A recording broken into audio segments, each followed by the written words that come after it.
venture out into the unknown. Wishing on a star, but no more waiting for a sign. Trust in myself, and who knows what I'll find. Moving on to a bigger pond. Hopping on to somewhere I belong. 'Cause it's a big old world and there's a place for me. A place where I can find my family. So sing along to this froggy song. I wanna be a part of an ecosystem. See the fireflies so I can light up with them. Swim along and along with the fish and buzz around and around with the bees. Jump up on lily pads and meet a frog just like me. Wishing on a star, but no more waiting for a sign.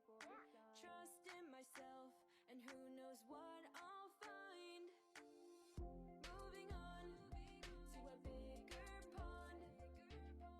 Hopping on to somewhere I belong. 'Cause it's a big Hello everyone. How's everyone doing on this fine day? What day is it? Wednesday. A wonderful Wednesday, my darlings. How is everyone doing?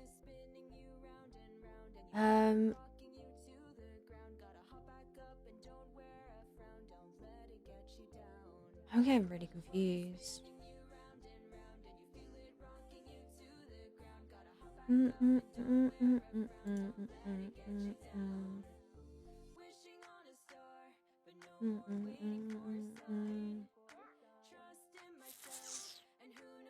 Yeah.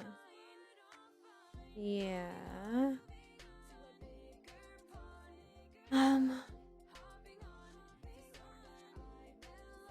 getting confused. It's not showing up for me. Oh no.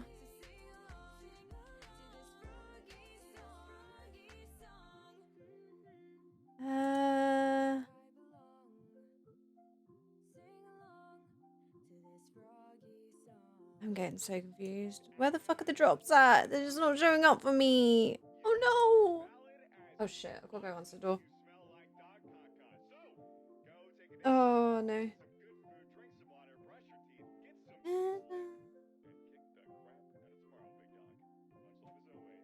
Oh, I'm getting so confused. This is really annoying me. Hello, Apple. How you doing? Sorry, I'm trying to sort drops out. It says that we're supposed to get drops, but then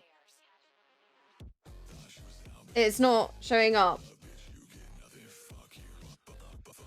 I'm getting so confused. Oh, has it just been enabled now?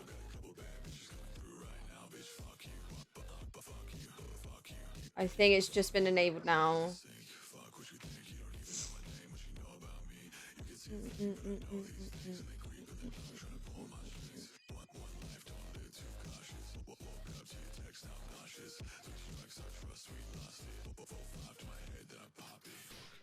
Okay, it should be working now. It looks like the drops have just been enabled. I hope so.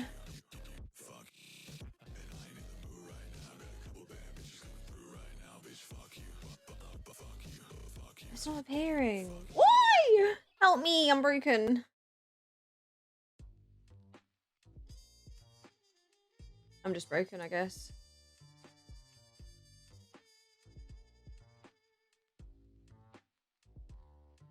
Oh, it's so annoying me. I do have to answer the door in a second because I've ordered Uber Eats and it's just decided to be accepted. So I've got to go and run to the door in a second. Hello, Red. How you doing? Why is it not showing up? Right. So it says drops enabled today. But then every time I go to see participating channels, it just says it's the mainstream. But then I click it again and it shows everyone else. I'm getting so confused. Finally, well, after a couple of days. Oh, bless you, darling. Oh, bless you. It's not nice being ill. It's really not. I'm glad that you're doing better, my darling.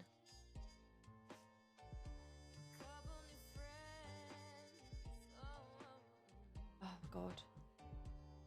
Sorry, I will change scenes. But I will have to disappear. I've got to go answer the door in a second because I got Uber Eats. I do want to watch Dark Zero versus VP, so we're gonna watch the Bravo stream first. I got no fucking points here. Oh my god, what am I supposed to do? Let's just put 2,000. I got no points here. I don't watch this one.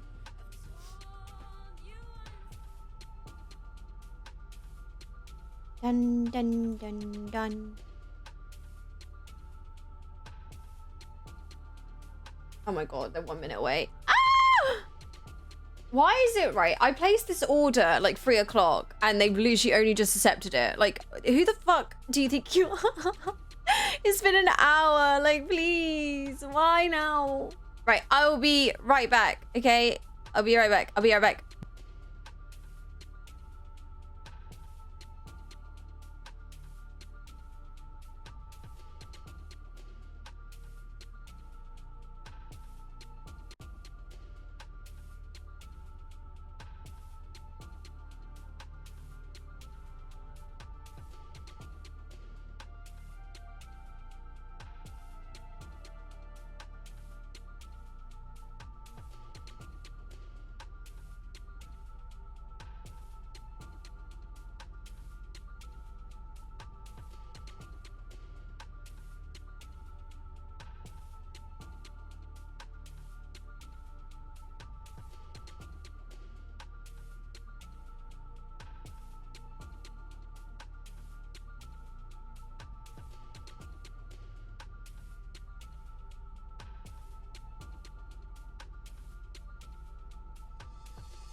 Wow, iTunes, really? Right now?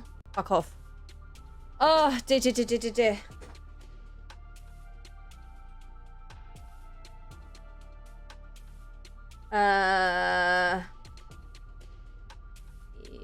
Was it yes? Friendly. Oh, dear. I'm getting really confused. I'm really scared like the drops aren't enabling. I'm getting very scared.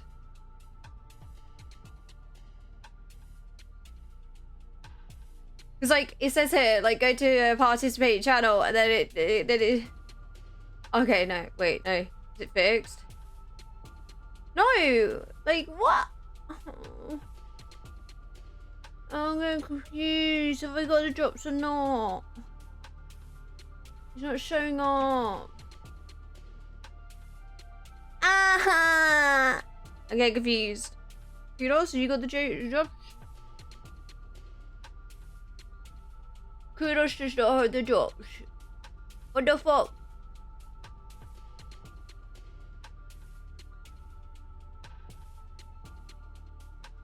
I'm getting really confused.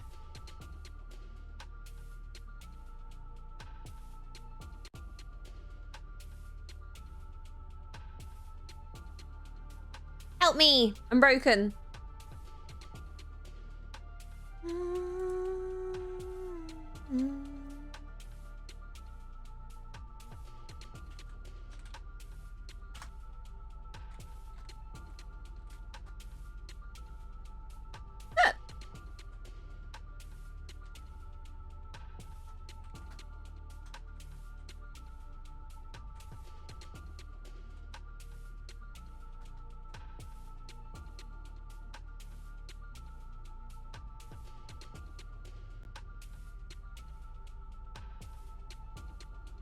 Got 8 minutes.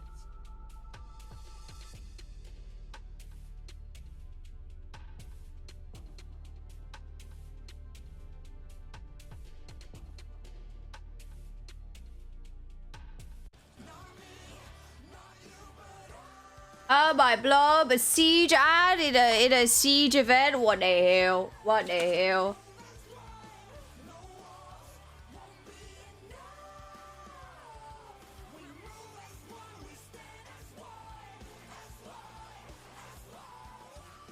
I love Doki.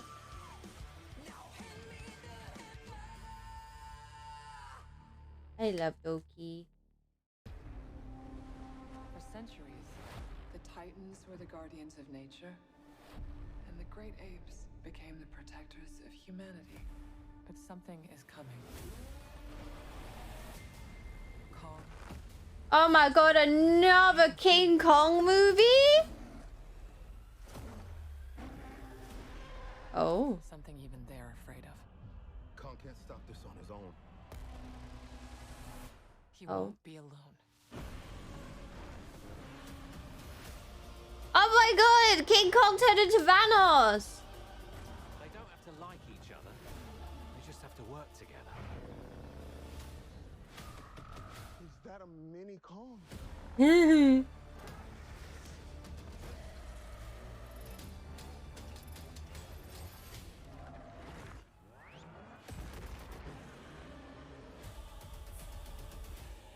Ooh.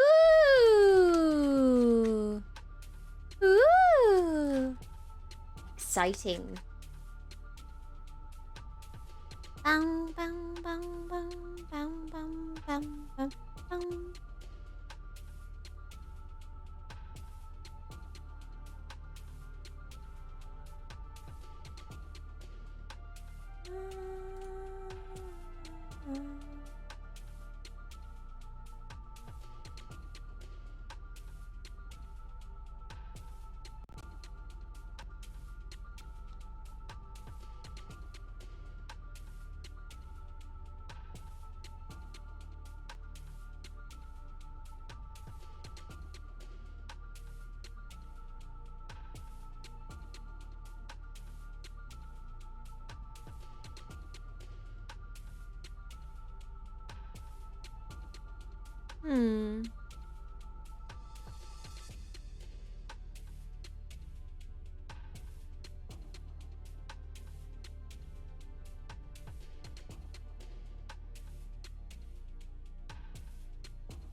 Hello, Halleck. How you doing?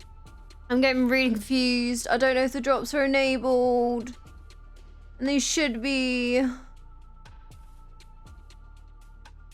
I'm getting confused.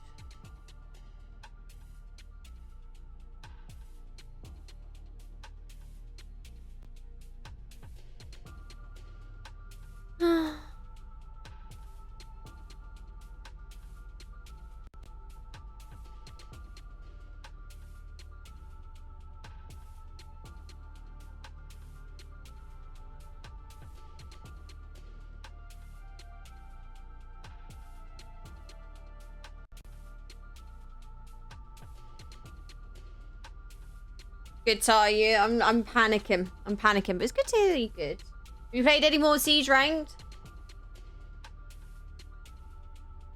Ah.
Bro, I don't even see. I'm getting confused.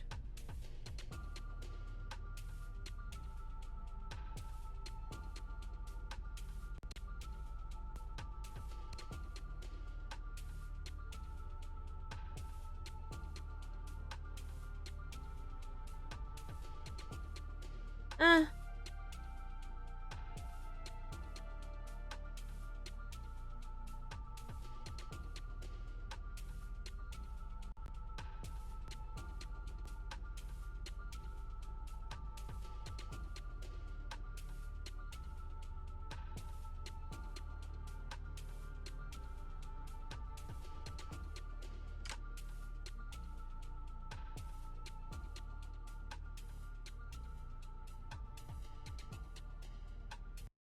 I've got 2 minutes for that one. Okay, that's fine. We'll watch this now.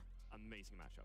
FaZe has been one of my favorites to win the event, and I think Sonics have shown to be Is that? seriously to that No way. He's the alive? winner that walks out of this event. No way. NA representation. We put them up on the screen for you.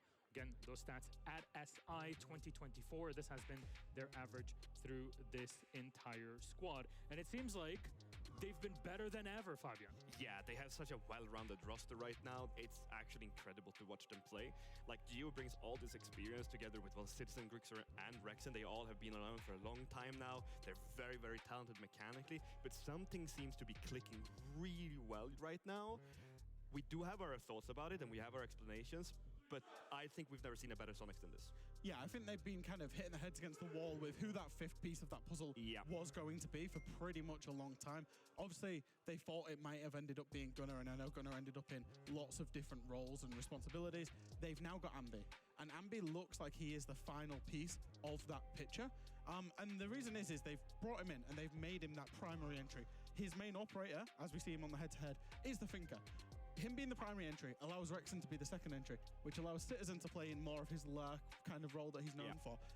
And I think that really completes the team. It makes them all in comfortable roles.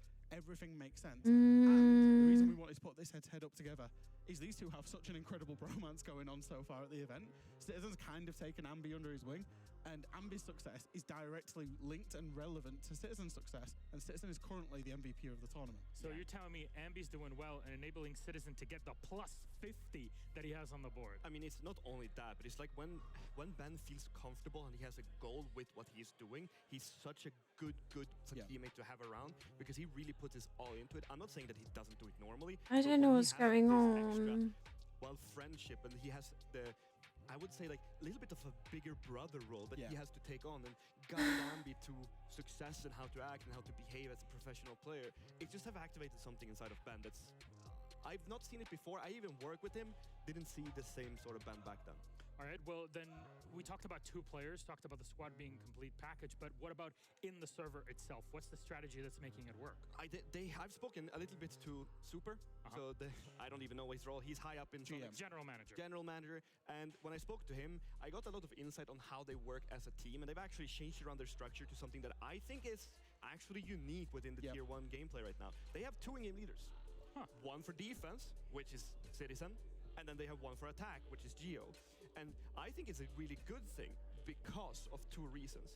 First of all, you spread out the responsibilities over the map, but it also means that because these players have to use their head constantly on what is the next step, just because they're not the in-game leader on the other side, that doesn't mean that they will stop talking. They will have more ideas, they will have more thoughts, and they will have more just general understanding of how the team is working, just because they have more responsibilities.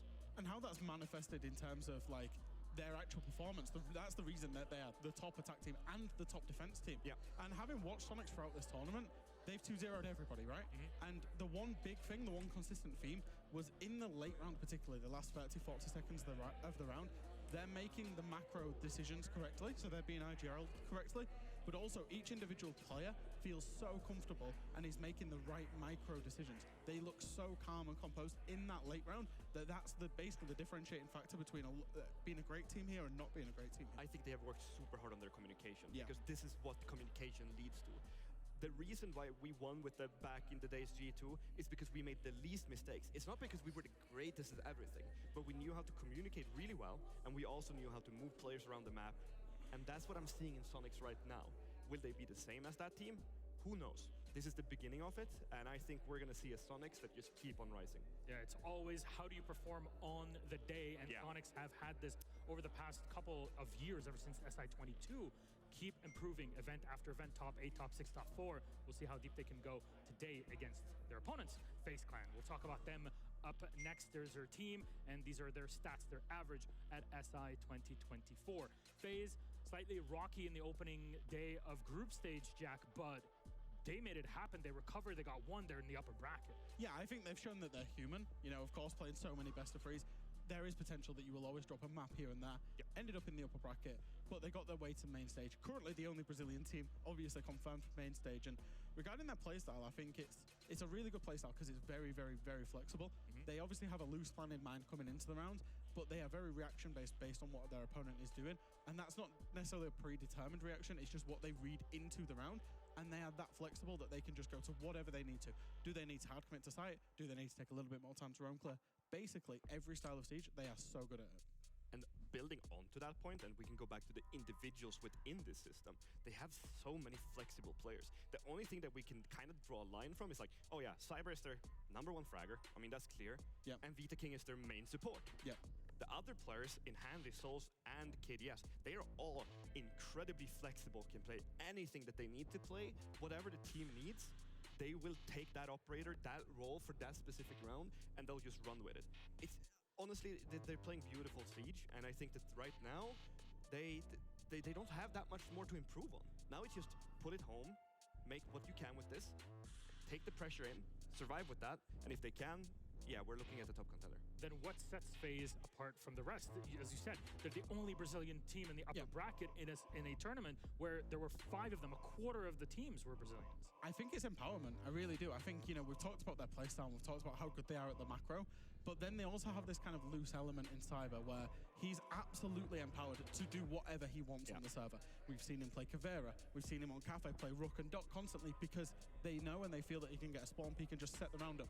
And they're not afraid to try different win conditions. And I think that's the biggest thing, right? Is a game of Siege can be all played out on paper, but suddenly if Cyber's picked Rook and spawn peaked your ace, it can completely torpedo around for the other team.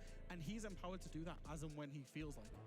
And it's constant trust between the teammates, because if you always have strats on paper, right? I mean, every single team does. Yeah. They tell you, this is how we're going to play our defense, and then all of a sudden Cyber just does whatever he wants, and it's just incredible to see. Build up on that. Build up on that Cyber piece. I want one of those chairs so bad now. He's selling that chair. The amount of impact he has when he pops off, it's brilliant. One thing I want to go before I throw it back to you guys on is when we get a top-down view on FaZe's movement, especially in their attacks, I think the viewers at home need to pay very close attention to the movement of the 5 FaZe players. Well, if there's 5 alive, of course. Look what they're doing, because there's going to be 2 different things that they do. A new chair does sound good. Like, he's selling it to me. I want a bouncy chair like that. Everywhere and overwhelm their opponents, or they're going to push together and all go for the same sort of objective with some players on the sides cutting off angles. They are just, they're just masters of how to play this game. We talked about Cyber in the pre-show yesterday on his Buck and how incredible he's been. Over 40% pick rate that he has. It actually reminded me of you, Fabian, in the day, because you had an era where you played a boatload of Buck, be it on Bank, be it on... Oh, okay, no, it's fine. We got drops. It's fine. I appeared. It's fine. We have drops. Okay, sorry. I've been really quiet because I've been panicking. It's definitely working well. Oh. Okay, panic's over. We have drops. Oh my god. I've been absolutely panicking. Are so incredible at what they do. I think every bit of the is gonna be... I do want to go watch Dark Zero Nighthaven Labs will be our first 4-band versus VP. pick on Oregon against Sonics. Will start off on defense. Sonics will pick Clubhouse and take FaZe on defense. And finally, with Border Cafe banned out, leaves us with only one. That is our decider, Bank. FaZe will start on the defense. Fresh. So Oregon's a very surprising pick because more or less over a long period of time, Sonics have had 2 permabans, which are Bank and Cafe. FaZe liked both of those maps and could have picked into them, but they went for Oregon. They actually lost in the bracket against Lost the other day, so it's a bit of a quirky pick from us. I don't know whether Sonics would be, expecting that. Sonics have then picked Club. The reason they've done that is their #1 map preference. So for FaZe, Consulate and Chalet are their 2 permabans this event. They've had to permaban them away, so Sonics have been able to choose the map they want to go to for free.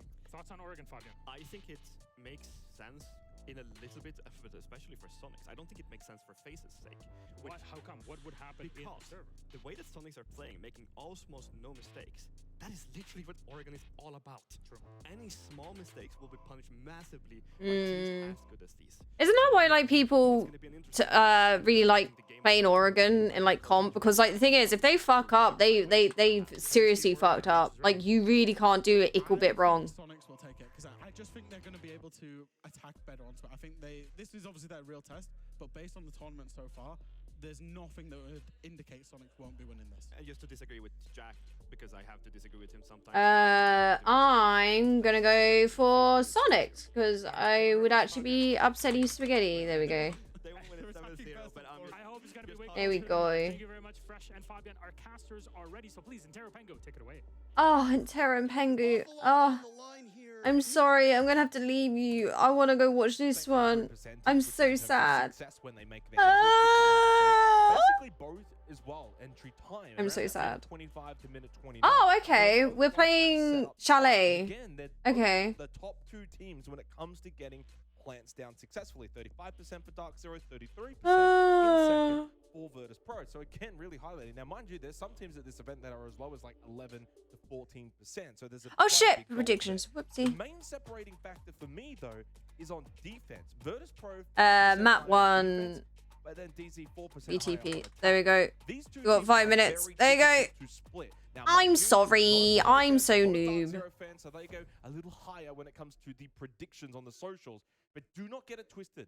This is a game. This is a series where two teams are. Yay! Finally a Ying ban. Jesus Christ. Let's jump in, though. Chalet looms, and it's Ying off the board first from Virtus Pro. We'll see how DZ elect to respond, and it's Oh, obvious. dear. Two strong attackers taken down, especially for that execute style, that set-up style that we're likely expecting from both of these particular rosters. Onto the defense now, and DZ followed up with Ooh, Zami. I Zami. anticipate that VP will probably want to take down either the Valkyrie Solace. or the Fenrir. Solace, I'd be a little bit more surprised, and we'll get into that if that ends up being the case. We'll wait and see. Valkyrie's a good one. It is the Valkyrie. Does again leave that Fenrir in play, and if they are going to play a setup style, it's Oh, Fenrir's so stinky. I'm so sick of seeing Fenrir. I hate Fenrir. Targeted bans when it comes to attacking operators at this event. We've even started to see Grim slip in every now and then, especially as the event has gone on. Speaking of it, Canadian straight on. Bololo, bololo in the glass. Chalet, when it comes to attacking win rate at 6 Invitational so far, pretty decent, 45%. Again, none of the maps at this event are over 50%.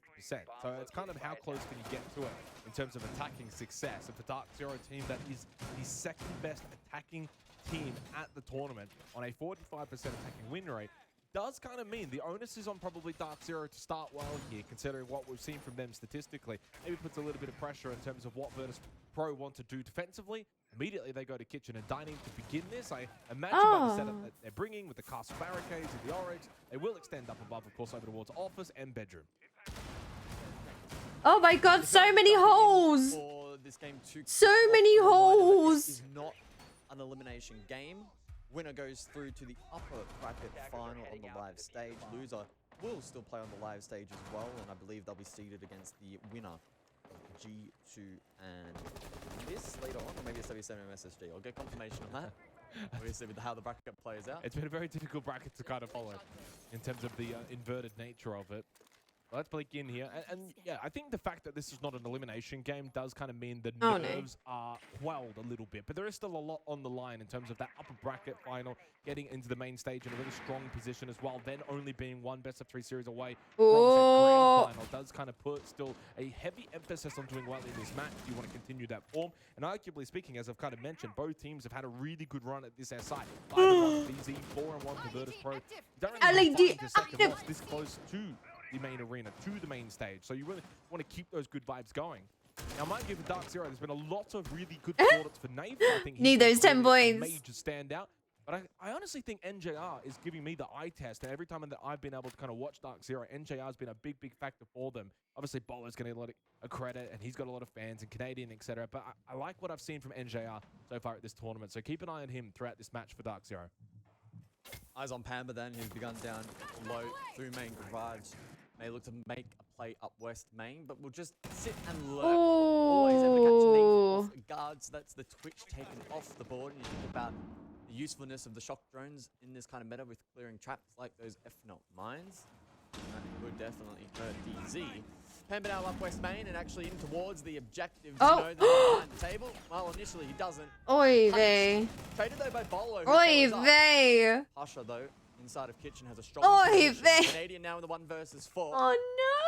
DZ.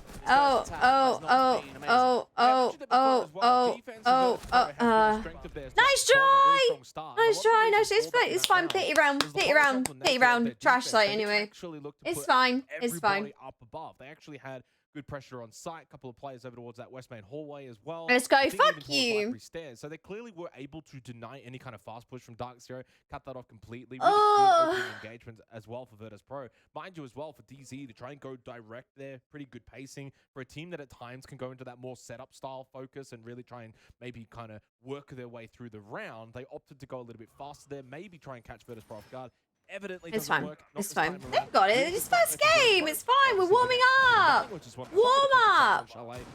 I want VP to take upper bracket and G2 to take lower or EU final. Ooh, that would be cool, wouldn't it? Looking to trick the walls as best as yeah, okay, I see what you mean. That's very difficult on this side with the vertical pressure that the attack typically establishes. The thing is, like, I'm very 50-50 on this game. Like, I want Dark Zero to win, but at the same time, because of the fact that I know Joystick, Shepherd, Dan from past events, I'm just like, I want them to win. It's just like, I'm very 50-50.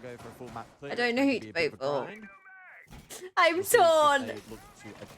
Keeping in mind that round number 1, the attack never really got off to a start.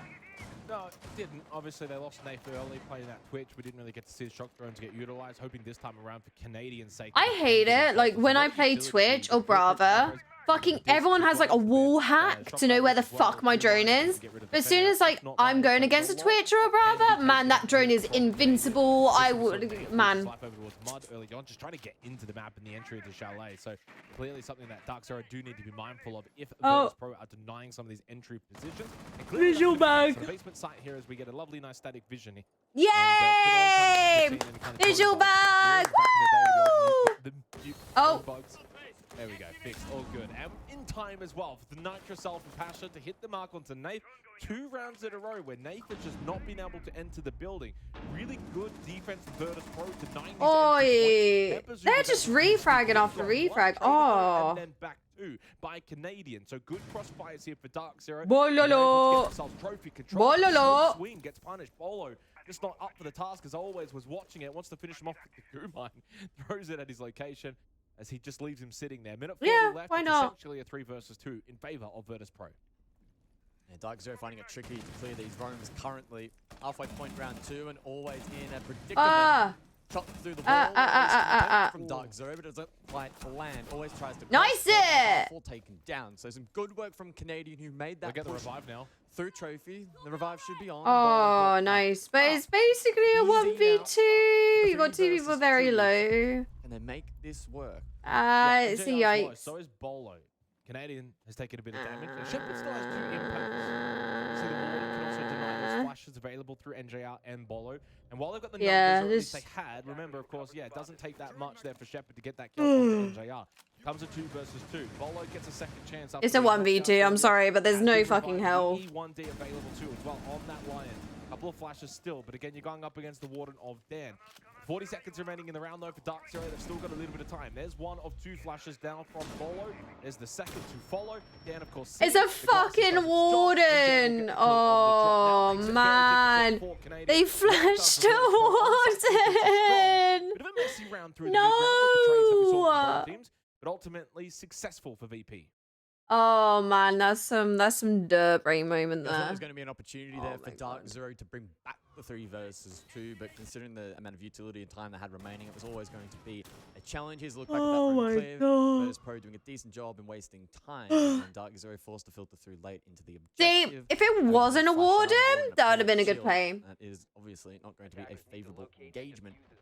for the North Americans. So good work from VP to kick things off. And we talked about how Dark Zero, a strong attacking team in the context of this event, on a map that is quite strong for the attack in the context of the meta and the event itself. Not off to the greatest of starts. So this is impressive from VP, and we'll see if they can keep the ball rolling. I mean, to be fair, 2 rounds in, firstly, but it is also Dark Zero's map pick, and they have been the second best attacking team at the tournament on a map where attacking has been quite good, even despite the fact that it's been super defender-sided in this meta. Virtus Pro, though, 63% defensive win rate, not too much of a surprise. Obviously, you think back to that opening round, the West main push, not really successful for Dark Zero. From there, the round then crumbles apart. The last round, though, was complete 50-50. Could have easily won that round. Unfortunately, yeah, the Warden was still alive, really strong position. 1 round at a time mentality, though, and of course, for both of these two teams, neither of them really suffering too much in terms of defeat.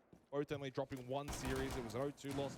DZ back in groups against G2, and vice versa as well for Virtus Pro. That 1-2 loss to Team Liquid, who's obviously not even here anymore. That was back in the very early portions of the group stage. Virtus Pro certainly a team that, yeah, can look really good at times and then can start to drop the ball. And that's when Dark Zero will have to pounce at some point in this series. Don't know when, but I imagine VP will... I don't know when, I don't know how. And Nate with the Boogie Auto breacher on that library balcony exterior. He'll make a very quick entry with the throw in, along with the vertical. Red King does not get the oh, dear. Eventually, though, lovely. But eventually doesn't even get that kill. And Bolo was able to also then get the kill onto Always. Pasha now pushing into Piano, wants to clear this position out on the balcony. And the response from Virtus Pro is quite swift in their approach. Pretty wild that Pambo was permitted in that area.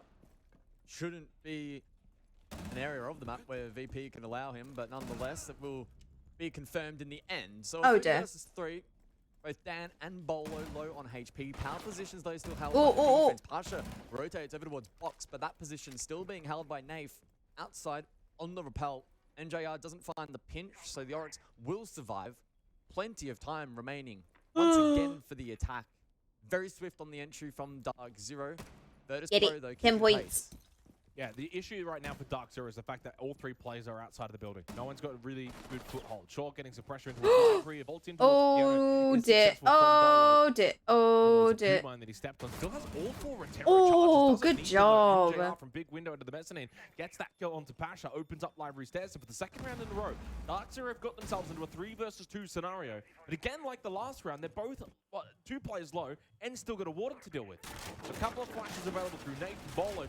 Can they at least now utilize the time, the vert advantage that they have, open up these sight lines, and make it a little bit easier? I thought they downed some with that C4 then. Now really evens things up in terms of the health. They can't just go for a hatch drop though. Barstock has not been cleared.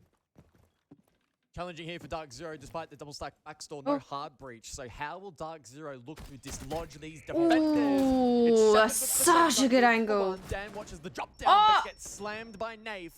Now it's all on Shepherd position. Good job! Dark Zero will claim their first attacking round. Yeah, really smart. Good job, good job, good job, good job! The fact that they started to push over towards backstore, try and clear out those 2 players. Once they had the information there for Dark Zero, then they could understand, okay, if we've got one pushing in from the bar side, I'm going to then drop the hatch over towards Games. Really good little pinch from Dark Zero. Bolo never even really got involved in that round as well. So it was more like a 2 versus 2 when it was all said and done. Bit of a strange round, though, the way it did kind of play out early on. That was a nice little shot as well in terms of the acute angle. Nave with the double to close it out. So certainly get a deserved round. Haven't necessarily been bad to begin here. A couple of moments here or there, and Virtus Pro looked really strong on defense. That time, though, DZ were able to break them down. Despite the fact they didn't even really have a whole lot of map control. To be fair, Spa games probably don't need much.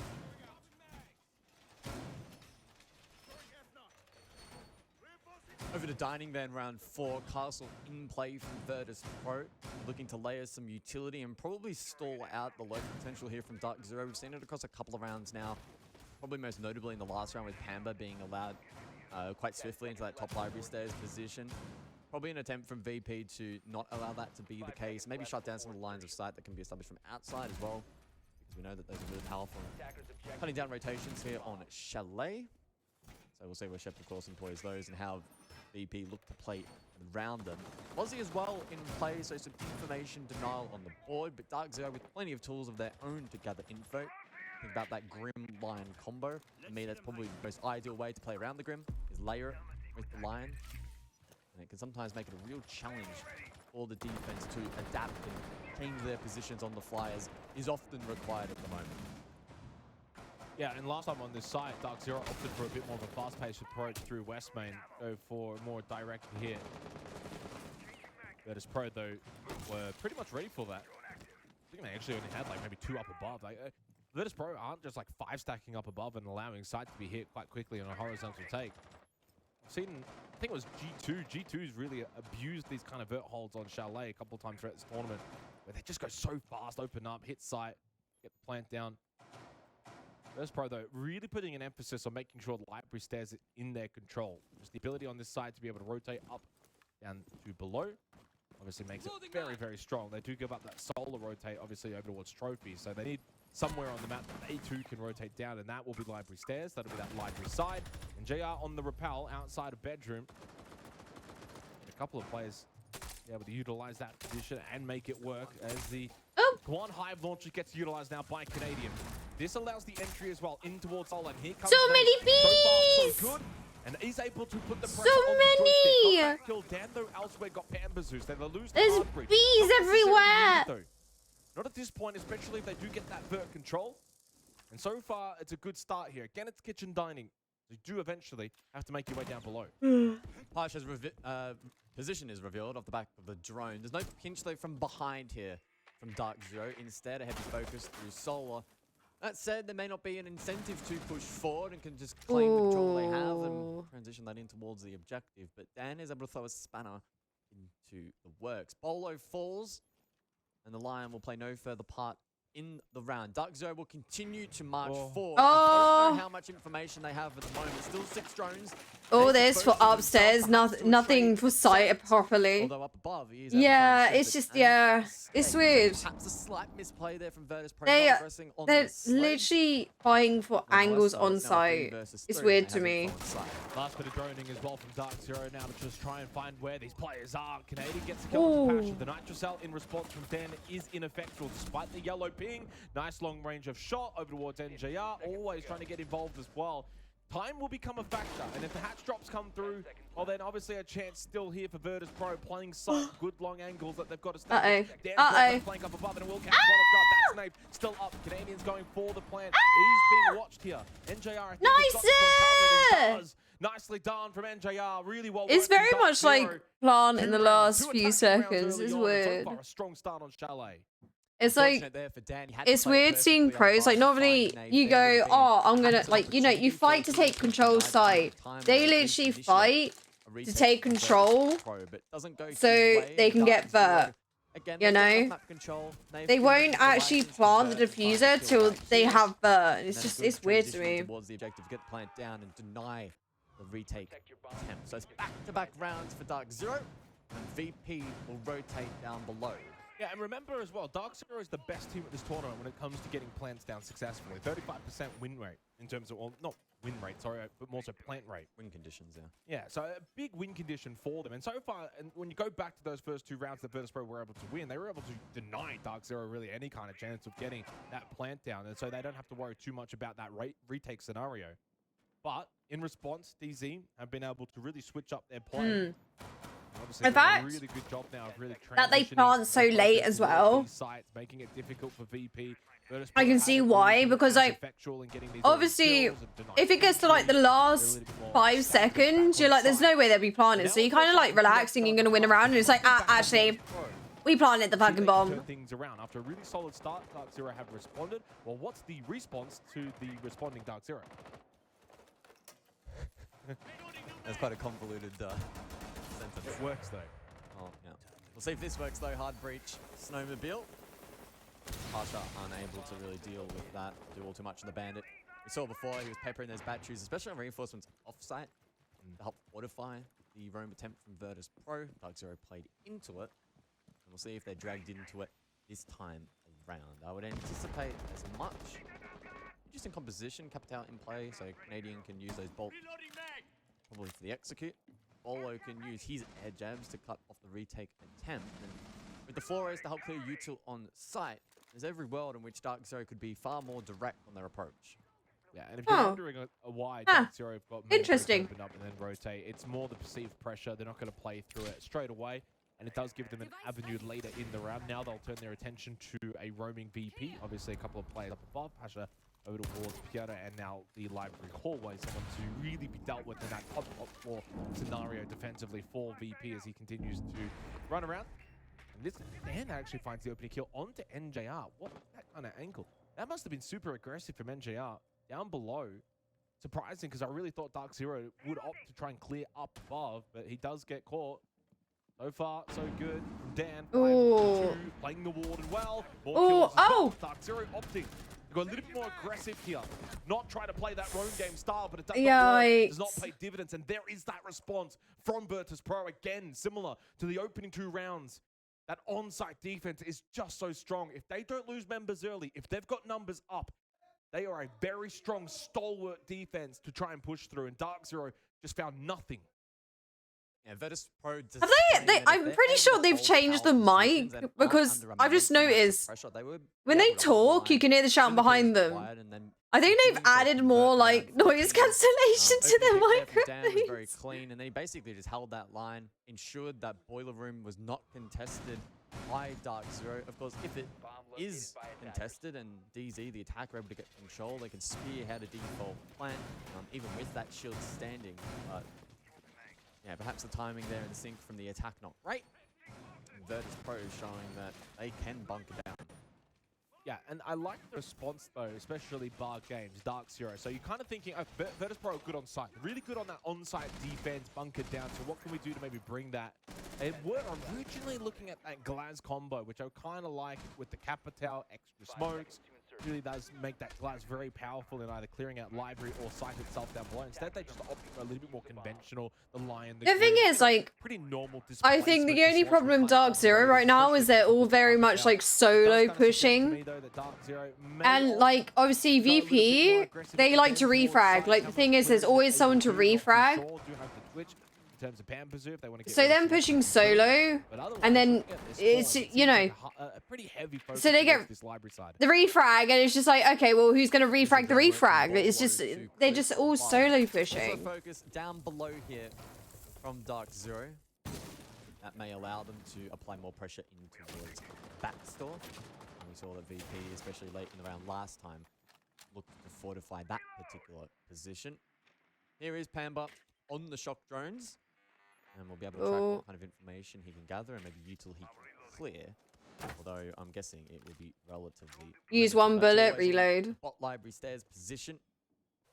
And with those goo mines in tow, he can do a really upside down repel. lurk potential down below, which the likes of Pampazoo may elect to try and go for. Yeah, again, Dark Zero with the operator lineup, they've got a really good way of flushing out positions, but if those positions are being held by Virtus.pro and then moving around, you've got the Oryx, the Warden doesn't sit still, and that can kind of deny a little bit of what DZ is trying to bring here. So curious to see how Virtus.pro are opting to play this round. Like, Shepard's sitting on the bomb chassis inside of games. Like, that's how, you know, moving around that he is being, and that means he can't just sit in towards backstore because he knows he'll get incendiaried, he might get smoked out. Obviously, the Hive launcher now being utilized here by Canadian. So VP are actually playing this well. They're like holding a lot of off-angle positions that wouldn't necessarily be as cleared. And look at Dan, how aggressive, swinging big window, despite the buzzing inside of his face. Drone right in front of him as well. He'll get rid of that one. Only 4 now remaining for Dark Zero. They do find the opening kill, though. Response doesn't come through from Dan. It's actually Bolo that gets the kill onto Joystick. And they're planning! The plan over towards the half-wall default. Does Dan even know this? He can't. Oh my god! Oh, just in time from Dan. 8-2 on the Warden. Dark Zero cannot stop him. Oh my god. Down. And suddenly now it's a recovery mission. Pamba with the shotgun. As DZ look to recover the round, Dan is a Twitch with the shotgun to deny that attempt from the attack. Ooh. Now Pamba, an awkward fight up above. Can he link up with NJR? They do. So a 2 versus 2, 30 seconds, 1 Selma. Also, Twitch shotgun. What are you on, mate? If he actually gets a kill with that, I'm gonna be really fucking shocked. In his position. Oh, what an angle! Oh, He got killed with a pistol. A little open hole in towards Backstorm. Pampersu takes the time. That was good. That was good. The flank can go for that kill. It's down to always Pampersu. What a turnaround! The dynamic duo for Dark Zero. Oh my god, the troll came out. Woo! Despite the collapse at the default half wall. Oh, I love it. Oh, I love it. Round, but well played from DZ to not give up. You know, he used his trap card, man. And they get themselves a third round to close out the half. 3-3 scoreline. And really highlighting again how close these two teams are. Dan and Pamba, the stars of the show in that previous round. What a play from Dan to be able to clear the plant cover, rush through the flames, and then find this second kill. Understandably so, no one from Dark Zero able to initially trade that. Dark Zero! Plucks one with the pistol, then the shotgun up close for the second and final kill. I think the fact that in that instance, VP still had a player up in library and you probably want to get a bit I should have got snacks. I got some snacks, but I don't have majorly good snacks. They knew that Kit was in a good position. Ironically, at half-wall default, that's fine. That's always a even like, third. I wanted them earlier, but now I don't want them. Have the time to go for those kills.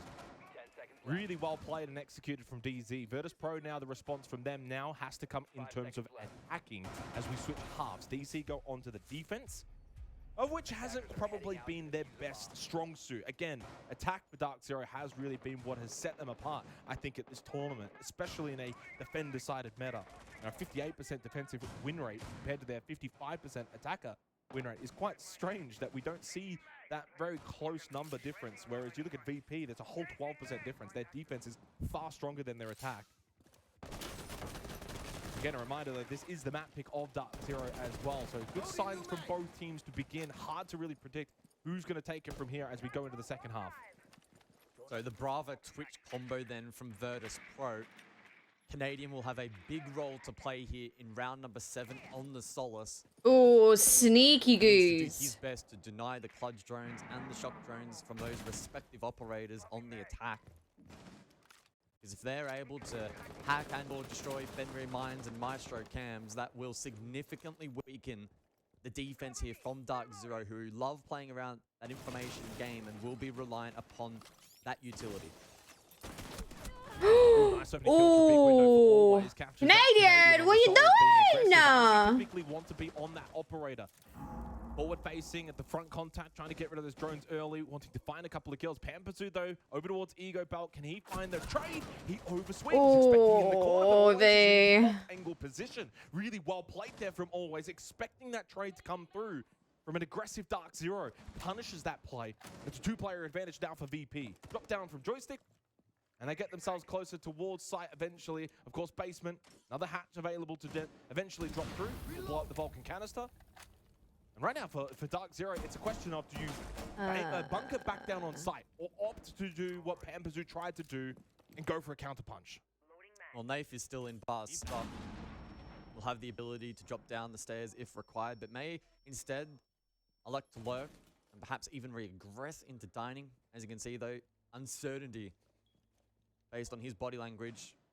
Not entirely sure where these members VP are, and Joystick very much ready and waiting for a retake attempt from the defense. Drone to go deep then from Pasha, and one spotted blue. VP, I'm presuming, off the back of clearing that Koyo canister earlier, we're going for that wine cellar plant just right at the breach. Really showing the respect here to Dark Zero that they know they can't just rush. Oh, planning. Apatow as well, sending out the incendiary bolts. Smokes, gone 6, blow that up. Pasha now going for the plan of default. Bees are buzzing as well. It should deny any kind of push from Dark Zero. Bolo can't really make a step forward. Nice kills over towards that front door exit as well from Always onto Nave.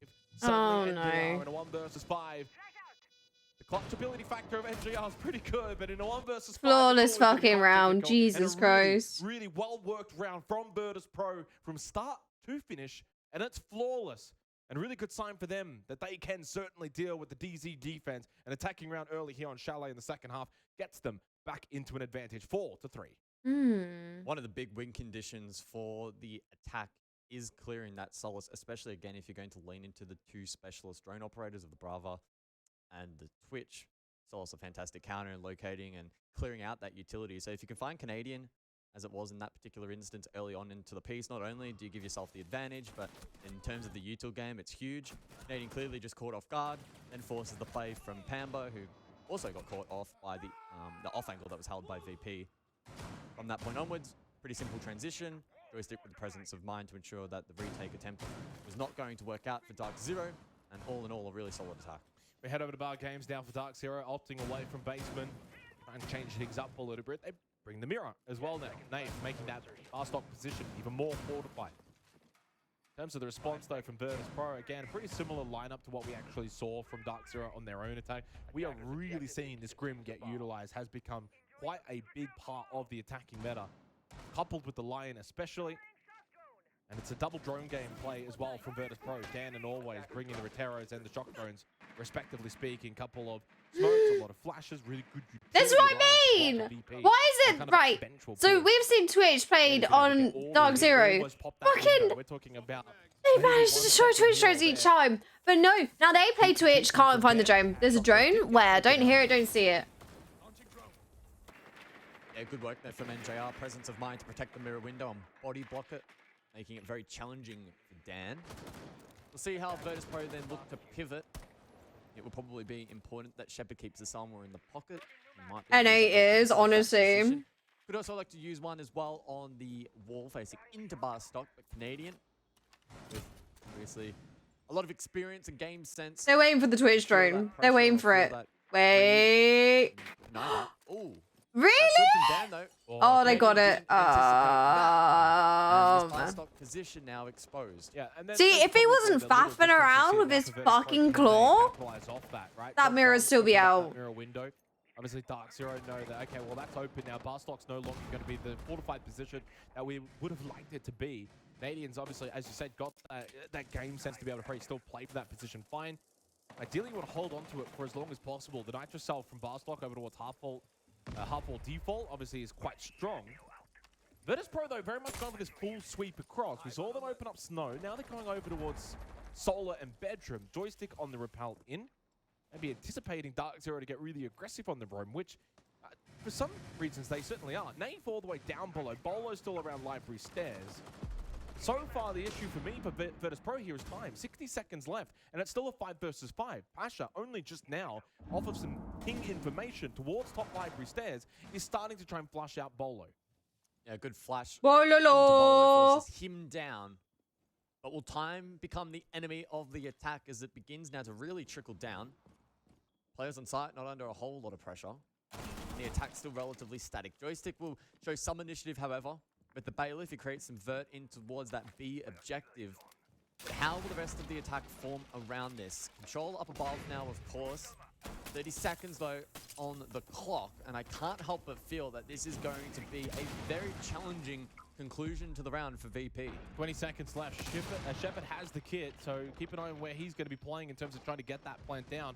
Right now, it's a 1-for-1 trade. Again, the time, though, a massive factor. Drop down from Shepard. Is this going to be a bar plant? It very well might. Makes his way in very slowly, crouching in, and goes for plant behind said bar. No trade yet. Dark Zero can't really get out of bar. Canadian! Angle. Great shot from NJR. Oh my god. Who came in on the flank. Late, though, in the piece, and Canadian wants to get straight on it. But Pasha's got an angle from above, through the hatch.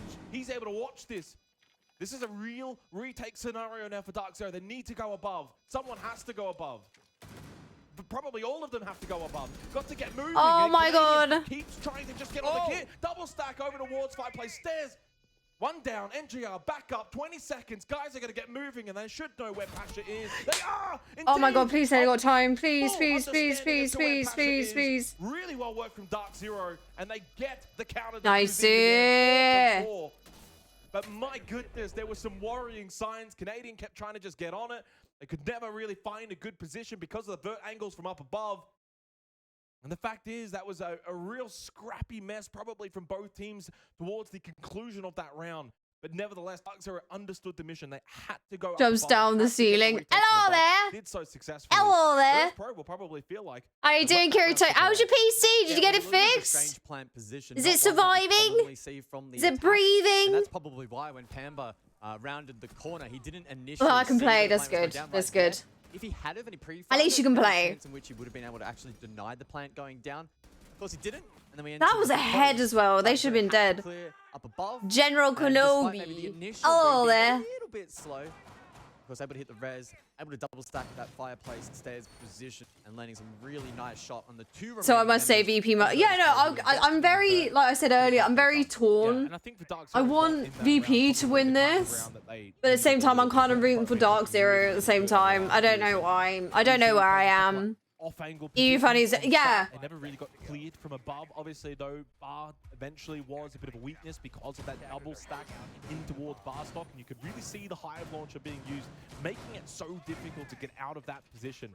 NJR But no, again, though, I in agree. another EU two finals would actually be amazing because I'm sorry to say this. I'm not being, number of kills, but I think a very high impact. what's the word for it? Like they're rooting for their own team. I'm not being a twat, but basically EU Siege is always better than NA Siege. Glad to see you. See you nice. Didn't really matter too much because Dark Zero then had the How you doing today, Rob? 4-4 scoreline. I think rightfully so. I need to get some paracetamol in a minute. I've got a fucking, I got a banging headache. It's right in me skull. I need to get some paracetamol in a minute. After this game, I'll get some paracetamol. Literally, the little man in my brain is punching my skull. Flat America wins, but NA win is no exactly. Lost his life a little early on the Solus. As expected, though, of course, you need to be aggressive. You're looking to get rid of those. Be aggressive. Be aggressive. Over towards Library Stairs, holding a key pillar in terms of a position on this. I'm not gonna lie, I've been kind of shocked of Bolo's performance. Like, I know he hasn't played competitive, like he's taken a backseat to competitive, but like at the same time, his performance has been lacking. Like, you know, so I suppose in one way or another, not awful. DZ, don't argue against it. EU is usually more entertaining than NA. I think, yeah, no, I think EU, honestly, when I go to NA, it's the most piss easy job. I'm sorry to all my NA people, but it's fucking piss easy over there. Ow. EU, if I see an EU champ, I'm generally terrified. He gets the kill, denied entry, and especially as the same views as me, Kirito. Or EU for my predictions. I really hope so. I have bet on. No, I didn't. Did I bet on this one? I think I did. I don't know. I'm pretty sure I bet on VP to win. And now down a player as well. Incendiary from Shepard. Oh, I voted Dark Zero. I'm lying to make friends. Hasn't really been cleared. He's been holding the same position anyway. That bolt basically has done nothing. How's Sonic's doing? Oh, and Sonic's to win. Camazoo, a big difference maker here for Dark Zero on the defense, making sure that that solo push from Virtus Pro was not going to happen. Getting 3 very important kills, holding down the portion of the map where VP wanted to enter from. Down to just Shepard and always 10 seconds remaining and always getting shot at straight away, understanding that there's one looking at his angle. Oh my god, you could just shoot him! He still knows he's behind the barricade. He should be good for a second to close this one out. Jesus There he Christ. is. Again, more high impact kills from NJR to win the round for Dark Zero. And for the first time maybe here on Chalet, just starting to edge Virtus Pro a little bit. Yeah, it wasn't the best of starts for the defense. Again, unfortunate for Canadian, the first to fall. However, the counterplay was really nice. Good position held from Pamba, and that power position just wasn't unlocked by Virtus Pro. The utility required was a little bit late into the piece and didn't even quite land on the mark. They had to clear up above.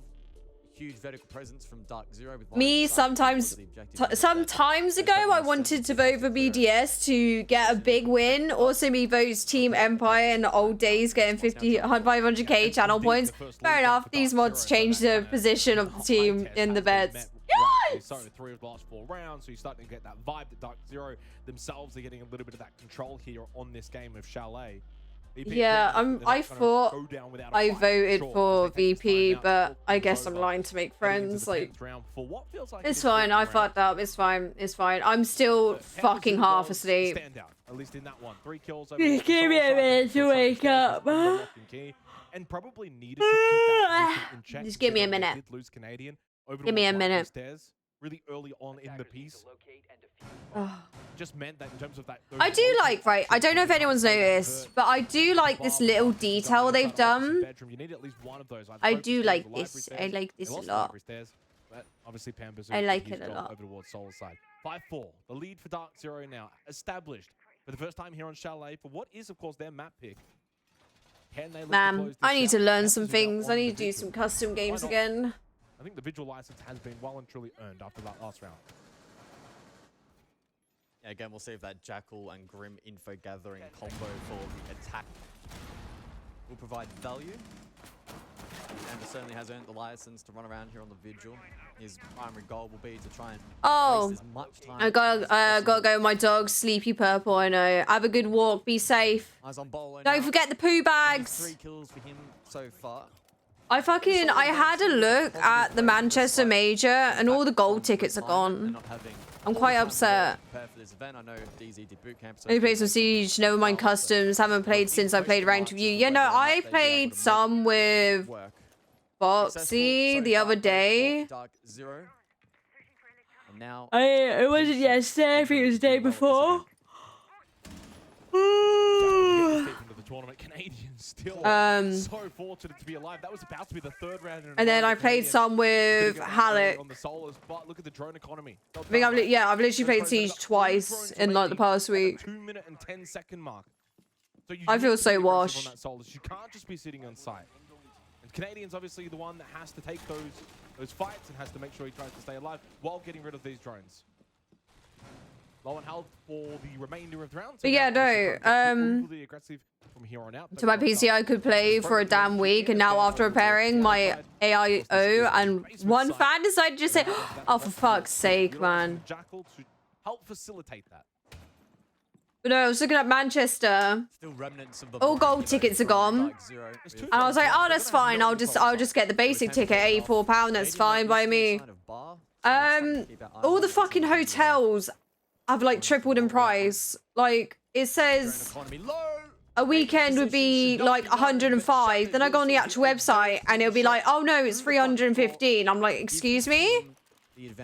Why is it? What the fuck? New fans are now back in you know. Ooh. And if he can time this flank fans. Yeah. Gimme. For him to catch VP off guard. Between the work the Canadian was able to do on the Solas, along now with Pambazu on the Vigil, this is going to be quite interesting to see for Virtus Pro. Not really a whole lot of information. Good down. And they do get the down always, despite the smoke, despite the obscuring of the vision. He does get that kill. Opens up that boiler position for Virtus Pro up above. Only for Major in Germany again. Yeah. Dan was watching for the flank. I do want to go though, because I need to see Tom before he fucks off to Australia. Because I can't afford to go to Bristol. Oh! Got a new monitor, dual arm setup, and a clean setup, and a bit have some versatility in its placement. So I'm wanting to play. Oh. So I'm wanting to play a whole bunch more. I've been watching streams, YouTube, TV shows for a good week and a bit now.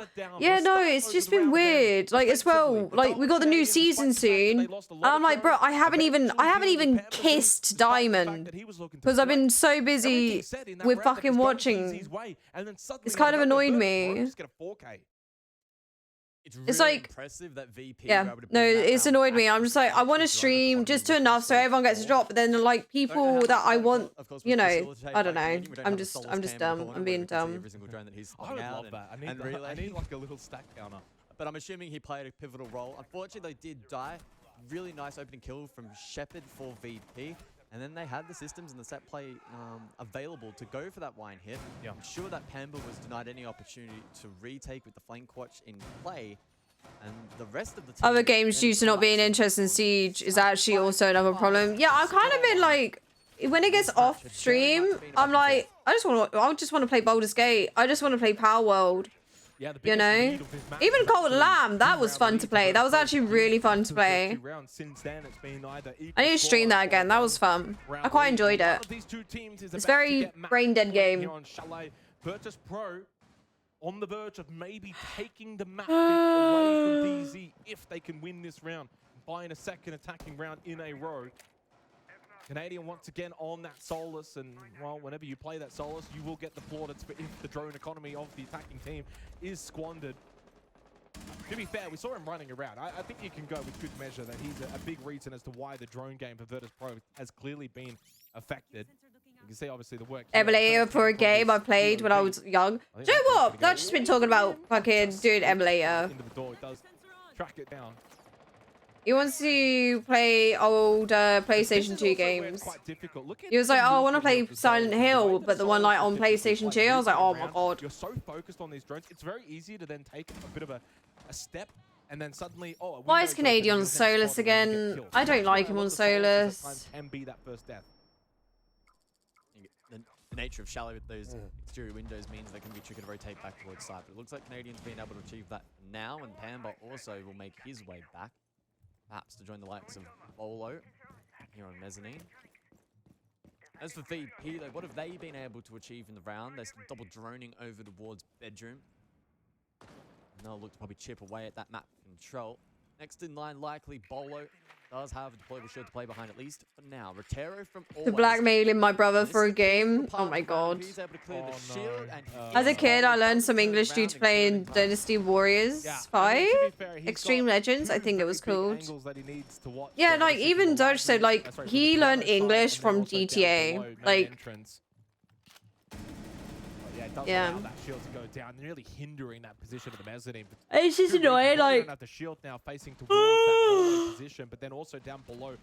It's like English is available to everyone and everywhere, and it really annoys me because like the languages I want to learn, I'm just like I want to watch some shows in it, but it very rarely has like a Dutch sub. It will have like a German, it will have German, it will have Spanish, but Dutch no. I want to learn Dutch, but I can't find shows that literally teach Dutch. At this point in the round, 35 seconds left. And the thing is, no offense to Dutch people, but and German people, but your TV shows are shit. Then again, I'm just used to my shit, and I.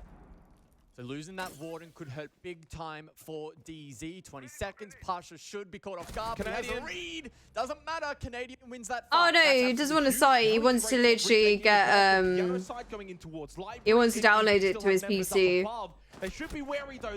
Dutch is just German on weed. Yeah, but like the thing is if I want to learn German, I'll literally go sit and watch TV with Dutch's mum because obviously she watches things in German. She learns English. She's been learning English by having Dutch audio but English subtitles. So she learns how to spell things because obviously me and her, we more text than talk, so she's learning English by doing that. So I've been doing English audio with Dutch subtitles because that's the only way I can learn. But the thing is like the pronunciation of things aren't like I'm used to. Yeah, it just doesn't help with the pronunciation of things, if you get what I mean. Despite losing the Warden first, they were able to make up for it. Yeah, and to put it kind of into the specifics, right? Canadian gets a kill, that's one. Then second, there's a player in library for VP that now knows that he's getting flanked. And so he can no longer kind of just sit up above, looking down, try to put pressure on those on site, which means he's then having to go to the mezzanine to go and try and deal with Canadian. Doesn't get that kill initially. And then that means when the rest of VP oh my god, I need to wake up. Please. I need to get some paracetamol. This little man in my head is proper kicking now. They didn't have the numbers there because of what... Oh. Bye. Bye. Hi? Hello? Hello? Come back. The final round then of regulation. Thank you. Sorry, it was getting really lonely. Bring this one across the line. It will be the Solus in play again here for the defense. Canadian key stakeholder in the previous. What the fuck was that? Shooting fucking pigeons, mate. Well from Shepherd. We'll see if legit, my dog ran towards my leg, telling me to move your ass. Don't forget the poop bags. There'll be a bigger focus on hunting down Canadian. Be safe on your walk. Towards the objective. Able though to stamp that out. There's 20 then on the clock and decent work down below here from Always on that sledge. Fenrir mines have been pinged out and you can see through multiple layers of floor he's seeing if he is able to deal with those. Magnets also in play from Pamba. That's in an attempt to fortify the Solar Stairs position. Back to Shepard then, and he's looking to clear even more utility. Unfortunately, though, for him, that Reign of Terror on the shotgun put to rest with the mute jammer. Time then continuing to tick down. Virtus.pro have not shied away from taking their time and gathering as much info as they possibly can. Silence across the map then. Oh my Panda god. spotted out. Of course, wary of the pinch from behind, but The able to fucking escape that reaction position. times, like Jesus Should Christ. now be vacated for Virtus.pro to take that space, but instead they elect to hold back. Being patient here and not wanting to make any mistakes in the final round of regulation. Pamba then will continue to hold bathroom. Backs away in towards Piano then. Goes stick to push forward. He's the first to initiate the push for Virtus.pro. Over 60 seconds then remains in the round. Only 4 kills for the Cyborg on this map thus far. Zero just not gonna swing anything. They're like, nah, we're good, mate. Oh. Able to establish some vertical supremacy with that sledgehammer. Dark Zero not feeling a whole load of pressure though at this point of the round. And for Virtus.pro, they need to do a better job at dislodging this defense as Dark Zero continue to hold really key positions. Nafe half-ball, Canadian mezzanine. And with 30 seconds on the clock, this should be a Dark Zero round unless Virtus.pro can make something magical happen. Dan's trying to catch somebody off guard, but Dark Zero not providing anything for free. It is the Canadian to fall first. NJR elsewhere to find a pick, and Nafe as well. Now 3 versus 3. Always to go for the plant, but denial up above from Nafe.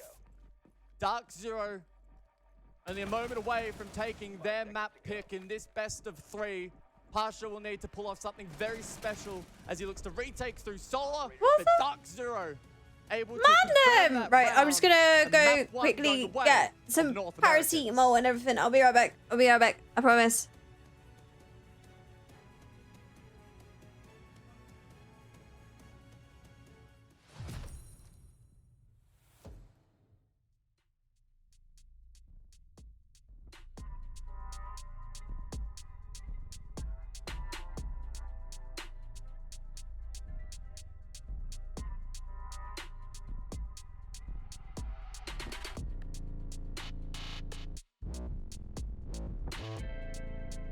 I'm playing a new game with Chauncey. Scavenger hunt. If I can finish my list, Chauncey will take me on a trip to the place he's from. Imaginary in cinemas March 8. This is broadband made for working from home. With the UK's fastest major broadband provider. Reliable Wi-Fi that reaches where you need it most. And EE Work Mode that boosts your broadband. Search EE Broadband, powered by BT. The way you eat a cream egg says everything about you. Heather likes to nibble hers whilst maintaining eye contact. That means she's kind of a big deal. She orders for the table. We'll have the lobster. Ooh, plays rock every time. And doesn't care what the lyrics are. Search Cream Egg Test to find out who you really are. How do you eat yours?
Sorry, I was having a nattle with my mom.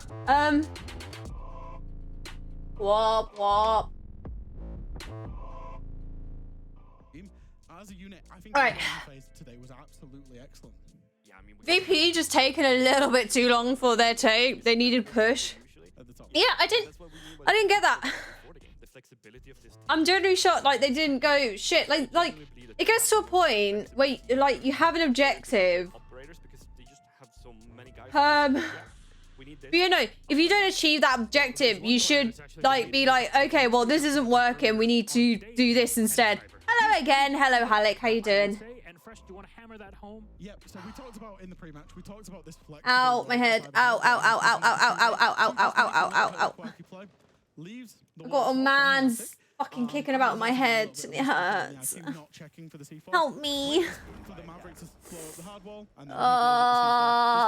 his point of view, then follows it up with an unreal kill. And this is what we was talking about from Cyber, where he sees these opportunities, he makes those opportunities happen, and that was a 5v3 in that round, completely from an individual play that he was trusted to make within this team. And from there, the round was only ever going to go one way. Yeah, and we saw the scoreboard just before, right? He was second to last. Yeah. I mean, it was 7-7 or 7-6, I think Souls had. So it doesn't really matter, but it's just that they have that overall team ability. You spoke about Ambi making a very small mistake, and that's what we were talking about before the game as well. Sonics haven't been making these small mistakes. Ambi himself, I think, have had a little bit of a rough Oh my god. day. Work done now for the fun to begin. Yes, sir. Yes, sir. Who have we got? Right, so we've got Dark Zero versus VP. I think we need more from him. I think W7M versus SSG or G2. time to wake up between maps. But with kind of that Oh, I don't know. Pre-game that we hyped up Sonics about it all. Don't know. Maybe we have to reconsider. Maybe I think I'm gonna watch. How tough, how stiff was the competition? I think I'm gonna watch G2 after this one. I think we'll support our EU brethren, methinks. Ow. The competition at this point.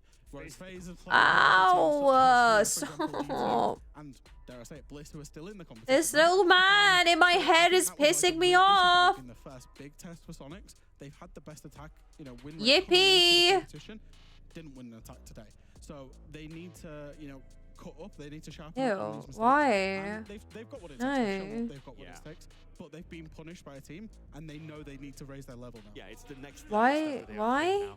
And honestly, Sonics didn't look that bad as it made sound that we're saying. They didn't. They actually looked very solid. Their defenses and their team play in the defense was actually really, really good. And the only reason that they lost one top for attack as well against FaZe is because FaZe are just that good. So we're talking about two teams that are at the absolute top. They're the absolute best, and they really showed it in that map. Even if the scoreline, yeah, sure, 3 rounds apart, but I don't think it really reflected the game. Yeah. And with the absolute best, you have to be able to recover and take each map. No EP with a headache, yeah. Like, it's literally, you know, the ones that, like, literally feels like someone's kicked your head in from the inside. I've got that right now. Clubhouse, where FaZe start off on the Dark Zero. What are expectations here? So this is where it happens in the best of 3. You're supposed to lose your I forgot about predictions. Could not be on a better map pick for themselves. FaZe have 2 permabans. Clubhouse was always There you go. Predictions. Place your bets. Place your bets. Place your bets. Lost it once across 10 plays. Oh my god. 90% win rate on the map. They absolutely love it. And the map in itself, I think, fits Sonic's a little bit better, because now we're going into a map that Oregon is very rigid in 1, 2, 3 steps. Sure, Clubhouse is also known to be a very rigid map, but I think you have more options on Clubhouse because you have different takes that you can take on the basement. Oregon basement is you have 2 options, front or back. Which one do you select? On Clubhouse, you have way more. Well, now is the question for Sonics. Like we said, a team at this level is supposed to be able to just snap and bring it back, right? But Sonics, can they learn to stand against FaZe that are able to run shields? And shields is very common on Clubhouse also. Is that something that is going to come up again? Monty Bank could be a potential here, because taking Monty basically anywhere really can enable an attack. I think that Monty is reasonable. Clash, maybe not so much of a reasonable ban on this map, because I think there are more options and more ways to take care of Clash here. The big determining factor for me as to who will win this map and whether Sonics can win this map will be that attack start that they have. The first 6 rounds are going to be huge, because we saw Sonics be good on the attack on Oregon. Sonics good on the defense on Oregon, but struggle on the attack. We saw FaZe good at both. So Sonics need to level up on their attacks. Well, you talked about the overall comfort that Sonics has on Clubhouse. Yes. What would set them apart on the attacking side? I think we're looking for Ambi to make that entry, make that step up in terms of the entry play, and then the play off the back of that. I think their attacks particularly, Sonic's attacks particularly, were a little bit disjointed. It was very small timing differences that other teams in this competition have not punished, but FaZe will. And that's where they need to level up, is 1, Ambi, 2, just be together. I think there's one important thing to look at. You guys see on your screen the face cams of, well, you don't see the face cams, but cameras on their faces, and they're not showing any sort of fear or any sort of worry. Yep. They're comfortable, they're happy, and I think that's going to be one of the main reasons. If they can show that, and I see it on their faces, they don't care about map 1. It wasn't their pick. Now the real game starts for them. Map 3, yes, no, game's ready. I hope so. I think map 3. All right, Fresh Fabian, thank you very much. Our casters are ready, and Taro Pengu, take it away. Well, FaZe win their map, and that's A-OK. So now Sonics go to their map, and if they win it, then we are well positioned for an exciting best of 3. If not, then FaZe Clan advances to a highly coveted spot in this tourney. Now, I will say this. Both of these teams have already secured main stage. It cannot be said enough. They will both play in front of a crowd.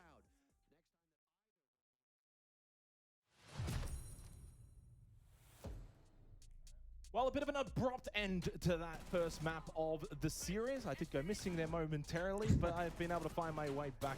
Well done, Guz, by the way, on going a little solo there, a little rogue to close that one out. In obviously what was a really sensational game. 2 teams that were going back and forth in nature. Felt like 1 for 1 in terms of the rounds. VP won the opening 2. Dark Zero then responded. And it really felt like, at least throughout the entire portion of that game, it was really difficult to see who was going to pull away. In the end, though, in the clutch, it was DZ that was able to win it out 7-5. Yeah, really competitive game from both teams. And I was a big fan of the counterplay that we saw, especially through the defensive half of Dark Zero. Again, so much of revolving around the Solace play, the drone specialist from the attack, Canadian under so much pressure, but then able to have impact late into the piece. The likes of Pamba really stepping up. NJR had a couple of key moments as well. So an entertaining match. And coming right down to the bro, just cutting Tero's mic like that, man. The disrespect when Tero. Actual disrespect. Or VP, because the third map doesn't look great. So smooth sailing and a great position for DZ now. You say that, there's already been a couple of games at this tournament where, you know, going into quote-unquote the third map that doesn't look great ends up being fine. So it's not really a whitewash in that scenario. But for DZ, 4 of the last 5 rounds. That's quite telling in terms of the way that they were able to close this game out, because as I said, by and large, this was back and forth in nature, as you can see down the middle there, until DZ were able to find a way to separate. I mentioned at the start of the game, I said NJR, I felt like he was the kind of player that maybe doesn't get the plaudits that, you know, Bolo or a Canadian, especially Nafe at this tournament. Man, Bolo and Canadian are both at the bottom, fam. 6, 2-1 on the Oh my lord, I never thought I would see the day. Yeah, looking at those player stats, you can see an interesting spread for both teams where it does drop off a little bit towards the tail end. So it was really a game of star players on that occasion. Again, though, facilitated by the supports and the flexes from both rosters. So keen to track that heading into the second map. It is Bank. When seeing Pengu and Fabian taking casting roles now as old guard of Pro League. Yeah, it's cute, isn't it? It's very cute. Competitive again. I felt like it was also the kind of game that I love it. Clear, at least on display, that this was two teams that coming into it, 5-1 for DZ, 4-1 for Virtus Pro, right? Not a lot of mistakes have necessarily been made by either of these two teams coming into this tournament through the group stage and through a couple of the upper bracket games as well. In terms of the prediction here, it does shrink and come a little closer for Bank, considering it is the map pick of Virtus Pro, 56% on the social. Still, though, favoring Dark Zero, opting to now see if they can get themselves a 2-0 win and in towards that upper bracket final, and then just 2 maps away from a grand final at a 6 Invitational. Really does go to show how close they are to going all the way. Massive map coming up here, of course, for Virtus Pro. Not wanting to go down to that lower bracket, because now that run, if you go into it, becomes so much more difficult to get towards that grand final. Ying banned out by BP. I imagine Doc could be probably to follow from Dark Zero. Well, let's jump into things then. It's the Ying taken off the board first. Oh, my homies hate Ying! Doc could be in response from DZ, and indeed it will be. So two very prominent attacking operators for the final. Execute will play no further part in this match. Now, defensively, you might see a little bit more variance. It is the Azami from Dark Zero, so opening the door probably for the Valkyrie in response from Virtus Pro. When you consider Bank and how large it is and how relatively easy it is to hide those cameras, I anticipate that will probably be taken off the board. I guess second is the Qaid on a very hatch heavy. So VDP not wanting to deal with that, and probably themselves will lean into the Valk for the first 6 rounds. All right, well, it does put the onus on Virtus Pro to do well here on Bank. It is their map pick, looking to bounce back from an untimely defeat on Chalet. 4 of the last 5 rounds from Dark Zero. Again, highlighting they were able to get the hold of Virtus Pro. There were good signs from VP, though, back on Chalet, where at times their defense looked really, really strong. I think that was probably the best looking factor about Virtus Pro back on Chalet. Probably was their defense. VP, of course, starting on the defense. Of course they fucking bring Monty. Fucking Monty first round. You know what I say about Monty plays? You know. And send us to third Pussyo. in the series. If they've got any hope of staying in this upper bracket, if they can do that, we would then be going to Skyscraper. So let's have a look at this composition then, especially from the defense for round 1. As you can see, a rather traditional lineup is probably the way I would describe it, in the sense that VP are very much leaning into area denial. Smoke and Goyo in play. Shepard as well on the Yokais can deny plant, gather information. Aruni, an intriguing one as well, and we'll probably see some hat tricking from the defense, which is always fun to see. On the side of the attack, though, we are going to see the Monty Canadian sacrificing his ability to frag out to help gain map control and give calls to the rest of the team. I feel like every time I've seen Monty... I love how they ban Cade and they've just basically opened the hatches. Just like, yo, we ban Cade, but we're just going to open up the hatch and place the Roonies on them. Hello! Hello! Around this shield effectively. I like this though from Canadian. He can aggress over towards Server and Dirt very early in on the round, and it just draws a defender towards this position to ensure that he isn't allowed to advance further forward. Saw Canadian playing a lot of solos back on Chalet, taking those kind of selfless roles here as Noel now with the Montang. Dan obviously trying to be oppressive inside of Server, but at some point you probably just have to give this position. Oh, that timing! Get the second player trying to push you behind the shield on the Montang. That's exactly what he's trying to do now. Making it difficult to get that cross to happen. Vulcan Canister got blown up nice and early in the round as well in terms of time denial. Dan still holding these aggressive angles. Nice little tap on to Bolo, gets him low. Bolo and Canadian both half health for the remainder of this round. Oh, man. Absolutely sat down by Dan. Lovely tap headshot here from the Goyo. And it does give Virtus Pro an advantage to begin. Live drone for Nave down blue stairs. Of course, they've already got server control now. And it's a triple stack through blue for the side of Dark Zero. It does make this quite one-dimensional. And JR over towards open area. Looking down Sat down, honestly, he got humbled. Does need to be mindful of any kind of main stairs flank through Beepers later in the round. Not sure if that will come through from VP. They're pretty happy with the way they've got things set up right now. Very much feels like basement bank of old. Oh! The attack stacks inside of server and one lurker and NJR up above. Oh It's my hold god. down with the shotgun. Taking a stack of damage as he looks to pepper away at those Goyo canisters over time and deny the space for Dark Zero, who are patient on the attack. But it does mean, though, they'll need to be perfect from this point onwards. Any more mistakes, especially in the 4 versus 5, will be punished by Virtus Pro. Yeah, a little double up there. So Falcon canister blown along with the gas pipe. Canadian has slipped in, not being denied here, and I think he's got a good opportunity. Oh! No, he cannot. Dark Zero through Canadian have been able to get the plant down. Virtus Pro allowing this despite so much utility in the form of the gas babes. They had Vulcan canister. They had obviously the drone and all of that.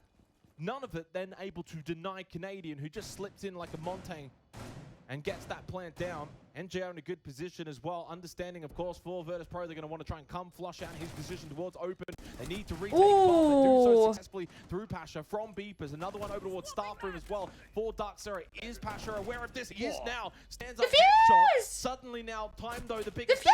What a shot from Dan onto Nave. Down to Canadian. He too falls. Oh my god. In the end, Virtus Pro may have allowed the Oh my god, that scared me. Just in time, 0.8 seconds left on that fuse. Really well played from Virtus Pro. Oh my god. Have allowed the plant to go down. Sup, Nan? How you doing? Quickly switched up in the post. Oh my god. For some information, other players immediately vacating the basement, going up main stairs to apply pressure on the likes of NJR, up above, kitchen as well, which was occupied. Unfortunate there for Nath. He would have loved to have been able to lurk a little bit longer inside of server, maybe pluck one kill, and then obviously time would have gone the way of Dark Zero. Not meant to be, though. And a very chaotic opening round. I don't think it's every day of the week, especially this kind of meta round where we see a very traditional plant through server, the turtle plant, no hatch drop to speak of from Dark Zero. Good round, good round, good round. That was scary. I honestly thought that like they were all chasing after the kill, not even going to defuse. That genuinely scared me. In place because you obviously don't want it to be directly there immediately. Then it's very easy to deal with it early on from any kind of Twitch drone or even any kind of offensive player that can then kind of shoot it out. Instead, then it comes over a little too late, and then Canadian obviously wasn't planning in that default, so there was no real time there. Still, really good swift response from Virtus Pro.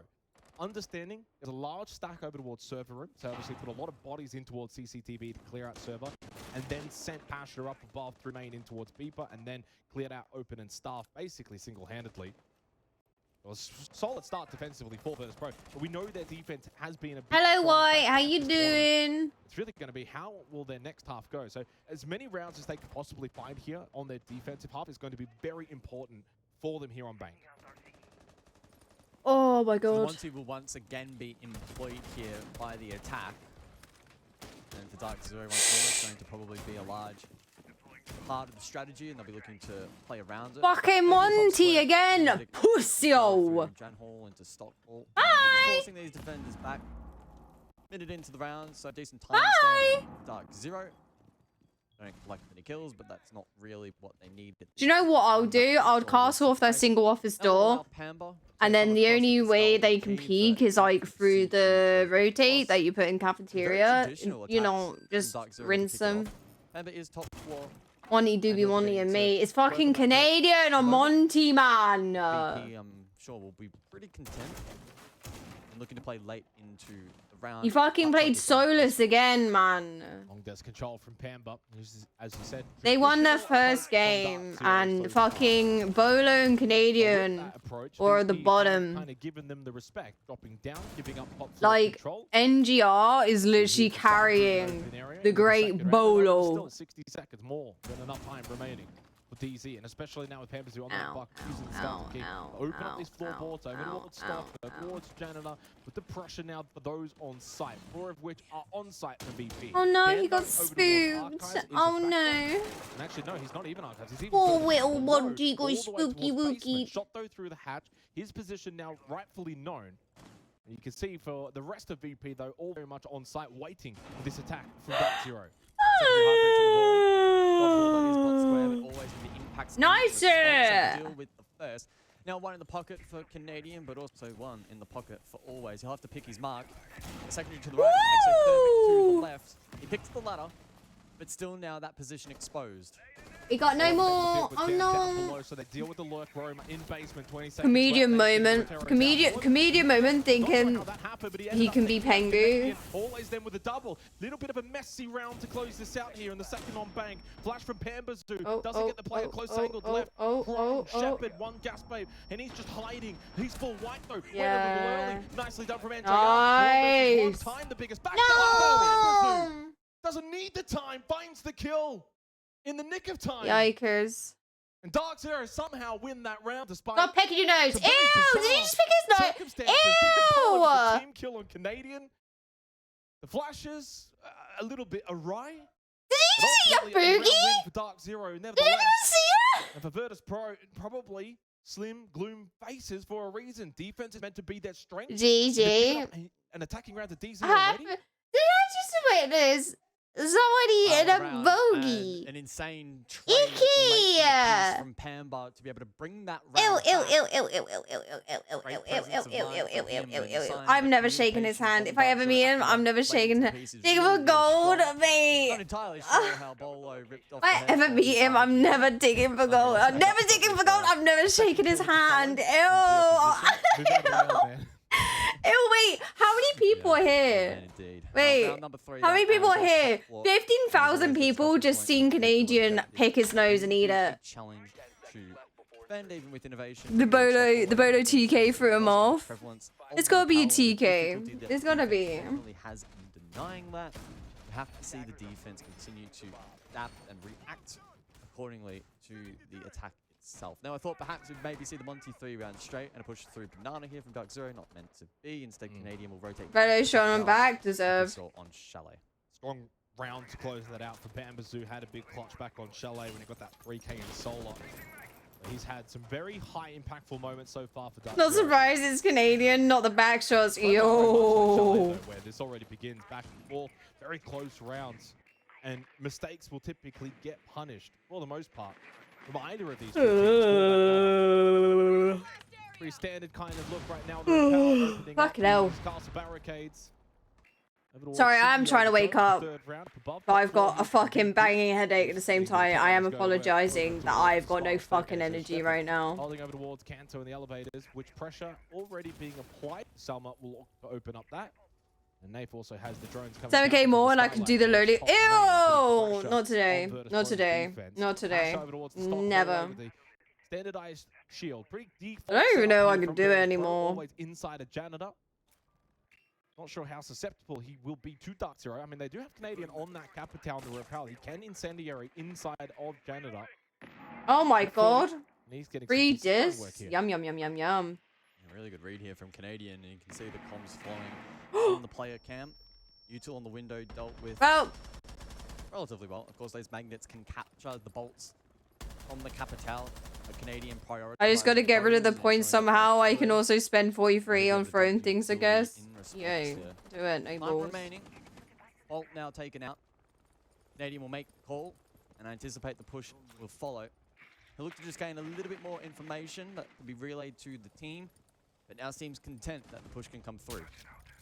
Double stack over towards front desk from the side of VP, although it was actually Dan losing his life from that very position and hands of NJR. 55 seconds left. Nafe making good work over towards For around square. 215 Again, objects, so you don't know, Asher here balls. through that stock hallway. Shield is still up, makes it difficult. Initially, that flash in towards Janitor, though.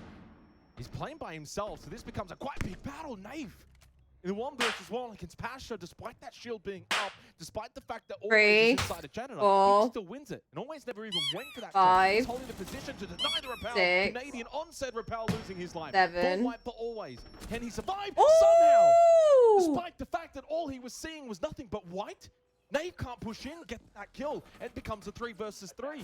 Bolo has to recover the kit outside, and Pampazoo does. Enough for now. 7. Big position, but loses immediately to Shepard. Nice it! Not nice it! Currently playing out. Time a big factor. Bolo's been able to repel into sight. Will start to stick down to joystick. Can he deny?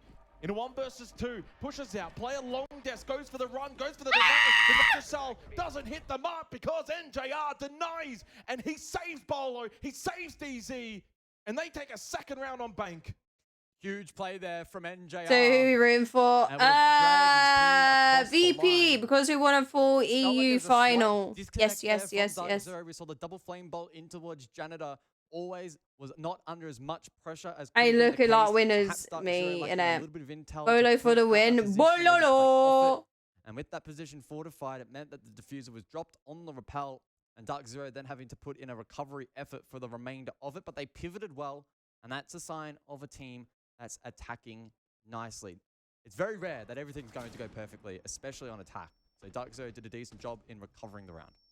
Yeah, and I liked what I saw from DZ in terms of really spreading Virtus.pro's defense, where they were on the repel left side, repel over towards airlock side, then top square approach. So really utilizing as much of the map as possible on a map that can be quite complex to really break down. DZ, again, 2nd best attacking team at SI thus far. It's really no surprise to see them already have 2 attacking rounds, regardless of what the meta really has been doing to this particular tournament. DZ have kind of been bucking that trend a little bit with their very successful attacking win rates on certain maps, and so far that has been prevalent on Bank. Go to lockers and CCTV though. Last time out, it was a close round. They got the plant down successfully for Gamer Dark Zero, Scream. VP got the and right now, VP probably need this round. This becomes a very pivotal round for them. You allow Dark Zero to get to a 3rd already. Oh my god. Owen Free! Mr. Owen Free, Monty Main! Chalet, showing out the start of Bank, showing that they are looking like they can pull away from Virtus.pro. Deja vu inside of server then, and it's the Monty in the face of Dan on the Goyo. The Yokai from Echo though, just making it a little bit more tricky for Canadian to aggress. He pushes forward, the stun will come through and opens a window of opportunity for both Dan and Pasha to aggress on the shield.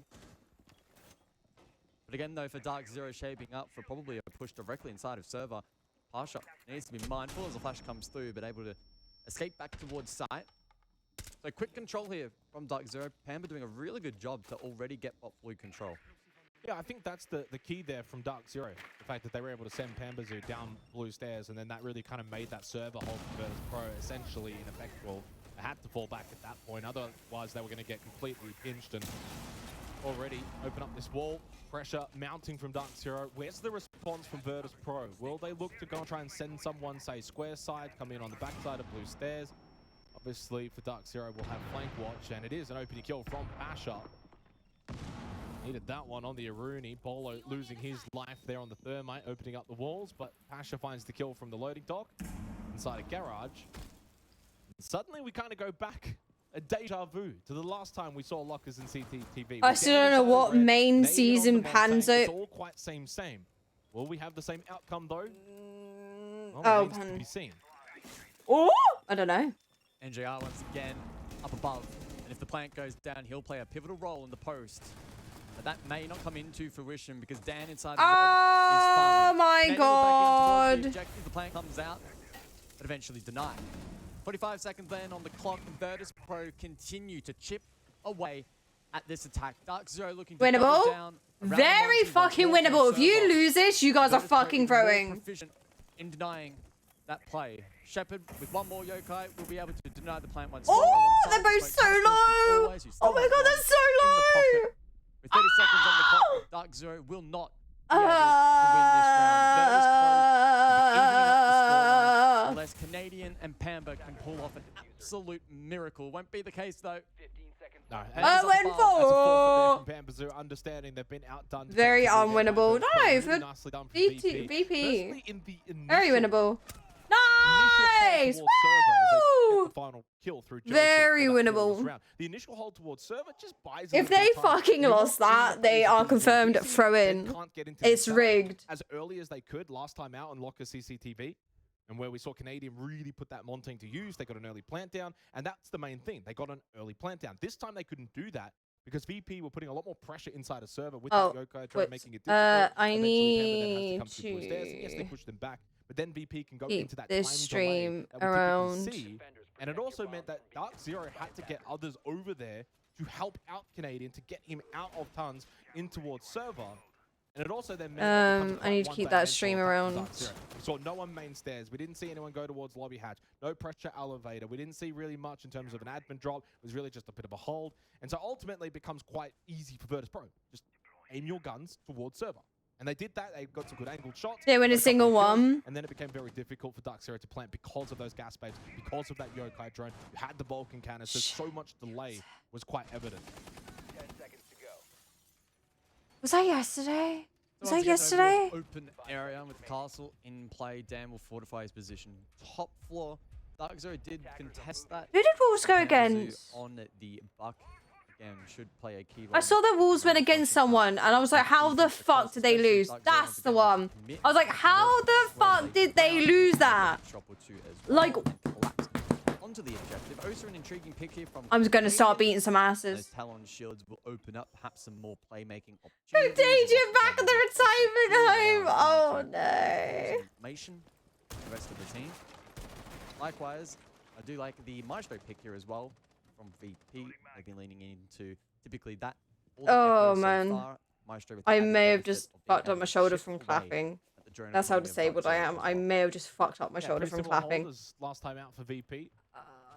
Bollocks. Against for Dark Zeros, they've won another Bollocks. site outside of basement, so this is where they Bollocks. can shine. Now that Lockers and CCTV has been locked Ah. away for the remainder of this half, can they continue to find success up Canadian top? gonna retire just to come back and lose another team. Just Bet. though, momentarily Fucking after bet. Dan was already able to get the kill onto Pambazu, and that's a pretty big kill. I think that's a win more so for Virtus Pro because you get rid of the buck. And the It's buck what I will mean. do a I'm lot of really work fucking once short at top Bolo. floor control is Like, I established, thought and they Bolo can was gonna solve come the back and be an Gonzalez can open up absolute positions like Canada, fucking for example. menace. And so You know, therefore, there's a like, little bit less offensive back power now back from in the Dark Zero. day, But they've finds a kill he was on feared, Pambazu, and so now that he's probably offsets just... the loss of Pambazu. Anyway, Canadian steps He's up, just but another not Tom, Dick, or clear at Harry stop. now. Joystick on the water now drops, losing a lot of life, but he stays alive. 3 versus 3, under 90 seconds left in the round, and only just now Dark Zero can start. You to do get this top not floor understand. They control. were Virtus Pro throwing like conceded. deliberately. Now I've outside. never seen a pro team. Really? Play around with that Osa and opening up some Man, playmaking rigged. positions now. Absolutely rigged. This Although whole longer thing is rigged. Bolo still has 3 summons. 0-5! 0-5! Drawn elsewhere at the moment. Still plenty of time. That's what you get for available, being though. a 60 fucking seconds Monty on the main. clock. Nave can Get to good. drones to create a line of Pussy-o. sight. Flushing out. Even died as Osa. Utility. Like, I'm sorry, you played Osa and you still died. You played Monty that had no way of fighting back, you died. So you play Osa that actually can fight back, has a good gun, and you fucking died. So there's every world in which Dark Zero can The expose fuck? the defenders on the objective. But they'll need to hit some shots Apparently, so they can get Rob, kills. the fuck? Apparently the fucking... I'm allowing that. Apparently Hicks, it got blocked for being That racist. position all together. They've got themselves a good spot in terms of crossfire angles. Balboa replays No Canadian real solo Trust. position Oh my for god, VP don't. defensively, so it does mean for Dark Zero, if you I can't would push it by actually, I'm not gonna yourself, lie, you go I'll with throw the more than kill. Canadian, I'm Before not gonna rounds, lie. you probably lose your life. But I'll do it in Always with a good style. angle. Flashes At to least come I through. throw Always in a successful, funny always way. Off that angle does find a kill. Shepard 2. And these little solo pushes from DZ. Nice! On its face. They spent so much time trying to open I need to these do little doors, trying to claps. open up I the need to site remember to with do little the claps utility. because I will dislocate my Time shoulder became a again. factor. They ran out of it, and in the end, Virtus Pro Yippee! Hi, Blender. How you doing? The ability to It's a derogatory term for poor rule. Yeah. So far in this matchup, and despite Dark Zero having Again, the yeah. ability of the Sunwolves and the exothermic to open up entry points and line of sight to expose those defenders, Yeah. and it's difficult to flush I'm them out. That's even with his disabled. army banned out. So perhaps then a lack of information, although I think the drone... Let me go get my wasn't sippy cup. terrible. There were still 4 left at this point in the round. But it came down to a lot of ones. Yeah, I know what Hicks means. I'm just saying it's weird for it to be blocked, classed as racist, because in my eyes, it's not racist. You know? You're a hillbilly. You're a hick. You know? Pyramid or You're a hillbilly. That's what I think when I read hick. I don't think it's racist. It's just describing a hillbilly. Yeah, no? We'll see. Obviously, Easy have already shown that they can defend quite vigorously back on Chalet. Dark Zero, of course, they were able to... Oh, VP, will you win for me? Oh, VP, will you win for me? Oh, VP, you got to win for me because I really need a fucking wee, fucking wee. Straight in towards open. For white men is not racist. I mean, get that, but it's not a racist way, but it is different. No, I live in American South, and I've never heard a single person get offended from the word hick used by any race. Yeah, that's what I mean. I don't see it as a derogatory term to a white American. Like, literally, I just say, like, that person dresses like a hick means that person looks like a hillbilly, you know? You know, But if Pasha had dropped down the hatch, but a rootin' tootin' shooting cowboy hillbilly, you know? Sit behind the shield. Oh yeah, his name is Chick Hicks, the green car who hates Simon Queen. Oh my god, it is. Possible. I believe there's a mute gem. Oh my god, yeah, he's a hillbilly. Elsewhere will move. That's weird. That's weird. But the more you know, the more you know. The more you know. Oh my god, does that mean Disney Pixar's racist? Oh my lord, we've confirmed it. Pixar's racist. They named the car. They named the car Chick Hick. The rest of the team gets to work. Double stack over towards. You fucking hit. There's no real kind of still blocked. Defense from Virtus. Held the message for a reason. Race, ethnicity, or religion. That's why it's been held. Minute 12 seconds. Well, they've dumped utility again into You don't fucking hick. Launcher and not the asphyxiating bolts from the Capitale, but we need to see Dark Zero actually play off this, right? There's no one inside of Janitor at the moment. Okay, it's Animation Studio having a dark undertone. Never. But they're quite static at the moment on the attack. Uh-oh. Dana. Always was forced to drop down. It does mean Janitor's quite vulnerable, though. Pushed away and Yellow King out. Dana. So always is eliminated out of the game, and so is Dan as well from NJR. So now it's an advantage for Dark Zero, looking to do what they did back on Chalet, close out the half, forcing that 3-3 scoreline, not allowing Virtus Pro to get a fourth. Feeling as if he has to hold a different position, maybe feeling as if that stock hallway position is now very much under threat. 20 seconds, it probably comes down to, can they deny the plant? Can they deny Canadian on the rappel? That becomes a huge win condition now for Virtus Pro. Pasha cannot survive. He gets completely overwhelmed as Pambazoo and Nafe made their way in top square. There's only one left, it's Shepard. And all he can do now is hope to deny Canadian. He can't because Nafe was watching.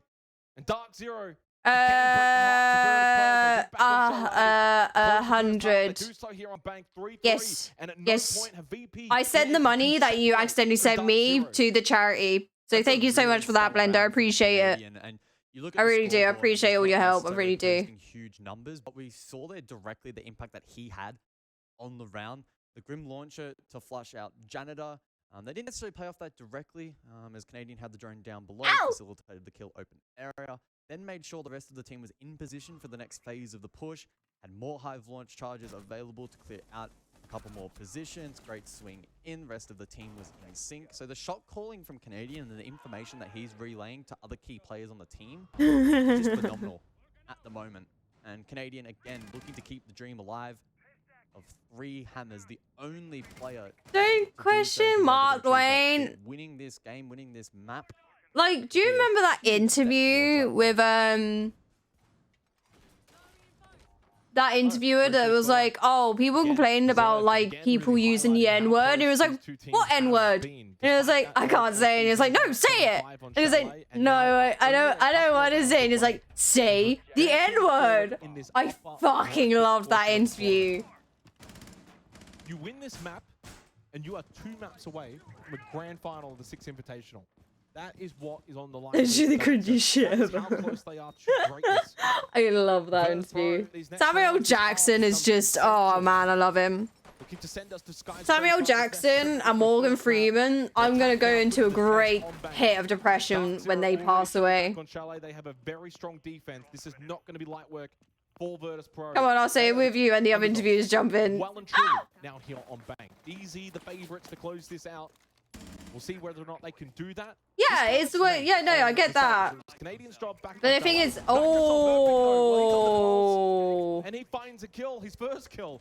But like, yeah, no, it's anyway. Let's get away from all this because it's getting very political. There's so much shit going on right now. I'm scared by politics. I'm too dumb for politics. Not a good start for VP. I'm just an anime girl on Twitch. Down with some top square control and Australian! Oh my god, 1 and 6? Imagine. Just making sure that no one on the defense really aggresses up top blue. Yeah. As VP slowly chip away. Give me a sad day. NJR on that stairs position. No real incentive for him to push up. But Amber's actually found himself inside of Printer now. Open area. This is a big playmaking position for Panda, but elects to play safe and drops down.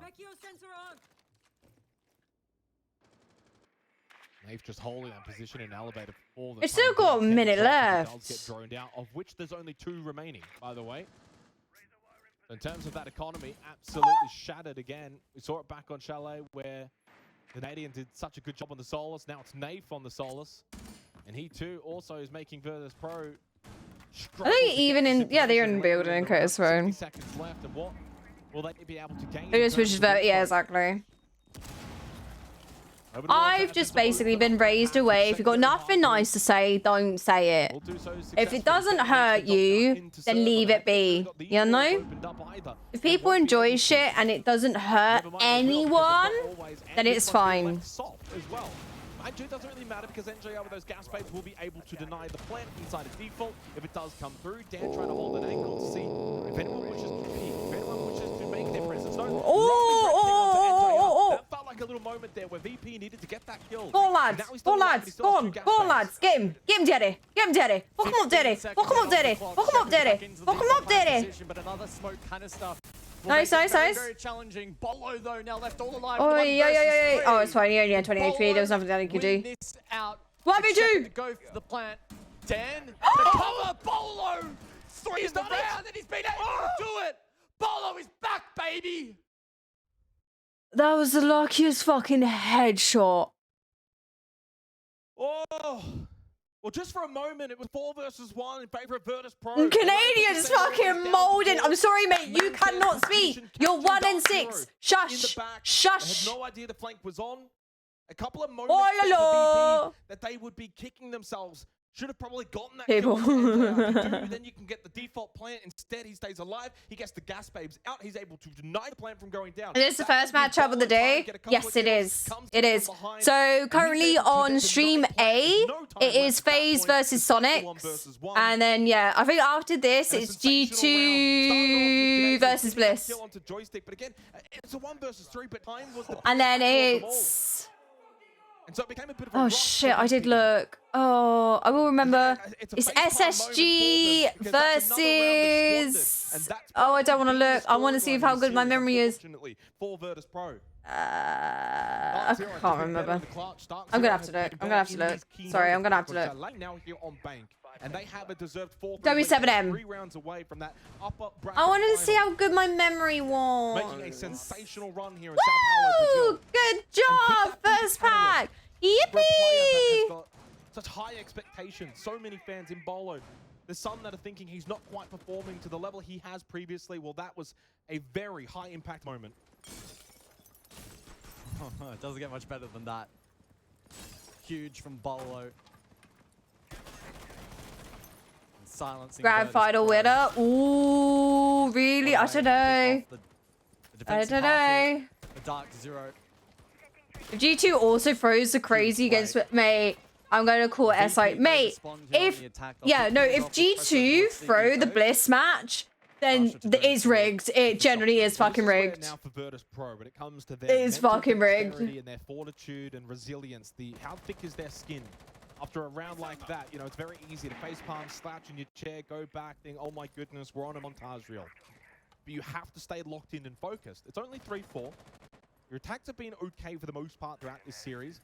Nothing to suggest that they can't bring this back. It's only a one and you were very close to being able to win that round on a Locker's CCTV. What site is it? Open area. Oh, Dan! It's gone. Forget about it. Forget about the first map. Oh, Dan! How tall do you think he is? And a little bit of damage onto Pamper, so he's taking quite low. Pasha, the F not mine. And a player to his right. He was red pinged, had the information along with the call out, but he's just shot so quickly by Canadian. He never even got a chance to take that swing the way he would have wanted to. How the fuck did Canadian win that? And he's losing that battle too. All these little 1v1s. You got killed by 1 in 6. Naif is strong. Holds his position in a steadfast angle, and Dan now goes up to try and salvage it for Virtus. Dan, please. Oh, Dan, please. Thank you, Dan. Oh, he's 1 HP. Oh, 1 HP in a dream, baby. Main here for Virtus Pro, but it's going to be a challenge. Reaching charges in the pockets of a couple of these players to create line of sight. Although at this point of the round, I don't think that will be too impactful. Looking at the outlines as well, Canadian is lurking bot blue stairs, a position so commonly flanked by the defense. So Dan needs to be so mindful of that. Bot quad wall opened up, but Dark Zero with some really strong positions.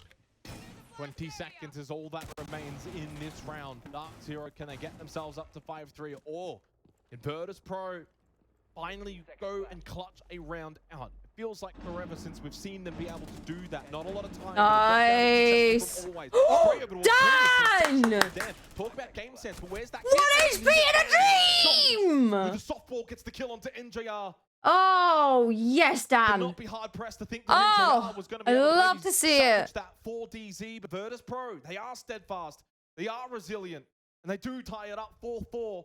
And a timeout has been called actually by Virtus Pro for this tactical timeout, despite the round win. This is the first SI or Pro League I've watched in 4 years. I'm just happy to be watching again. Been shaping up in this series, and that could be a circuit breaker. Same here, Blender. I've literally been out of the loop for years.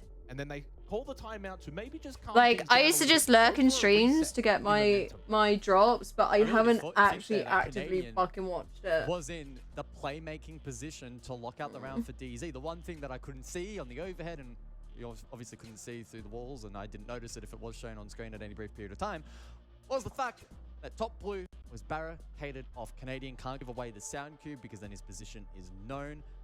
Dan was low on HP, so Canadian probably still would have won the fight, but understandably so, he elected to keep a low sound profile. Then attempting to spray through the barricade made things very, very awkward, and Dan punished Canadian in that position and allowed the attack in through bot square. So an unfortunate round there from Dark Zero. But what a response from Virtus Pro. It would have been so easy. FaZe is currently 5-4 against Sonics. Once again, in the late round. I've got both streams out, man. Look at me go. I'm being pro streamer. Look at me go. I've got both streams going. Look at me go. As they possibly can be here. I love how Spoit is co-streaming and talking shit while he went home as one of the worst. Really? Spill the tea, White. I need more elaboration on that. Was that this year? Away from them, and that has probably been a bit of a story here. Rooting for Orbit because I was a big Kickstarter fan. Oh my god. Orbit. That's a gum. That time they were able to close it out. Deservedly so. So far, it's always that's kind of leading from the front. He's the main man right now for Virtus Pro. 10-4. Does kind of mean, though, it's a little bit of that one-man show. Pasha's being good as well at times. And so potentially others to stand up. Also, Dan 8-4. Where's Joystick? Where's Shepard? Can they get involved? Especially for Joystick. MAT was the worst team of the group stage and were the first to be out. Spoit is right now co-streaming talking shit about that. Really? Oh! Spoit is a shit talker, lol. He even said they were getting grouped before the Invitational started. Why is he molding? Back in 2019, they've been close, but no cigar Oh, that's actually yikes. That is a huge yikes. them to get it across the line.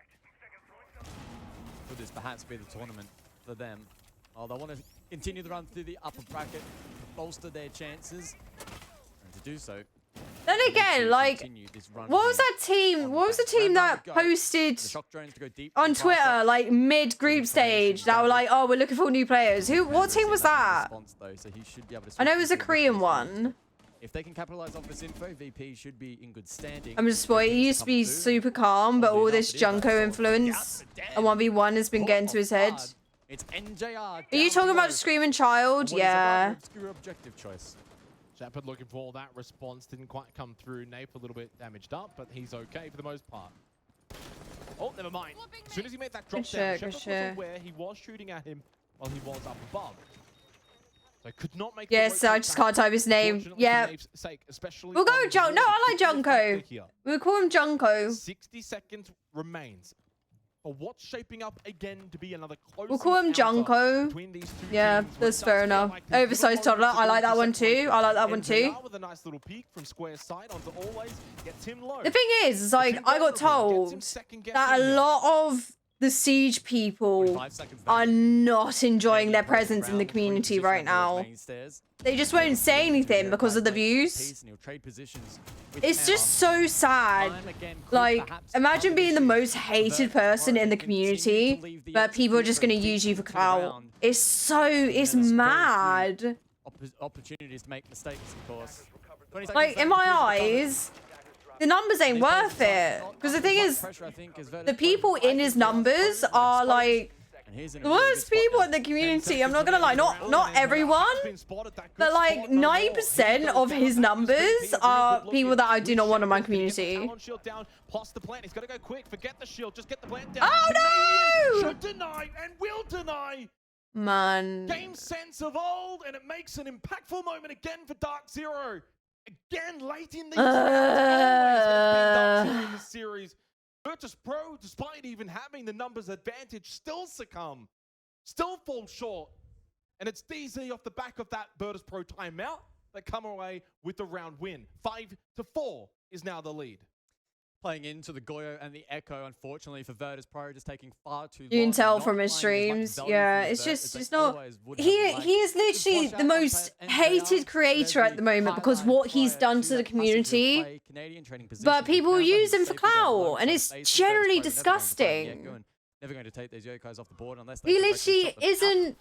He isn't real on stream. He's just role-playing Tyler 1, and he's using other people. Like, I 1v1 Bolo, or I 1v1 Spoit. You're literally, it's just fucking, it's awful, man. Final position. You get into that said position, and you have I don't know. 2 maps away. The thing is, I'd rather get my growth, like, for me being me, rather than because people know me through this person, or, you know, I don't know, it's just weird to me. Unless they turn it around. I don't want people to feel forced to follow me because this person said to follow me. I'd rather people follow me because they sat and saw what I was like, if you get what I mean. Because the thing is, if they like what they see, then they'll come back, actually talk to me and socialize with me. Because the thing is, like, numbers, you know, it's just numbers at the end of the day. I'd rather have people come in and talk to me, you know? Loud equals funny. Yeah, loud just doesn't equal funny. Counterplay here on offer for Dan. The IQ brought out. Entertainment has slipped past our generation. It really has. It's TikTok brains, isn't it? Perhaps some Yokais from Bolo and the Echo as well. Yeah, what I mean, Red, is like he's seen, like, do you remember when Tyler 1 rage clips used to be like the funniest thing on YouTube? He literally saw a Tyler 1 rage clip and said, that's funny, I'm gonna do that all the time. So he literally just does that non-stop. Elsewhere, joystick on the vertical up above. Cutting off any rotations if there is a roam employed here. But yeah, I went on TikTok and I saw Rainbow Six has recognized him. It's a dark day in the Rainbow Six community right now. It's a dark fucking day. Hatch open though, so he'll chip away at And then these people are like drones. complaining that he was so calm in the ad, and it's like, well, no shit. He literally plays a character. You guys are just fucking dumb. Under 90 seconds left still in I'm that getting 5 paid to versus be 5. here. No, you're not. And while it's not Who's a match paying point round, you? it kind of has that same feeling to it. Joystick opens up stock, drop down. No one there to meet him though initially. No real response here from DZ up above. At this point Me? in the round, Oh they're my more than God. happy to play sight. How you doing today, Got the Waves? smoke, you've got the Yokai from the Echo, the Vulcan canisters. But no, yeah. Time I'd denial, rather people come in, have a natter, like me, have a natter, rather than it just be numbers. I'd rather, it's quality over quantity, if you get what I mean. I'd rather have people nattering. I love lurkers. Lurkers, you do you. I love lurkers. I'm a lurker myself. I'm very shy boy. But, yeah. I don't want people to follow me just because someone said to follow me. I'd rather people talk to me, get to know me, and be like, do you know what? This bitch is funny. I'm going to follow her, you know? Turn around, hold that F key. We're just too boomer to understand young console siege. It's Skibbity Toilet, man. But he's dead, no more. Big Nate from Den suddenly gives an Having a community that laughs at head in a toilet. It burst. It's good. Oh my God, Dan, please. losing his life to Pampazoo. Now always can he stick it? Yes, he can, just momentarily. Oh! And Shepard's able to help DK! out. Canadian then gets the kill, the flush on the Pampazoo. But don't let it be twisted. It was predominantly Shepard. Now they need to go above, but already there is Pasha, denying that main stairs push, and it's only Canadian. In a 1 versus 4 through the barbed wire of main stairs. Don't throw, don't throw, don't throw, don't throw, don't throw, don't throw, don't throw, don't throw, don't throw. Of numbers for the side of Dark Zero. They've got the double swing, but he doesn't check left side of the hallway. It's true, yeah, And correct. Pasha was Thanks. able to deny the retake immediately. Despite the Yokai. I enjoy the burst being lurking, yes, successful yes. first time around. Unfortunately for Dark Zero, they ran out of plant denial.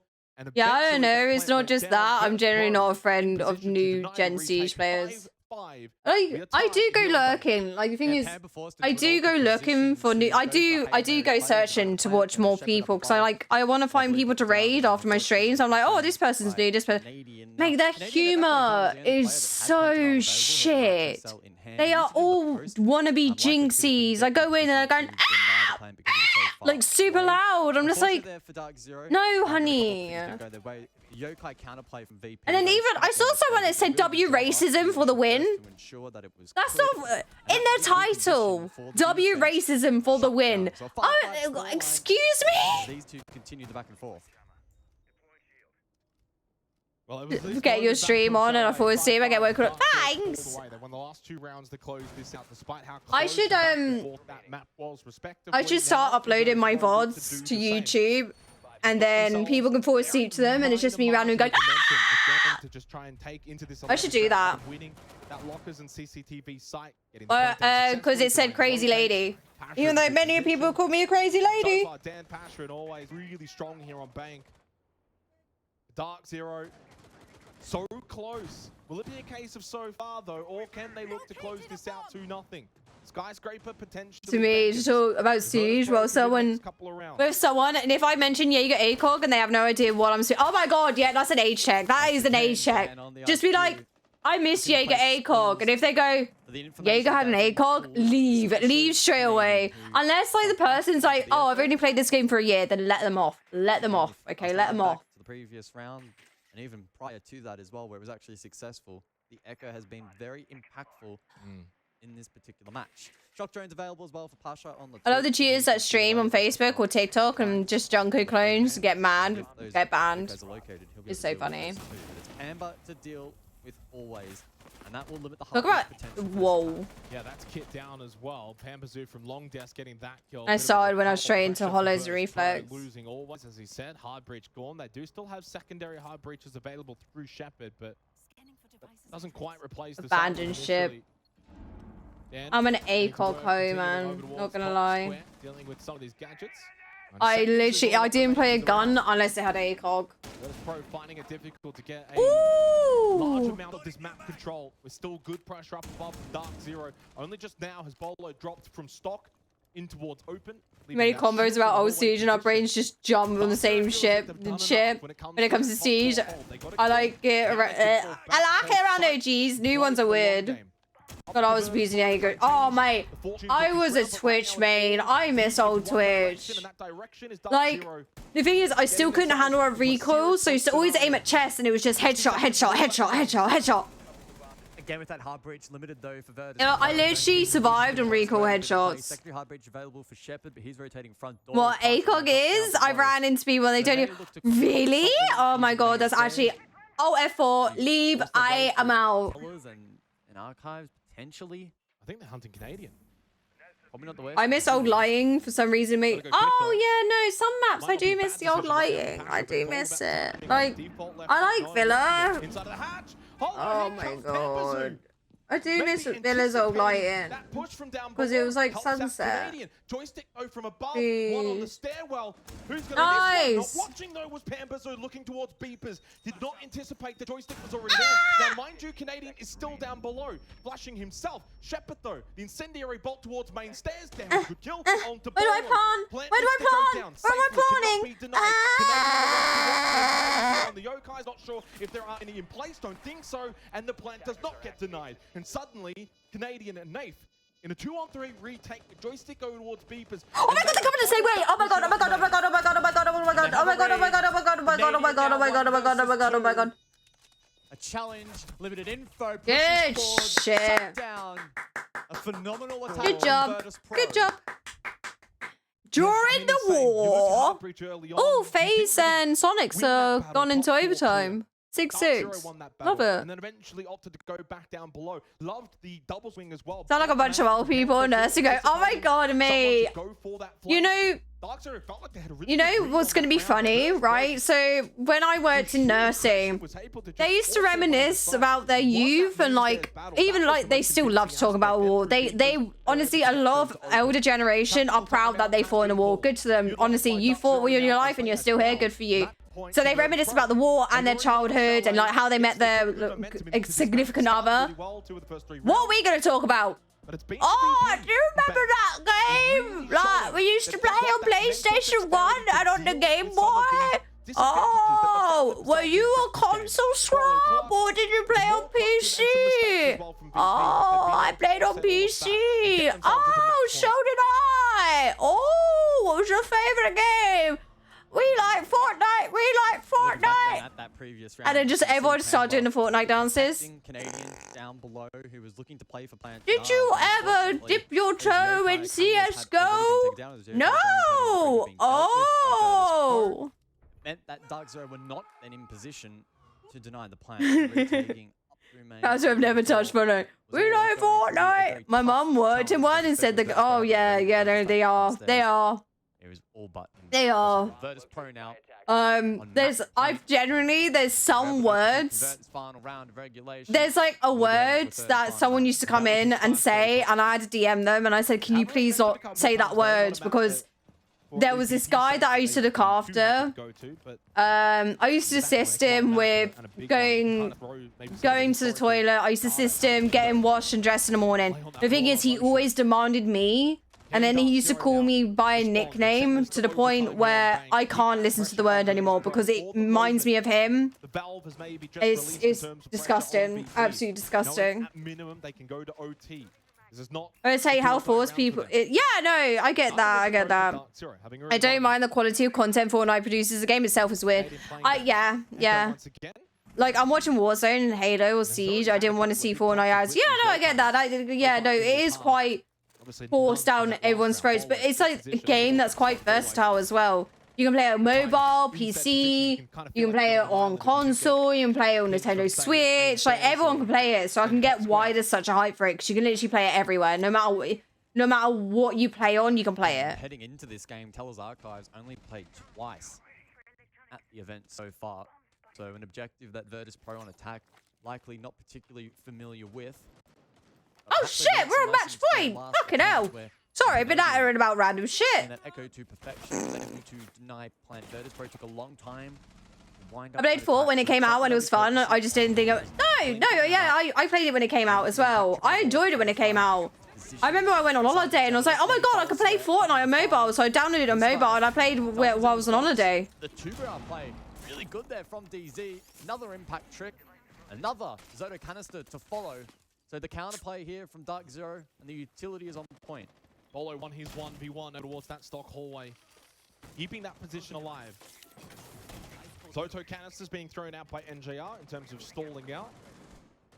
And always, obviously trying to get this vert established in towards above site now, above archives. And Dan dying first is so devastating. Favorite chick eggs to Fortnite. Mate, I love Twitch conversations. For Virtus Pro, this is going to be a very difficult round to recover. They do get the kill onto Nafe, who's gone a bit more quiet here on Bank. 6 and 11, so he's been flushed down front desk. Those two can't play Fortnite. Now, Virtus Pro can look to put pressure on Archives along with Talers. Good shit. What a sensational game he's had, and he shuts down NJR. The Zoto canisters were already utilized, so job done from the tuber round. 45 seconds left. Is this Look at Canadian being a fucking rat. Look at him. Pambazoo's already had some big kills as well, but down a player. The numbers disadvantage. The biggest factor right now is Pambazoo goes hunting through server.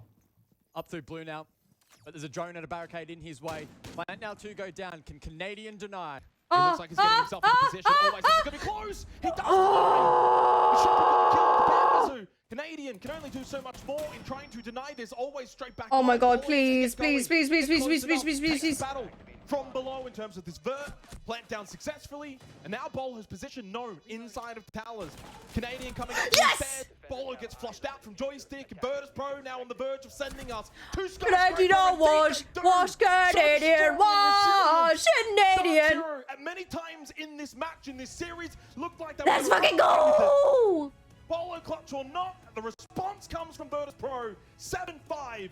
And we go to a third map. Was Warface? Ah, I heard of Warface. Dismantled by Virtus Pro, who countered the way in which they wanted to defend Bank. Great effort, especially again in response to that Bolo clutch, which could have been to the demise of Virtus Pro, but they keep this series alive.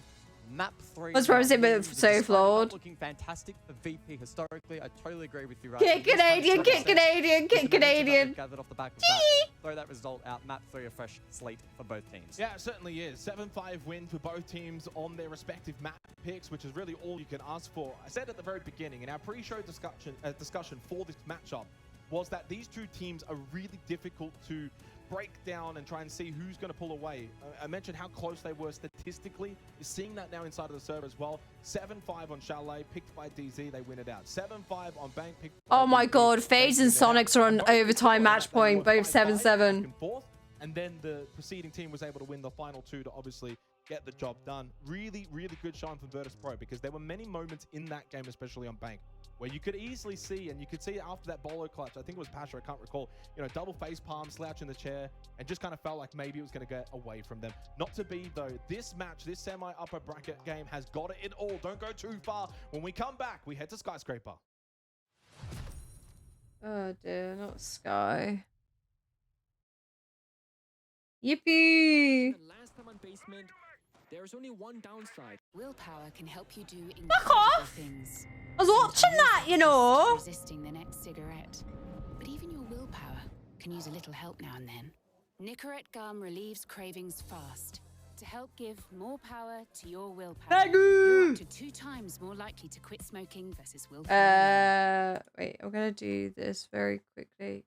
There you go. There you go. To stall things out further. So a lot of utility being brought out, but at the same time, you cannot really risk losing any of these defenders. So your goal, have everyone stay alive for as long as possible, get to that like 30-40 seconds where all the passive gadgets and active gadgets have been utilized, all magnets have been charged up, then Rexon can throw his life away as he has to, Ambient Bandit can throw his life away as well. Same with Citizen, but Geo and Grixer, they have He's an AI.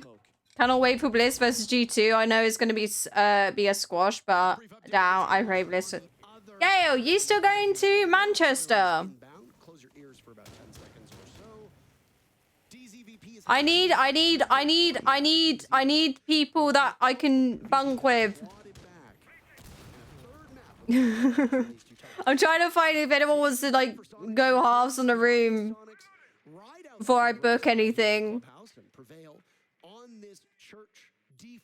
Because like even I thought like getting an Airbnb, if there's like a load of us going, me and Gail already sharing the Premier Inn. Ah, can we not get an Airbnb? Sad. this blue attack, but surely they cannot do it 3 times, right? It's gonna be a bit of fake here. Churchill opened up. What Premier are you guys staying in? Can you send me what Premier you're staying in? Then I'll see if I can get a room at the same one. I just don't want to be on my own.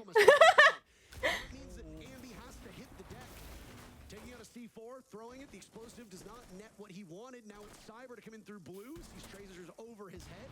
The bees are there to hold down these players from Sonics, but none find their marks. Handy striking first. Down goes Ambi. The gang grows. I'll see if I can link you. Thank you. I just want to stay close to people that I know. I don't know if I'm going for 100%. I know I can pay for the ticket in like 3 payments, but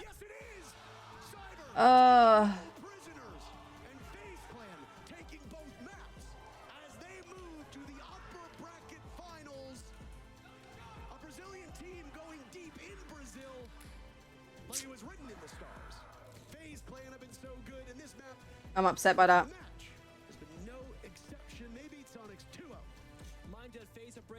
Mandem. Do that. Do that. Okay.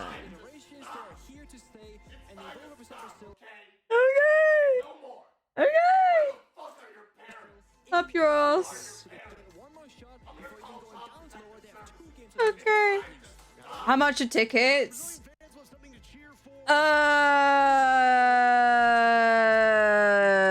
Sorry, I've got to look.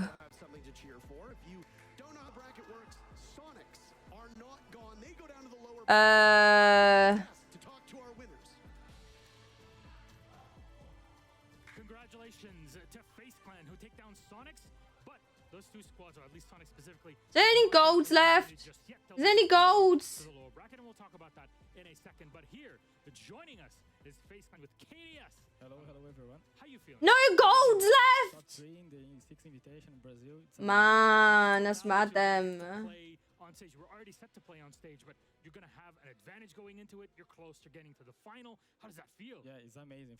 It's the first time I Okay. 6th invitation with the crown. It's £84 for the ticket, but then extras. But then I need to pay for coach, hotel. Yeah, it's gonna cost a lot. So good at competing against these top tiers. Is Easy Pass go and collect $200 a group? I think what to Simply stays near airport. sometimes or other times just waiting then like getting the free kills, and I think that is Oh, brilliant. thing we are doing and playing happy and confident. Okay. The team. On top of that, you say opportunity taking. It seems like you guys have adaptation to everything that your opponents are doing. It's like you have this perfect understanding and reading of this is the next move that we have to do. Is that because you guys have so much trust in each other and you believe in each other to always make the right decisions? Yeah, for sure. Like in the round we play, I think Oregon. I just go in the white stairs with the drone. If I got killed, fine. If I'm not, we don't care, you know. Yeah. We just playing our game, and I think this is the best for us. Yeah, and you love each other. That's the way it works. Yeah. Honestly, that camaraderie really does show is in the entire squad. You trust one another. I think it's very important to do that. Now, with this victory, anything you'd like to say to all the fans? £231.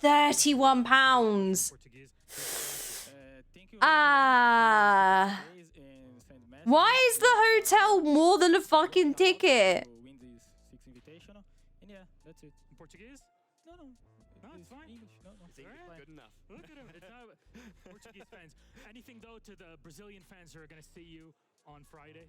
Espero que todo mundo aproveite o tempo no Ibirapuera. Vai ser grande evento e é isso. Thank you very much, KDS. Thank you. Congratulations, FaZe Clan. They move on. Because it's a hotel. Thank you again and good Fuck you. Sell a kidney. I don't have any left. I sold them all at the black market. Right, I'm just going to quickly go grab a drink. I will be right back, my darlings. Everyone behave, okay? I'll be right back. Ah!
I'm back. I'm sorry. I was having a natter with my mum again.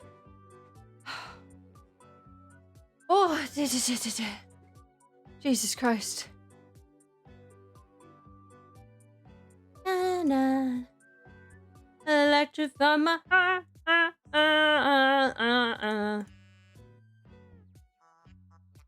Okay. Why are we writing? What? Oh, yeah. Oh my god. This isn't much, but put it towards the trip per plus 69, love. Oh my god. Blender, thank you so much for the 1,300 biddies for them titties. Congratulations, my pocket chat, please, for Blender. Thank you, my darling. I appreciate the support. Thank you, thank you, thank you. Mwah. Oh, man.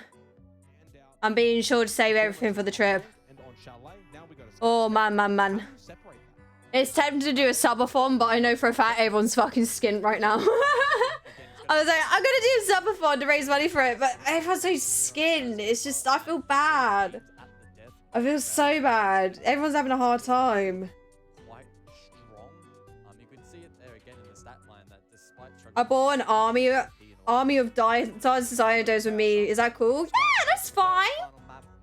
As long as I can name every single one. And we're gonna name one Paul, and everyone's gonna hate Paul. We're all prepaying for the major. Ooh, OBS, Host B, Larch, Observer 2. Ooh. It will be another testing map between these two teams that have gone back and forth.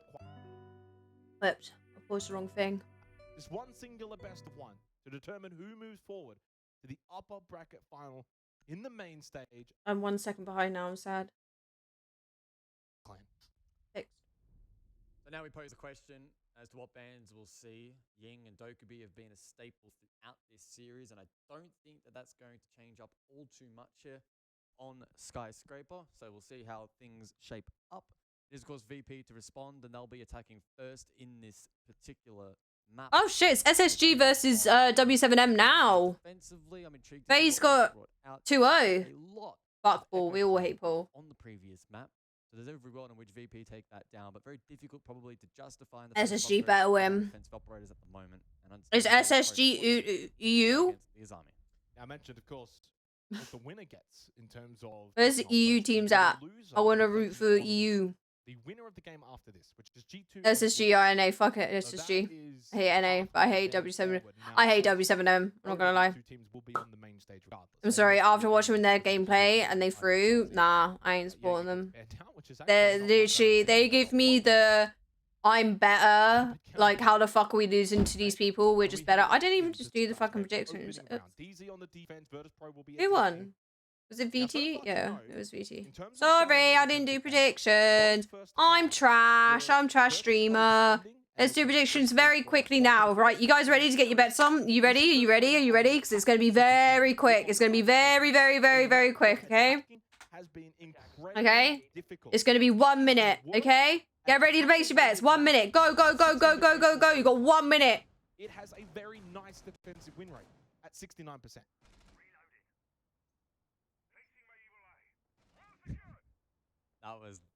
That was pretty funny. I heard my name. I heard 69. On some of the stats, I was looking at the Jaeger pick percentage at the event thus far.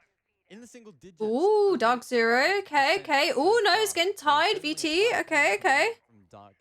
Ooh, Dark Zero. Oh, VP winning. Oh, okay, okay. Okay, I respect it. I respect it. Ooh, Dark Zero's going up, though. Ooh, people are betting little by little. They're like, I don't want to put all my money in that pot. Ooh. Oh no, now Dark Zero on top. Love it, love it, love it. Ooh, little by little, little by little. Available. Valkyrie also in play. Now, last time over on Bank, especially with the Echo being prevalent as well, we did see Dan eventually transition across 8, 7, 6, 5, 4, 3, 2, 1. Bets are off. So we begin.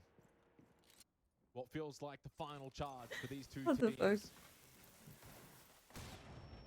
24 rounds have been played, and so far we cannot separate them. More required. NJR holding over towards VIP. A single wall gets opened up. With 1k on Dark Zero. Obviously saw the MP get thrown over towards Evil Eye. Pasha makes his way in as well on the balcony outside of this kitchen position for Virtus Pro. I don't know why I was about to say for Dark Zero. Nadine holding up above. And interestingly enough as well, not a Tea Room Karaoke start. It is going to be Office and Exhibition. Tea Room Karaoke, typically like the first choice option, if you will, for teams defensively on this map. Drone shot out. Only 5 now remaining for the side of Virtus Pro. Pretty big extension here from Dark Zero deep in towards T, as opposed to perhaps being a little bit more restrained through Throne and Drum. Nadine to contest. Who's the call to Pamper, who's able to sweep. Apparently had a rant about there not being villains. So they chose to be the dicks. Ew. That is actually an ick. Okay, that's my 101th ick. Is when someone goes, there's no villain, so I became the villain. That's actually a Joker ick. That literally gives me Joker vibes. That is such an ick. At least to open things up ever so slightly for VP, looking for this sweep across push. Just to lose the round? Oh my god. Shepard has droned out Drum, which is uncontested. So is the mezzanine. Does mean, of course, Dark Zero have fallen back over the site. We can see that there with the overhead. Close by to Joystick though. NJR. What have we got? Dragon, same with Pambazoo. Ooh, it's very tall. Now making his way towards this direction. Really, I hate my cats. To aid for himself in terms of helping clear this. It's a dry swing, dry peak, but only 35 seconds left. You don't have many other choices remaining in the round for Virtus Pro. When he's losing, like he's 12. Oh my god, I'm losing. I must say something very empowering. Naked people. Or peak from Pambazoo. And he has NJR close by, and it can be a double swing. That is successful. Nice. NJR losing his life by Shepard. Again with the kit in hand. He must not fall here. Chair. 2 versus 2, but needs to push into sight and get the plant down. Always is there to cover. The red ping now from Bolo. Can he get involved? He certainly should be able to with the impacts and the double red pings. Plant going down next to him. Nitrocell thrown out. Does not deny Shepard, but it's an easy push at that point in the 2 versus 1. And a really strong start now. The Giga Whiff Joystick. What the hell? Oh, we don't talk about it. Zero in that dragon position. Unfortunately, Shepard was in an awkward spot. Couldn't necessarily flash out to create space then for Joystick, who we saw was dry peeking that position for quite some time. Oh, much better. Out really off the back of the extension through T there from Dark Zero. Really like that defensive setup. Electrify my heart. Okay job at the end to eventually clear it and trade, but man down in the face of a lot of late round utility as well was always going to be a challenge. And I wouldn't be too surprised if this shapes up to be very defender-sided. Oh, 100%. Yeah, I mean, I mentioned it before, 69% defensive win rate here on Skyscraper. Dark Zero, probably a little more favored on this map as well, and starting on the defense. Kind of go and look at the defensive win rate. 58%, yeah, maybe on the lower side when it comes to DZ.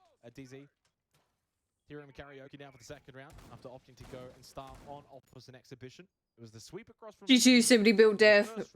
Mate, they literally, like, they impregnate women with, like, pro gamer juice, then track that woman, like, you know, when the women give birth, they'll track the player's progress and see which gamer fuel was the best, you know?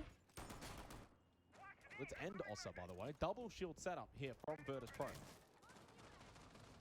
We've seen a little bit of Ossa in the series so far. Unfortunately, though, the impact of that particular operator hasn't necessarily been felt directly. So we'll see if Shepard is able Doesn't even need to interact with his org anymore. What? Oh, it shows that rich. Grim sees more playtime as well. Big talking point at this event is the impact of the Grim. Even banned out on a few occasions. Oh, is AFK? What are we talking about? Yes. Rebound the Hive launcher. Opened up more playmaking opportunities because you don't necessarily have to dry peek corners, which was clearly one of the big issues with that particular operator on launch. It is looking like it'll be pretty direct and also vert in nature. We're not really seeing Virtus Pro positioning towards Office and Exhibition. There's a lot more on that first floor. So owns the org, the gig of him stepping down is because it's aimed to protect G2. Ooh. Not going to clear out the mezzanine. And Joystick now. Ew! Made some comments so people want to. Ew! Who the fuck hangs out with that loser? Ew! Why the fuck? To come through with the also Talon shield by Shepard. The kit in hand and trying to find a way to now get this plant down successfully. Again, they do have a bit of that vert, and JR losing his life to Joystick. Where's the deny going to come from now for Dark Zero? It has to be this Nitro Cell. I'm not gonna lie. I miss it, like, I miss when you used to Thatcher or Twitch or Maestro Cam, it used to open. I miss that so fucking much. I think they should bring that back. It's like when you EMP the Maestro. Down and the denial hits the spot. Canadian still down below. He too with a Nitro Cell in pocket. Oh, he spotted him. Shots to come through with the MPX. Good for one. Back him up! Back him up! To hunt him Back him down. up! Blitz shield in the face of the Good shit! Get down! 50 seconds in a 3v3. Makes it a little bit more easier to now recover that diffuser. No real vert option here for Dark Zero. Looking at it from below. Always gets another one. Oh, they're actually going to trade. What a quick little trade between Always. Nice. Gets the kill onto Bolo, lane prone. 2 versus 1. Down to Nafe.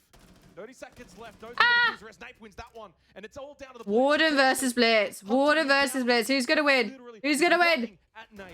Oh! Oh! Oh! Yay! Joystick! Go Joystick! Go Joystick! Yeah! Yeah! Battle of the history, man. Warden versus Blitz. Big from Joystick. Able to send it down below for the trade onto Canadian. And then so composed in the 1 versus 1. Nafe trapped, awkward position. And Joystick playing it to perfection. Fantastic peak. He was partying with Tate after G2-1 and well, people got really mad and he defended that he can party with whoever. No! Not when they're a fucking literal fucking sex trafficker. Fuck no! Fuck no! Oh my god. Jesus Christ. I can party with whoever I want. No, me. Ugh. Money makes people dumb, I swear to God. It makes people so fucking dumb. Not so much the shield, but honestly, his feet just running around the map, clearing out positions, and had the final position to get that win for Virtus Pro. And that's probably the kind of moment that I think throughout this series, Dark Zero have probably won far more often than, say, Virtus Pro. So a really good little individual moment for Joystick. Massive for Virtus Pro to win a close encounter at the end of a round. T-Room and Karaoke, no good with DZ. Instead, they now go down below, over towards Kitchen and Barbecue for this 3rd round. Obviously, Offers and Exhibition still locked out. We've talked a lot about Solace throughout this series, and in particular, Canadian, the impact that he's been able to provide. Unfortunately, on map 1 of Chalet, because he was hunting down those drones, he was often taken down first and put on an island by Virtus Pro. But as this series has progressed, his impact has become more and more prevalent. We'll see if Virtus Pro are still able to... The thing is, when it came out, like, what Andrew Tate got in prison for, it made a lot more sense why he degrades people. He generally doesn't give a shit about human life. Wall. And that will just make that a little bit more awkward for the attack to enter through. They'll need to invest more on that position if they want. Bro, there's 3 drones left. On a map of Skyscraper, you really need that information. Such a big horizontal map, multi-layered, and you got 3 drones with 2 minutes in the round. That is a really good job from Dark Zero in, again, denying the drone game of Virtus Pro. And an ever-present threat that has been established now through all 3 maps has been DZ on defense. What do you disagree with? Like, he belongs in jail? What? Like late round drone denial. Oh. This is just very early on. On a map like Skyscraper, there's so many chokeholds to push through. You want those drones. And they've got 2 remaining. Yeah, not much in the way of map I control. love Twitch bugging out, so I haven't been gaining some progress on my packs. No! Blind. Dark Zero from this position, yes, it's a 5 versus 5, but they will be able to play, realistically, any position to catch the attack off guard. Canadian still gathering more information, and knows that this push through drum will come in a moment. The Rune Gate to just stall it out for a moment, but it is Dan the first to fall. So, this is going to be tough for Virtus Pro, even more so at the man disadvantage. Yeah, again, no information, dry swinging, understanding, yeah, there might be some members of DZ around these choke point areas like Drum. They just don't have the information. Down 2 players now. A very strong defensive round from Dark Zero, but Canadian caught. The thing is like there was evidence. It's just it gets to a point. I don't. The law is dumb, basically. You can have real good evidence, but if it doesn't stack, like, you know, it could literally be him admitting that he does it, but because there's only one instance of him admitting that he does one thing, they will say that's not enough evidence. Even though it blatantly says, say I murdered someone. I go, I murdered them, and then that's it. That's all I said. They would just be like, well, it's not enough evidence. To take down drones and for Canadian to spearhead that on the solos, but you still have to play as a compact defensive unit and be relaying that and ensuring that you're then playing in positions that punish it. And Bolo, really good example there. He's on the T half wall position. It's not something that's easy to clear, especially without information. So well played by Bolo. Rest of the team as well doing their job really nicely on that occasion. Skyscape is very difficult to get map control at the best of times. Yeah, plus money gets you a good lawyer. Near impossible. So fantastic work there from DZ. Thought that was maybe an option back into the round, but Bolo was just very difficult to clear out. You could see on that first entry as well, over towards that position, they had no idea. Dark Zero take a 2-1 lead, and again we continue this back. And the thing is, that's evidence, but it's not enough evidence. About this series is saying this should go the distance. Dark Zero would rather that not happen though. That's evidence, but not enough evidence. The onus is on DZ to, well, at minimum, get probably 4 rounds. I'm so dumb. And probably not allowed the law is dumb. Anything else, yeah. Law is very dumb. Like the thing is, like it's the same with the Gypsy Rose case. Like I get it, she got abused by her mum, but like the thing is like, why does she get less time than the guy that killed her? But the thing is, didn't she fucking manipulate him? So isn't she more? She's the one that planned it from the very start.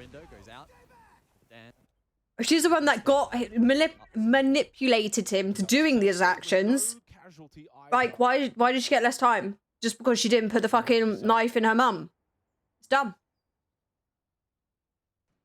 As we see Joystick actually droning again, this does really feel like a very important part of the game. Canadian, despite not... She got less time, but they eventually found her to be the leader and got additional time now. Yeah, but she didn't get the same amount of time. He's still in prison. Because he did the actual... Because he murdered her. I think they should get the same amount of time.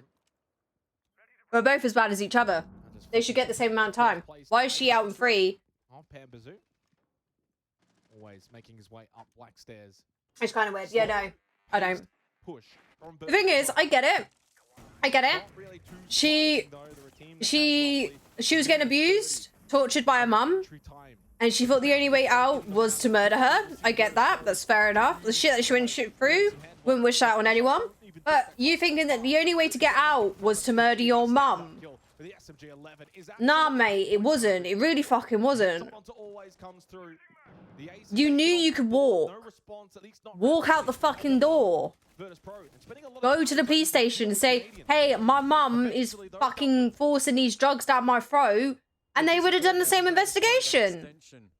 From DZ once more. You know? You didn't have to fucking murder her. Canadian good for one, and despite falling it now... Your mum would have gone to prison for child neglect. To make this push work. You know? For causing harm. She would have gone to prison. Is there holding the line currently?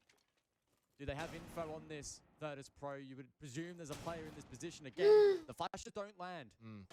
But the high launcher does. Pamba forced back. Yeah, I like that though from Pamba. Fall back, got the rotate option anyway. Plays sight, there's 30 seconds left. Don't need to take contact at that point in the round. So far, this has been so clean from Dark Zero. Earlier on from Canadian. Yeah, he lost his life, but it was job done. Denied a lot of time and position. Now Pambazoo gave up Dragon, but he can go for a flank option as well from the mezzanine.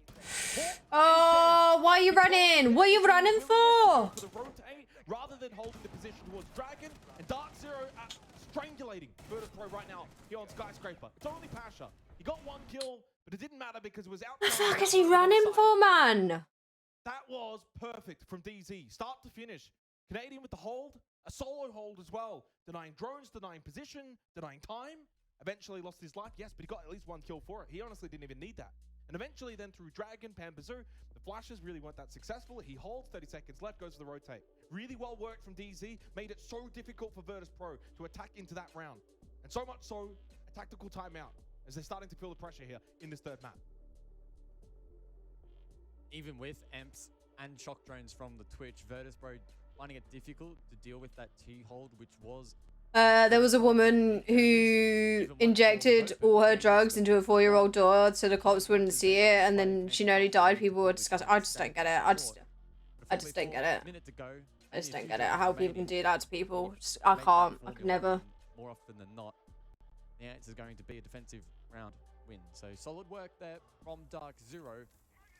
And here's a look back at that hold from Canadian. Yeah, well, it starts there, right? And you think, well, what's the win condition for Virtus Pro to turn that round in a different direction? And it basically is you've got to clear out Canadian and far more. It's not perfect, but compared to the other places, we have it fine. Majority of evildoers in jail, and that's good. Always air for more. And eventually gets information himself. Yeah. People are stinky. If you want to kill people, go play a video game. Someone else is in that position and plays it poorly. Then VP probably clear that player on an island, creates the 5 versus 4, and then they can push forward, overload a position like Dragon. That's, again, highlighting where it's like, it's less to do with VP and more to do with what Canadian essentially did in that round. Especially also then those on site too, not really overstepping the mark.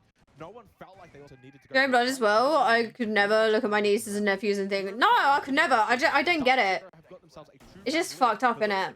Really fucked up. This map in particular, in terms of this series, I don't think we've ever had a team get a 3-round lead. It's either been 2 or 1. Now, this becomes a very big round for Virtus Pro. Yes, it's super defender-sided, and this could very well be a game where they both go like 5-1 defensive halves. That is a possibility. But in terms of the landscape of this series, Virtus Pro have never really allowed DZ to get that far out in front. Well, it's taken 4 rounds as we enter the 5th IQ. Man, there's another clubhouse and cafe on fucking Stream A. And it was pretty impactful in being able to deny the information gathering tools of Dark Zero, which have persisted largely here into map 3. Naif on the Valk. No solo slow this time around for Dark Zero. And Parsha not with quite as much necessarily to do, but needs to ensure that he is efficient. Yeah, but that's so normal. That's normal. I'm sorry, but like, Pamba doing a great job. Growing up in our generation, father and son beating each other is just so fucking normal. On the bulk. Canadians down below with the Nitro, so keep an eye on him as well. Yeah, I mean, close to a quad stack with how much pressure they're putting over towards this alpha side. Obviously, Canadian. Oh no. Oh no. Ooh. Just short of the mark. Yeah, a bit of damage on the shaft. Would have loved to have got So FaZe will play who wins W7M game? I'm guessing. No, I think it's G2. I don't know, actually. Or is it FaZe? No clue. More likely it's FaZe. Like, it is just impossible to enter the building. And that is what Dark Zero are basically doing to Virtus Pro, making it difficult to enter the building, despite the fact that they've even brought the Montang. And VP haven't really shown a willingness to send a lurker down below, whether that be the likes of the Buck to Virtus. Sonics play whoever wins. Oh, okay, Sonics. Any of these roamers on their venture back towards the objective, they simply haven't employed that. The Dark Zero being allowed to get away with it. Good example there with Pamba dropping the hatch, getting back towards site uncontested, doesn't have to really worry about being cut off on that journey back. For Virtus Pro, they need to now be perfect elsewhere. Otherwise, they will ultimately be punished. Information still up. Frag grenade to try and deal with the BPC, but that does not land. Not often you get to just watch that frag grenade just explode in front of the BPC. Bulletproof camera, of course. 45 seconds left, and again, not much headway made from BP. There were a couple of moments, though, back on Bank where they were able to win out these kind of rounds simply just by sheer aggression on site, pushing in, getting up a couple of really good headshots. Free plays from Naif. Down below, they VP don't even really have much vert pressure either. It's all rather horizontal. The IQ does its job, though, to avoid that Nitro Cell. Understanding there is one playing down below. 20 seconds, though. Time, the biggest factor again. Always making the rappel in. Gasbabe immediately on his position, trying to play off of that Ossa towards Karaoke. That's the win condition right now for Virtus Pro. Always trying to get that plant. He was forced out momentarily through the rotate. He has to push forward. And it's the kills right now. Free-flowing kills from Dark Zero. The round is over. It's a 4-1 lead for Dark Zero. An onslaught here. Skyscraper defense proving to be too strong for Virtus Pro. DZ 3 rounds away from an upper bracket final date with FaZe Clan. Dark Zero making very few mistakes defensively at the moment. It started off with a really good roam on the exhibition office side of the map. Despite early on not landing, Pamba was allowed to vacate that position, and as mentioned, no lurk potential from the attack meant that he could get back towards site. Then the rest of the team holding down the objective. A little bit of pressure over towards Drum, but not much. Still, though, Virtus Pro were stalled out. Eventually got Geisha, and looking to facilitate the plant off the back of the Talon shield, but no pressure down below meant that even if there was a world in which they won more picks on site, there was Nitro denial down below. So many conditions left available there for Dark Zero to get that one across the line. They now have the biggest lead in this series so far. Now, we'll add, mind you, the final round of this half, in terms of the reality here, if Virtus Pro get a second attacking round, this is actually a pretty good half. Like, as much momentum as Dark Zero have and as good as they have been playing, they still have to maintain that now for one more round. Get that 5-1 lead, really nail home defensive advantage of Skyscraper, and really then means for Virtus Pro, yes, they get to go on the defense themselves, but they're also playing at a deficit. If Virtus Pro is second attacking round, it suddenly makes their life a lot easier, far more manageable going into that second half. So despite all of this momentum for Dark Zero, it's still a round where VP can gain so much. And this is still a massive round, despite that scoreline which says 4 to Dark Zero and 1 to Virtus Pro. It's not really a true reflection of this game right now. So Pamba again to play contact exhibition side of the map. With those goo mines in hand, he can help fortify his position, set up an alarm system to make it difficult for the attack to encroach on his position. Reinforcements up and lines of sight make this a challenge for Virtus Pro as Pamba continues to dash around. Canadian elsewhere once again on the solos, looking to chip away at drone utility for already taken down a minute into this round. There are though Brava Clutch drones in play. Perhaps an opportunity for Always. Back some utility, we saw default taken down earlier. And if he can maybe find a Velcor too, that could change the tide of the round. BPC once again in position. Looking over this bulk. Canadian. So far not bad from VP. Canadian tries, I think. Really? Oh my lord. I really want to try the Siege Lamb build one day. I wonder how different the recoil is. Great impact. That was best impact. A minute 20 remaining. Final round of the half here. Every single map so far has been a 3-3. That will not be the case here. Back on Chalet in Banks. Dark Zero opting. Once again, to play close to sight with the vert hold. Canadian outside in towards Bart, playing on this solos, but the drone game's been a little bit better this time around for Virtus Pro, able to keep the vast majority of their drones in play late into the piece. Well, 50 seconds, fam. Not fragging, I see. Is he fucking finally woken up? Jesus Christ. But, alas, they've still not been able to get any kills from having these drones, but a little bit more pressure onto Canadian as he gets pinged out. And dead. And that's much better. Oh, thank God for that. Execute towards sight. Smokes go out, always deep in looking for this plant. I don't think you're going to be able to get denied initially. It looks as if this will be a successful plant, indeed is for Virtus Pro. And they win their gun battles as well elsewhere. A response nice round. And suddenly changes the dynamics of this match with this one singular round to give them a second. Unless Bolo can win a 1 versus 4. It's a very daunting task, a very difficult one, but you always have to back yourself in. Have any kind of chance. It always starts with 1 kill, followed up by a second, but 1 to not find. No available cams. Someone would then swing the doorway, but Virtus Pro are not giving him an inch, guys. They are not making any kind of move that would give Bolo any kind of chance. The kill onto joystick, but at this point needs to stick the diffuser. And obviously it's being watched, and now out of time. 4-2 to close out the half. Oh, from Virtus Pro. Nearly got a fucking 4K, man. Down Canadian. We saw the drone work from VP. Hey, shoot at least, yeah. At least he's shooting. Shooting, rooting to doing cowboy shooting, you know. Himself a little bit. W7M are currently in the lead, 0-1. Oh my goodness. By VP. 2 attacking rounds. Oh my god. Of this match significantly. I'm very intrigued to see how their defense will shape up. Yeah, essentially 70% defensive sided on this map. And the other caveat to this approach, which I haven't really mentioned, is also the team defensive win rate for Virtus Pro is 5% higher than Dark Zero, 63% to 58. So they're just naturally a better defensive team. They've got Amaru, Canadian Amaru. I swear to God, if he fucks up my Amaru, please kick him. Please, I beg you, if you fuck up my Amaru, just leave. Oh, F4. Don't play anymore. On a very defender-sided map. So Dark Zero are to Into the barrel gun, please. Oh, look, he's going to do my rush. He's going to do my rush. My rush. No, the most defender-sided map. And so they will have earned it. He's repelling. Can they do it? And we're about to He's repelling. begin this second half. Amaru in play then for the first attacking round for DZ. It's my rush. To see what they're going to try and cook up here.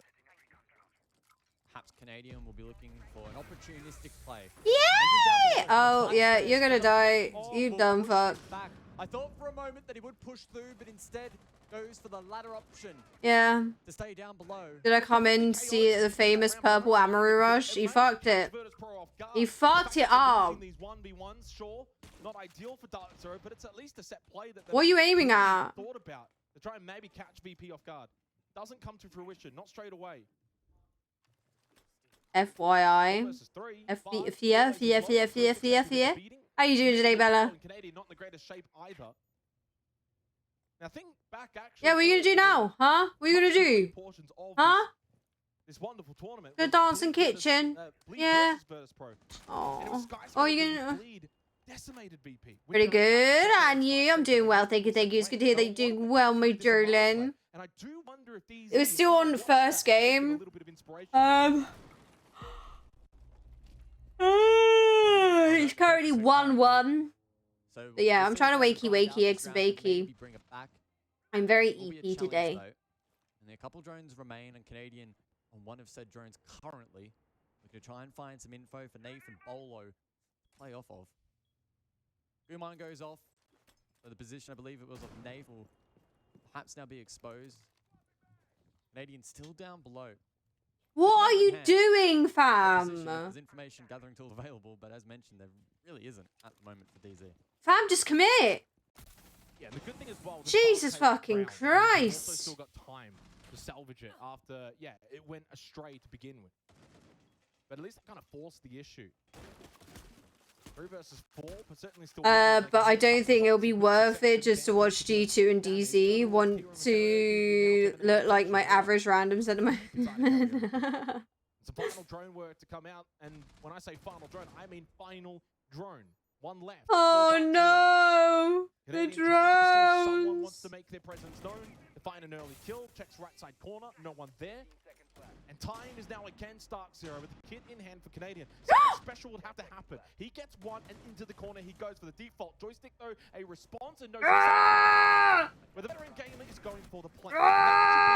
Indeed it is for Virtus Pro. Thank God for that. They deal with the fast rush, they deal with the Amaru, and eventually then the slow pace. Like I loved you too, but the way for them with this gameplay is kind of honestly, so that's why I'm so EP right now. This is a snooze fest.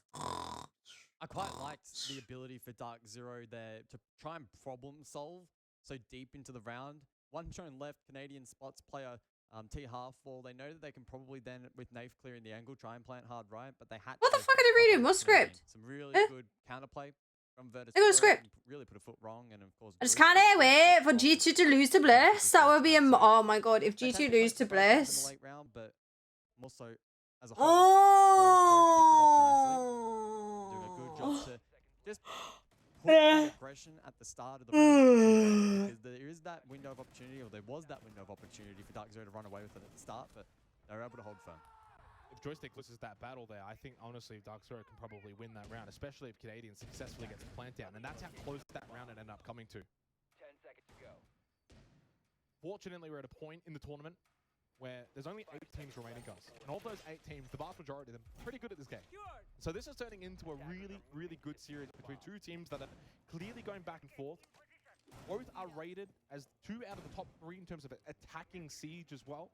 really able to understand the current meta and how they can kind of. Stop yawning, making me tired now. Sorry. Do you know how fucking annoying it is, right? I said this to Dutch. I said, like, it should be piss easy just to sit there and do a watch party. But, like, you know, when it's me, I'm used to falling asleep through the film, like the first 10 minutes of the film. I'm asleep.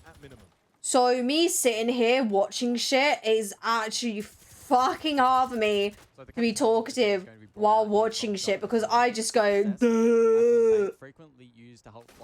I never thought how hard this would be. Like, oh my god. We're now 3 hours into the movie. I should have been asleep ages ago, you know? Just let the stream run and we hop into some casual. Oh no! Oh, what a shame. Why not have another people join UNVC and add energy? Because I go the brain. I'm not gonna lie. When I watch shit with people, I go even more the brain. Like, you know when the social battery is dead? Yeah, no. Wait, you say I'm not entertaining enough? Why are you so mean? What the hell? I don't have a social battery. Exactly, so your social battery is already depleted.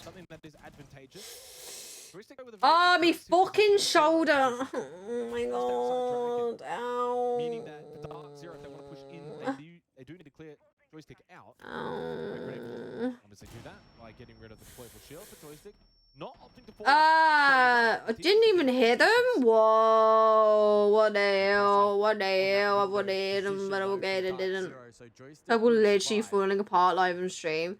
My shoulder, like, so I woke up today and my shoulder was like about to dislocate, but now, like, yeah. EDS is fun. So now my shoulder's really fucked. I can't lift it. I gotta remember, I can't lift, I can't clap.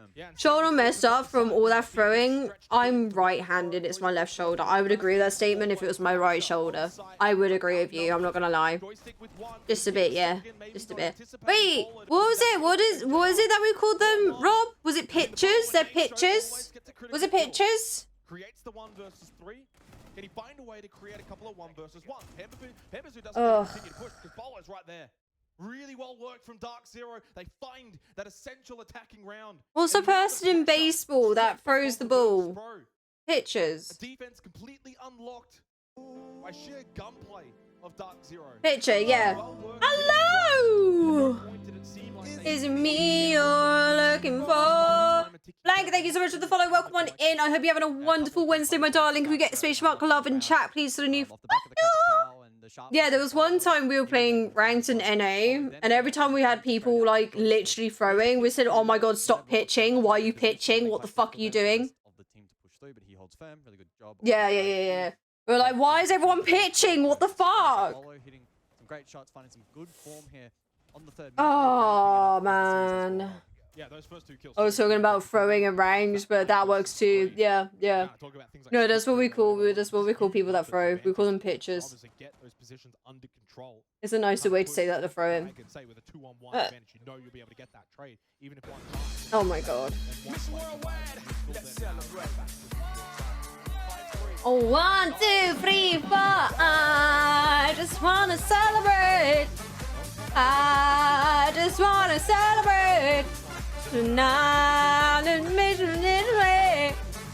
I just wanna celebrate.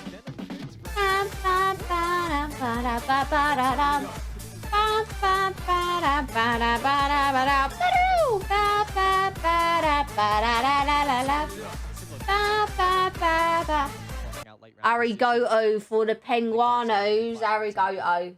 Allowing it to come down again to a 5 versus 5. Bit of information. Why are my random team... Can I try that again? Why are my ranked teammates pitching so much? Exactly. It sounds nicer. You gotta admit, that rolls off the tongue better than why are my random teammates throwing so much? Why are my random teammates pitching so much? It sounds nicer. I think he's a key piece. It sounds more family friendly. Dan was great back on Charlotte and Bank. I don't know. I don't trying to throw him. Nah. Smile away, boys. Smile away. Than anything and still holds that top black stairs position. Canadian is pro pitcher. Honestly, Bolo's woken up. I'm happy he's woken up. He had his G full, man. Transcend Dark Zero to the upper bracket final. He has stood to the occasion. But right, this is the thing, right? I've noticed when Bolo wakes up, NJR goes to sleep. He's like, right, you got this, you take it, it's fine. But then again, NJR has been carrying the team like the past 2 games. It's like, Bolo, it's your fucking turn, please. Please. Dan is going 0-8. Who's Dan? Dan! Dan. For the last minute or so, just flush out these key positions up above, top floor. I'm not a fan of that Dan. Dan as well, still alive. He's a great pitcher, man. Oh, go on, Canadian. Go on, step another go. Go on, lad. And instead focus their efforts on site. They'll be aware that pressure up above will come back and bite them. 50 seconds then on the clock. Oh, Canadian looks like he wants some soup. Can someone throw soup at him, please? Can someone throw a little soupy whoopy? Has he got any fire left? He's got fire. Overwhelmed completely. 2 different angles of attack. He just had one up, James Bond. He's 0-9 now. But it's a 4 versus 3. There's only 30 seconds left. Canadian needs shots. Kitchen onto Pasha. He survived. It's a little bit windy. Canadian. Come to the rescue with the kill onto Pasha. But there's only 15 seconds. Whoa, Canadian. Go on, plant. Go on. Go on. Shoot him. Shoot him. Shoot him. No. How? Oh, there's 1 HP. 17 and 3. And Canadian will get the plant down. Dark Zero should get the round, and therefore match and series point on the other side of it, unless always can clutch up. But he's not in the best position to do so. 007, 008, 009. Feels like it's so far away. Go on, lads. Go on, lads. Go on, lads. Fuck them up. Go on. Hello. Who opened this window? Welcome to Chili's. BP just throwing the round. Fuck me. Man, I don't know what the fuck they're doing. Canadian, stop. You won. I don't like Canadian. I can feel their pain. Frantically running around site, trying to find somewhere safe to plant, and just went, yeah, let me, yeah, mate. He was like, do you know what? I didn't do it. He just wanted the round to be over. He literally just wanted the round to be over. Raining down, word denied by a phenomenal shot there from Bolo. Is a look back at Bolo was 1 HP, man. Yeah, I think Joystick probably thinks that should have been a kill. And again, full credit, Dark Zero. The way those sight lines, able to get the crossfires going, pinching over towards, say, delivery, for example, Virtus Pro, just completely outnumbered. 100-mile-per-hour fastball throw. Honestly, that was the biggest pitch throw I've ever seen.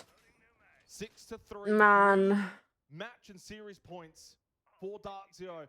1 round away from an upper bracket final date with FaZe Clan in the arena with a Brazilian home crowd that would be against them. 10 seconds remaining. But an opportunity that you would absolutely desire. 5 seconds left before insertion. What a match that would be. As Canadian continues his hunt for a third. Dark Zero versus FaZe might actually be a good game, but I seriously don't want Dark Zero in the final. Yeah. Second one. Tell you what, that is going to be one hell of a game on the live stage. I'm not gonna lie. I feel like if they go to the final, Dark Zero now with 3 opportunities. I don't know. I don't know. Close this one out. Yeah, and what a sensational way to do it as well. 3 attacking grounds. I mentioned it at the half. At the switch, if they Bolo can't get away with joining comp, winning the SI, retiring, come back, and winning another SI. Dark Zero on the most defender side of yeah, nah, that seems really shitty, doesn't it? Massive result here from Dark Zero. For Virtus the thing is, it would be good for him. It would be good for him. Not count this one as Alright, you know, 3 rounds. It's not being like, teehee, I won another SI, you know, clearly I'm just like the lucky charm. Round at a time. And I think the most critical thing for VP is, can they start to get a couple of opening kills? Can they start to put DZ on the back foot? Because right now, Dark Zero, one thing they've done a really good job of so far here on Skyscraper is not losing players early.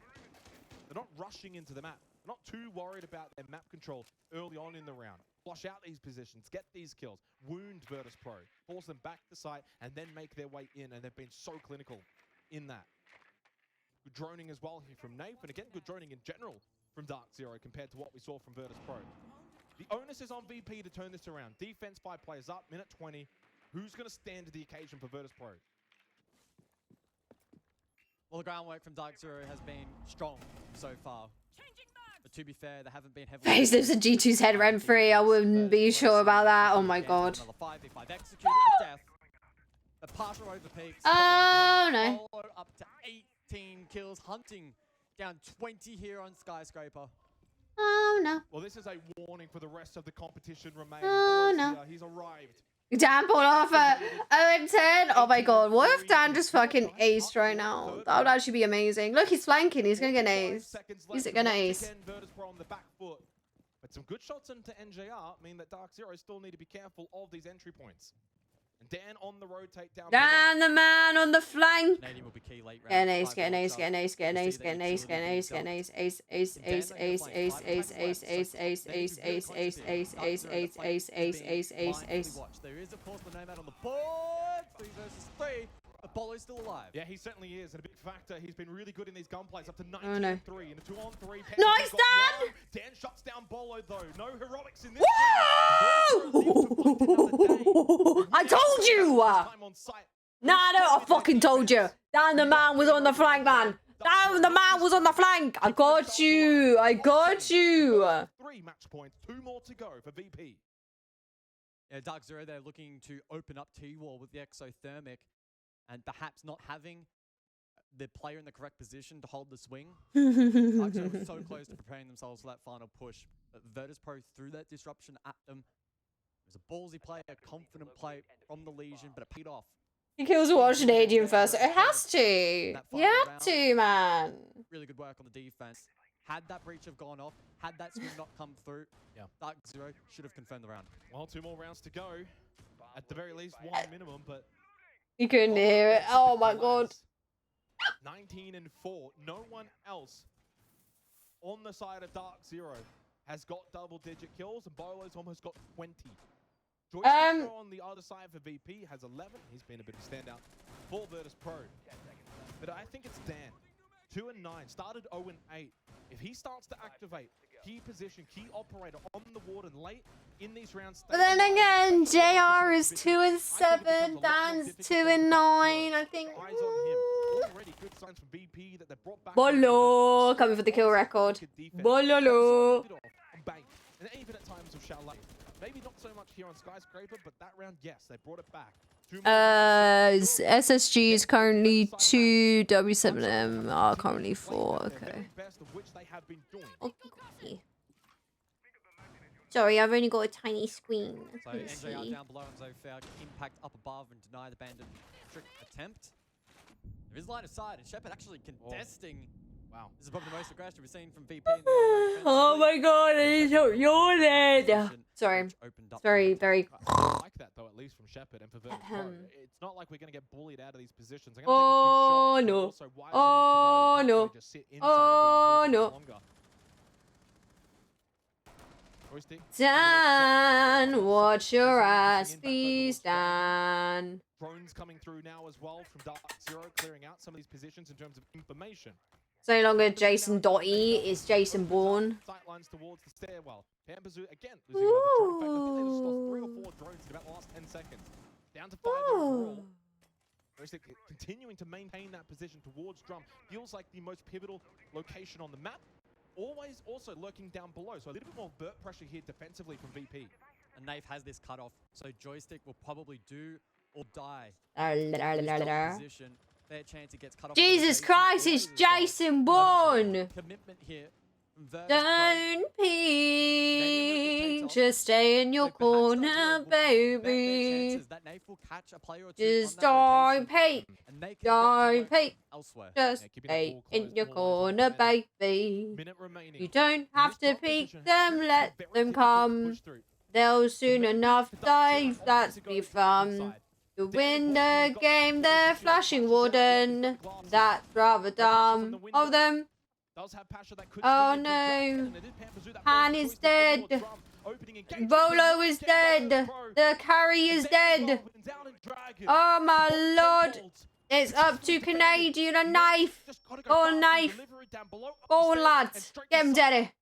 Him and Canadian in a 2 versus 5. Dan is now 3 and 9. Noise made, courtesy of the barbed wire. Musical purple. Oh, oh, of course. Once again, Why are you throwing shit at me? I didn't do anything.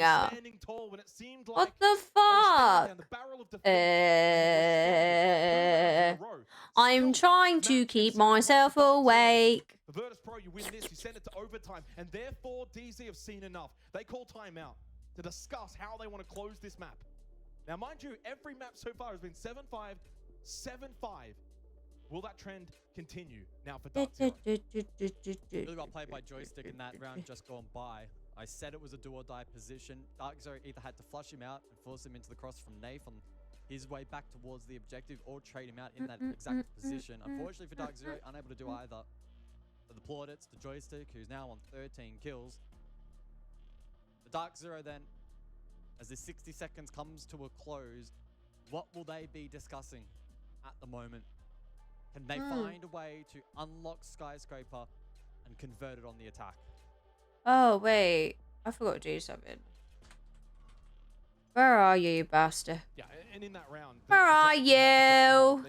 I'm so sorry. If you're going to go direct and you're going to go for that front contact, obviously... There you go.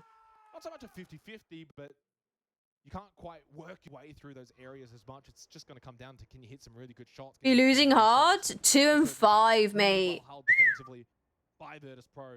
I'm so sorry. Yay! Peak in more name. Peak name. Peak name. Woo! Peak name what? You should be called Hollow Pink. That's what you should be called now.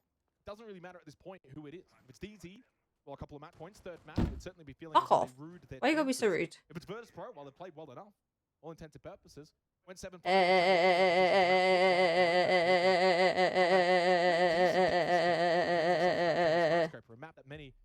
It's so funny.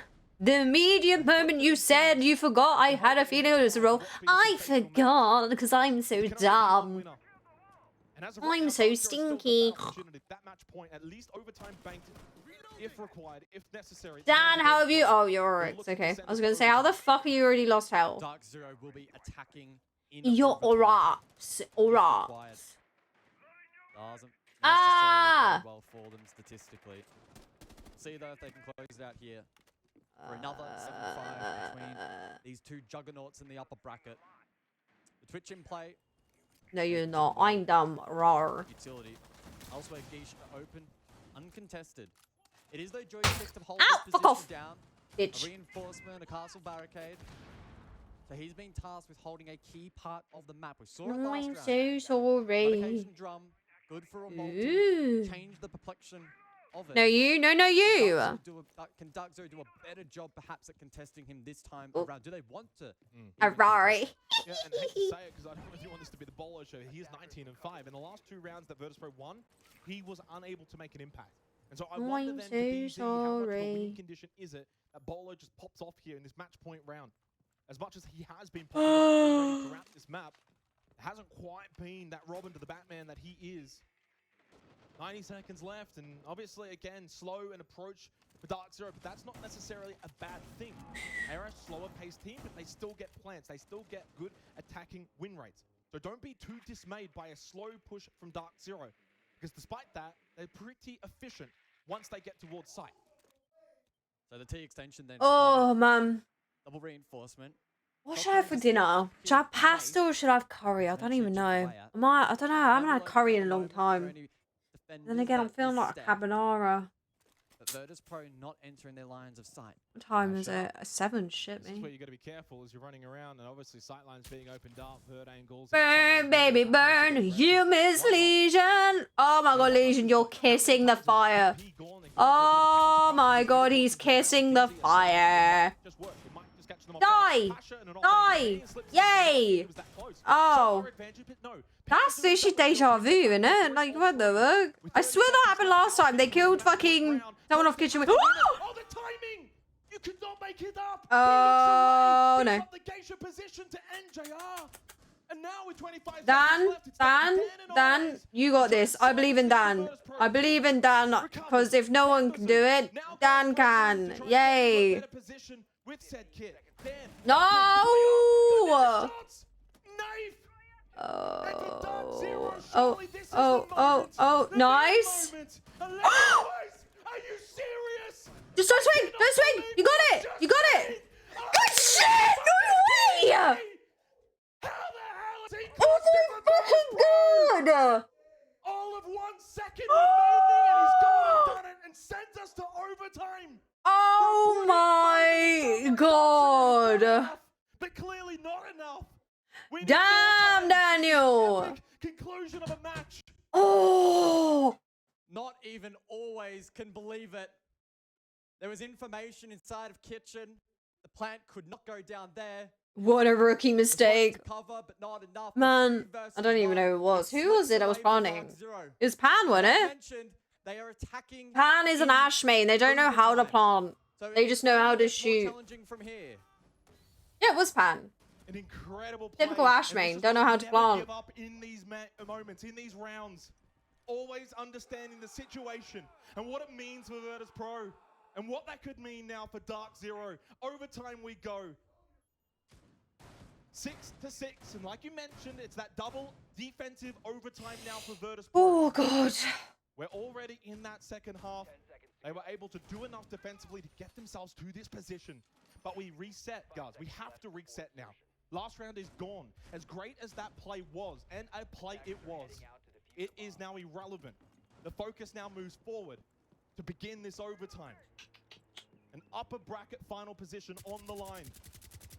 Both of these two teams are now 2 rounds away from taking on FaZe Clan in the arena. He's been on 4 kills so long, caught up. I think if there's any team that... Yeah, mate, honestly. Yeah, no, he hasn't, he? Dan's now 4 and 10. Canadians 4 and 9. Roster. Of course, such a disappointment. So close to being able to win out this map. But to be fair, their attacks overall have actually looked okay. And if Bolo once again can be put in playmaking positions, that could be the difference maker in converting this. Hamber on the map. Can he combo with Nafe? Are you ready? I'm ready. Are you ready? We're ready. I found it so challenging to dislodge joystick from this exact position last time. It's him and Always. This could be a big part of the round. If this works out, if Nafe finds Oh, this, no. it could Oh. be the difference maker. Oh. What's on a kill? Always will fall. Shouldn't be a res, but it could be. We'll see. Well, this is where Nate's got to be careful as well. You Always is back up, salvaged. Oh my god. Little inches and Oh! little movements. Joystick just killed the teammate he just Sorry. revived while he was killing NJR. Sorry. Collateral. Sorry. I don't know what to make of that. My bad. You got the Sorry. kill on NJR, but you did have to sacrifice Always. 90 seconds left. And suddenly the pressure starts to maybe get to some Oh, of one these down. players 'cause it is high stakes. think Bolo Dan down but zone. not out. We're pacing them pauses. Uh, Darkzero do have drum control. Bolo falls, but he's picked up lurk potential late in the round, low on HP. So joystick is deaf. Didn't hear the buck opening the floor behind him. But once again, tasked with Maybe. holding a key position. Bro was like no witnesses. Behind the deployable shield. If Darkzero cannot deal with this, they'll have no chance in contesting the objective itself. Dan might have to get aggressive swing mezzanine because they've given up drums. Well, they haven't given up. It's been won over by Dark Zero. So suddenly Dan can't just hold Dragon. Otherwise, that drum position, as you can clearly see, gets overtaken. Bolo's back up. He is, though, low. Does Dan opt to maybe get aggressive? Push mezzanine, then eventually go for that. It is pushing Dragon. There's no I could be a siege operator voice actor. 25 seconds in the round. Bolo holds the long angle. He could just send in and then trade him off anyway. And make a little people. The blowtorch to open up final bit of sightlines into sight. Again, Dan is a man that can definitely change this round. Uncontested. Oh. Canadian bolts in. Dan does eventually get shut down. Pamba's Nice. with a shotgun. Not what Oh. Get the plan down. Nice. Yay. Yippee. Yippee.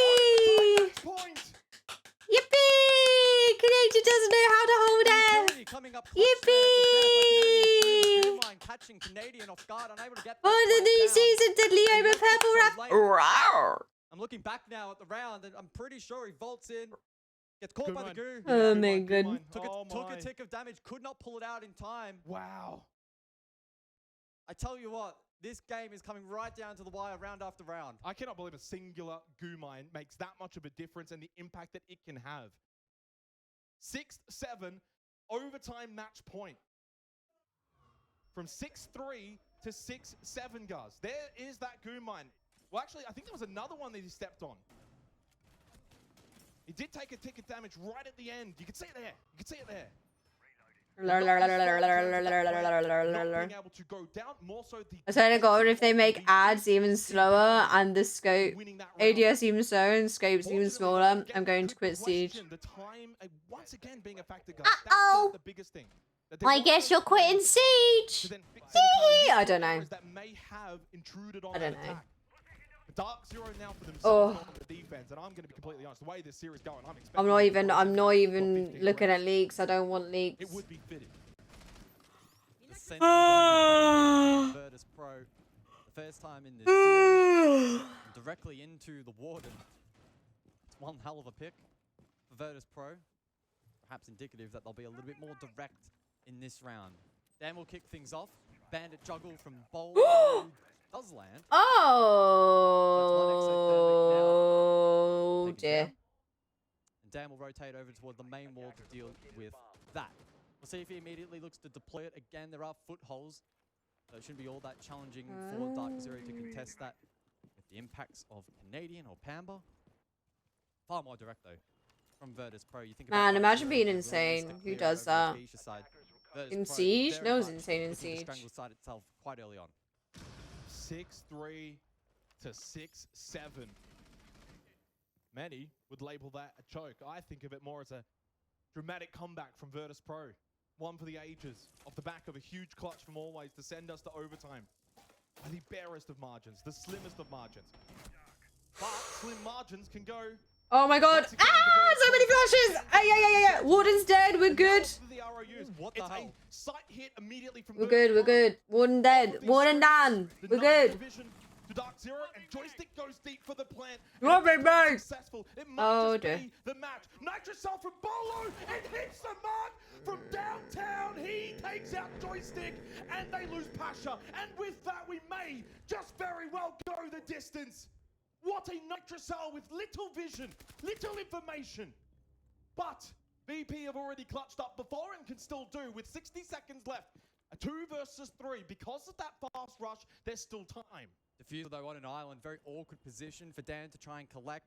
A lot of lines of sight established here by the defense, but Dan has been allowed to cross. Can Shepard cover? Can he plant? Can he plant uncontested? 2 impacts for Canadian on the Solar. Someone to, of course, can get that information. Information that could be so pivotal. Why is Solus not below? Because it's fucking Canadian. You think it's Canadian or Solus? With DC, that can still have sightline information in towards the site. Canadian is the one, though, that can get the primary information as to where this is being planted on the table. Impact to at least get some vision. Can't get him because he's on top of that table, but can he find an angle of attack? And of course, he can provide said information. It's a double stack down below. Shot in the bum.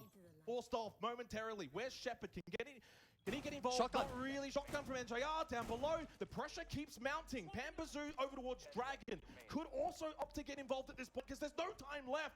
Dan has to stick. Goes for the rotate. And Pampazoo's going to get the headshot. What pressure from below? No time left, and a 15th round is well and truly required. Awkward and underneath. Between 2 juggernauts. Name something new. We keep talking about the Solace in this matchup, just how impactful it's been. Now, typically, it's been from the early to mid-round in cutting down the drone economy, but the team play there from Dark Zero, knowing exactly where that plant's going down, in combination with the impact. Ooh, W7M are a match point against SSG. Remaining members of VP to force them into a plant position that they did not know they could cover. What a round. 7-7, the scoreline. The winner to continue their run in the upper bracket. Yeah, and it was that moment there off the fast rush with the RAU from the Sands going forward, going deep to get that plant. Again, if it's successful, the retake was always going to be difficult for DZ. I mean, what a nitro from Bolo as well. Despite the Warden going down first, Dark Zero bring the round back. Again, with the sense in play, Warden is the biggest win condition for the defense. Despite that, Bolo, huge clutch play, 20 kills, and arguably that 20th, perhaps the biggest in this series. Pretty simple. You win this round, you're going to Yeah, Patience would have won that. The thing is, if they got rid of the Warden, what they should have done is just got more intel. Because I think if they got more intel, they should have planted Samurai Window. They really should have planted there. Because the thing is like, they don't have someone. Yeah, I don't know. I'm not amazing gamer. But if they spent the time to find out where everyone was, I think a window plant would have been the best bet, because that's the C4 was like thrown at a default plant spot. So if they threw a sense, making it seem like they were going to go for a default plant spot, you know, play mind games, when actually they weren't. They were doing the stupid fucking plant. And we go to T-Room and Karaoke to close this one out. Virtus Pro on the defense, but Pacha over towards Exi and Office, keeping pressure on in terms of entry denial against DZ. No dedicated hard flank watch here for Dark Zero, like a Nomad or a Gridlock. Oryx is in play. Huge wild card here for Virtus Pro. Joystick has stepped up in so Man had no reason to swing that and just went for it. He's been a key player. It's a swingers club, didn't you know? Late in the round, Dark Zero will need to be mindful of that. But all focus currently on clearing the map across. Pasha to hold down the line. It's NA. Everyone swings an NA. Come on. Upside down pineapples everywhere. Pasha to take the early contact. Is he going to be for white? No. Ooh. Push in, but it was never. Pasha, good reposition. Now they may look to try and overload set position. Grim Hive Launcher doing its job, and he is red pinged out. Bolo gets the final kill with the nade, but Joystick elsewhere was able to trade out and get Nave, keeping that advantage in the hands of Virtus Pro. With that, now can go back to site in a 4-on-3. Under 90 seconds remaining in the round. Dan is low. The VP have the numbers. NJR now makes his way over towards that Geisha balcony to try and put pressure. Defense vacating. Back towards the objective. Canadian confirms that on a drone. What the hell was that? No clue, mate. No clue. Very difficult to see Dark Zero bring this round back, but not impossible. Then again, there's nothing that you could do. It was getting pinged by the bees.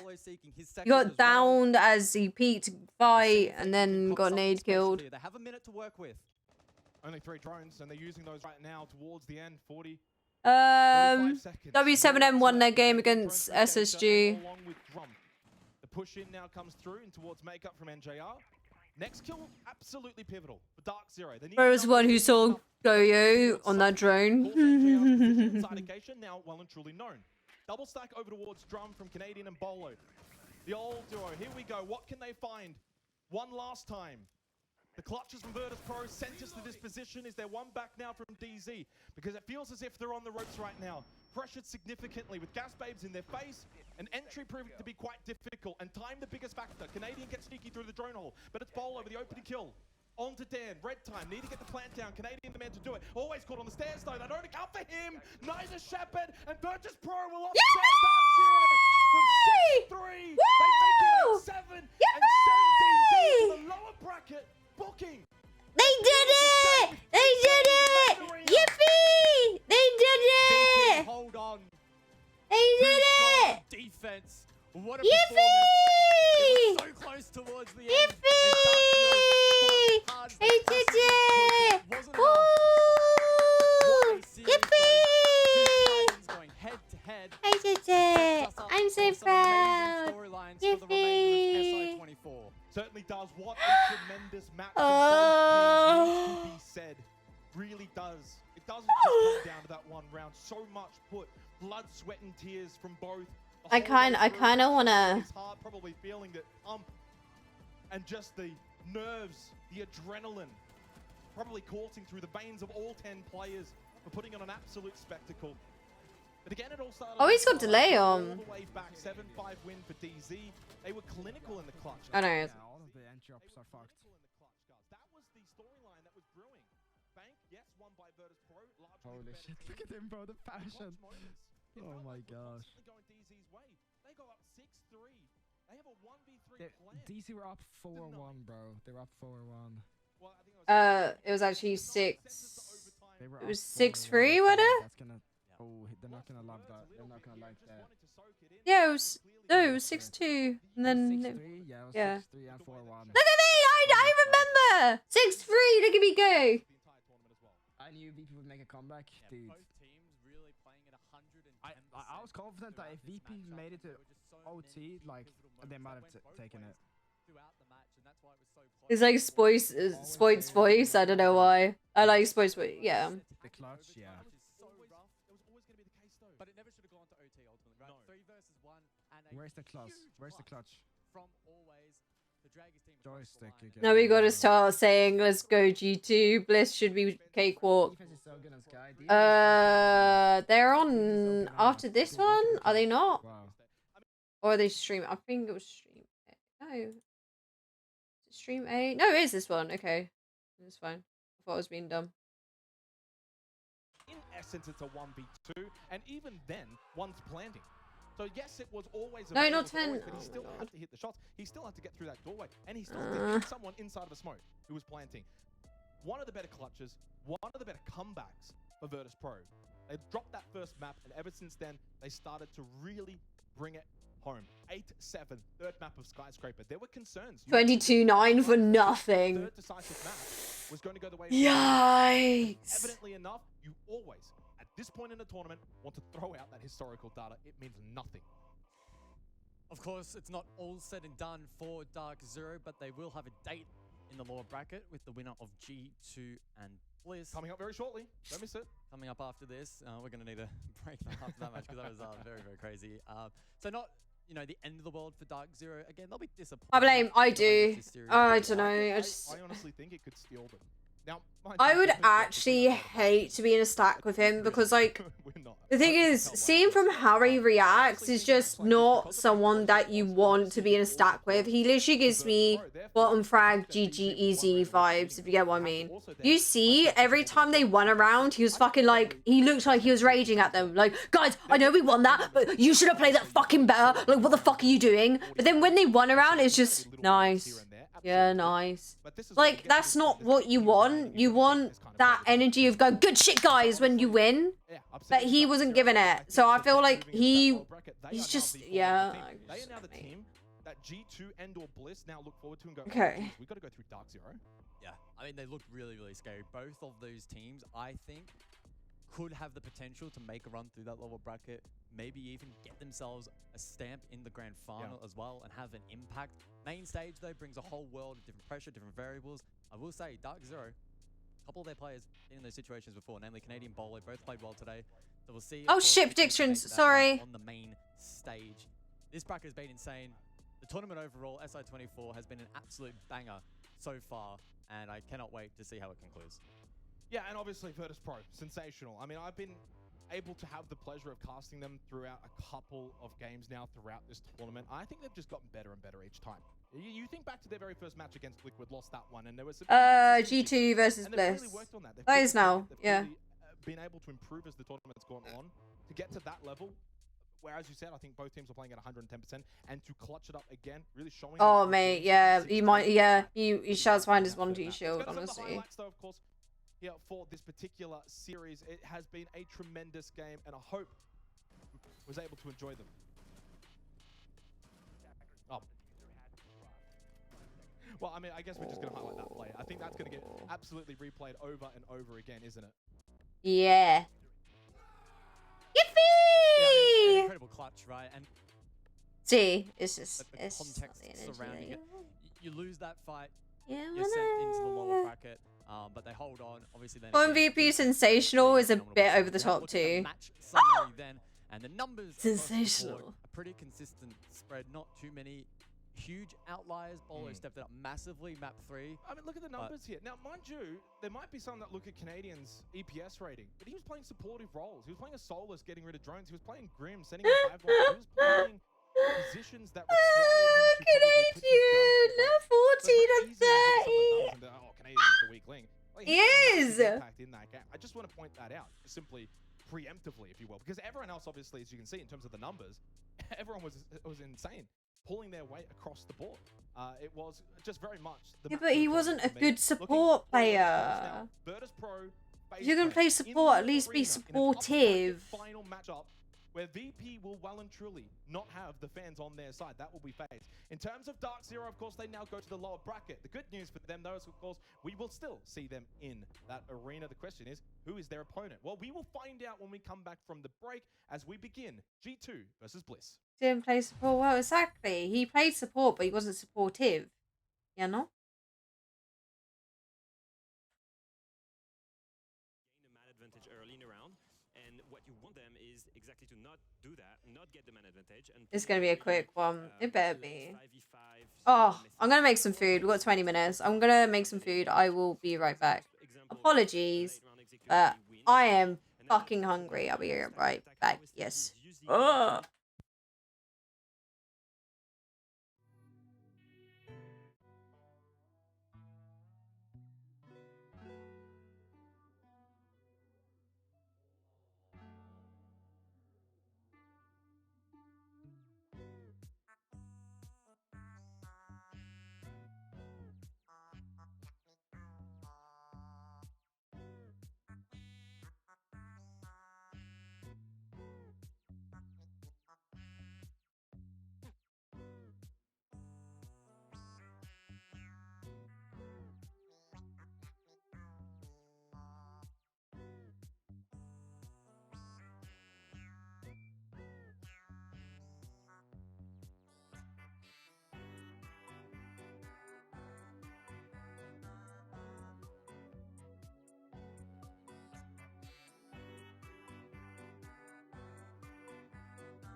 Yay! Hollow Pink is canon!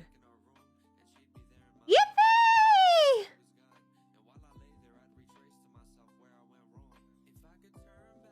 Hollow Pink! Yippee! Yippee!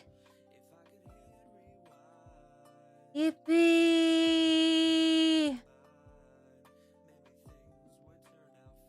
That sounds so weird. Hollow Pink. It sounds like I'm gonna say holographic.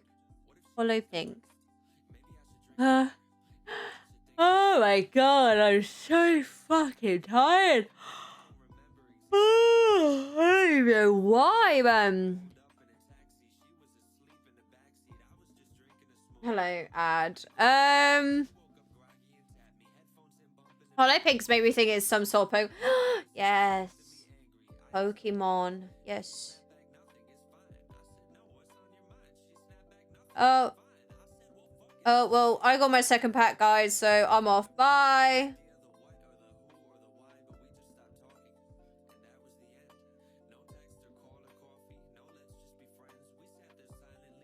Let me do that. I got noodles, but they're very, very hot, so I gotta wait to eat them. Oh my god, stop fucking yawning! You're pissing me off now.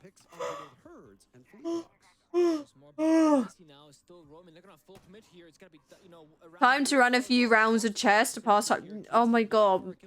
I'm so bad at chess. Like, I played chess so many times, but I still don't understand chess. I used to play chess in middle school. We used to have checkers and chess, and then we had the giant chess set for the playground. But I stopped playing it, and now I've just forgotten how to play it, if you get what I mean. It's basically, I'm literally just... J90, I know that name. I just forever do shit, get good at shit, and then, because I don't touch the shit, I'm bad at shit. When SSG were playing much more together, slower, utility, and you could argue say strategical rather than for kills. They looked. Oh, ever learned chess? I'm back. What did you get to eat? I got ham and mushroom tagliatelle, microwave edition, because I can't be asked to cook it by myself. But it's boiling hot, so I'm waiting for it to cool down. I'm hoping it gives me some energy. I am fucking shy. I don't know why. I've just had a wave of tiredness come over me. I was walking up the stairs, and I was doing that fucking, you know, when you fight to keep your eyes open, I'm like, I'm walking up the stairs. Oh my god, I'm falling asleep up the stairs. Like, Jesus Christ. I don't even think any amount of caffeine can help me right now. Monty's not so quick for that. It's more about, you know, getting down the diffuser, pushing the bomb side, whereas the Blitz, if you were to play that operator, that's more about going fast, hunting down roamers, etc. Forest was hovering Blitz for a short while there, but because it's a top floor attack, it's not really a high impact operator. Too many angles, long lines of sides, open rooms, very spacious area here on the map. So instead, we see Capital and the Gridlock. But this is where the Grim Bank comes into effect. And it's what allows WCM to go on this top floor defense because it's not that commonly played anymore as it once was in the past because of the Grim Capital combination. So, with that operator band of Grim... Wait, who do we want to win? Oh, SSG and W7M. But just in case they play Monty, who are you guys rooting for? Who is Parker? The fastest operator in the game. That is true. Very well done. J90, another pick. Tino, he'll never die again. Ow, Careful now. Icaster cursed him so bad in the previous SSG probably. Maybe HD should start paying you because I just don't want W7M to win because I think they're cocky cunts. Oh, my shoulder. We'll find out, I guess. JV92 dies to Ashen, and so far, SSG are banging on all cylinders, boys. W7M lost another. W7M lost another NA team. SSG have plenty of time. Fucking A. NA shit. NA trash. Get in the bin. Get in the bin. Will hold on to the diffuser. He was on the Monty before. This time, an operator perfectly capable Oh. of kills. Ow. I just slow down here again, like you said, Jack. You get the early advantage, slow things down. And then again, like you're expecting the defenders to make a move, jump on a window, swing it, you know, a thing. And they are. They're moving. I think Sonics could potentially do damage or eliminate them. If not, G2 could do the job.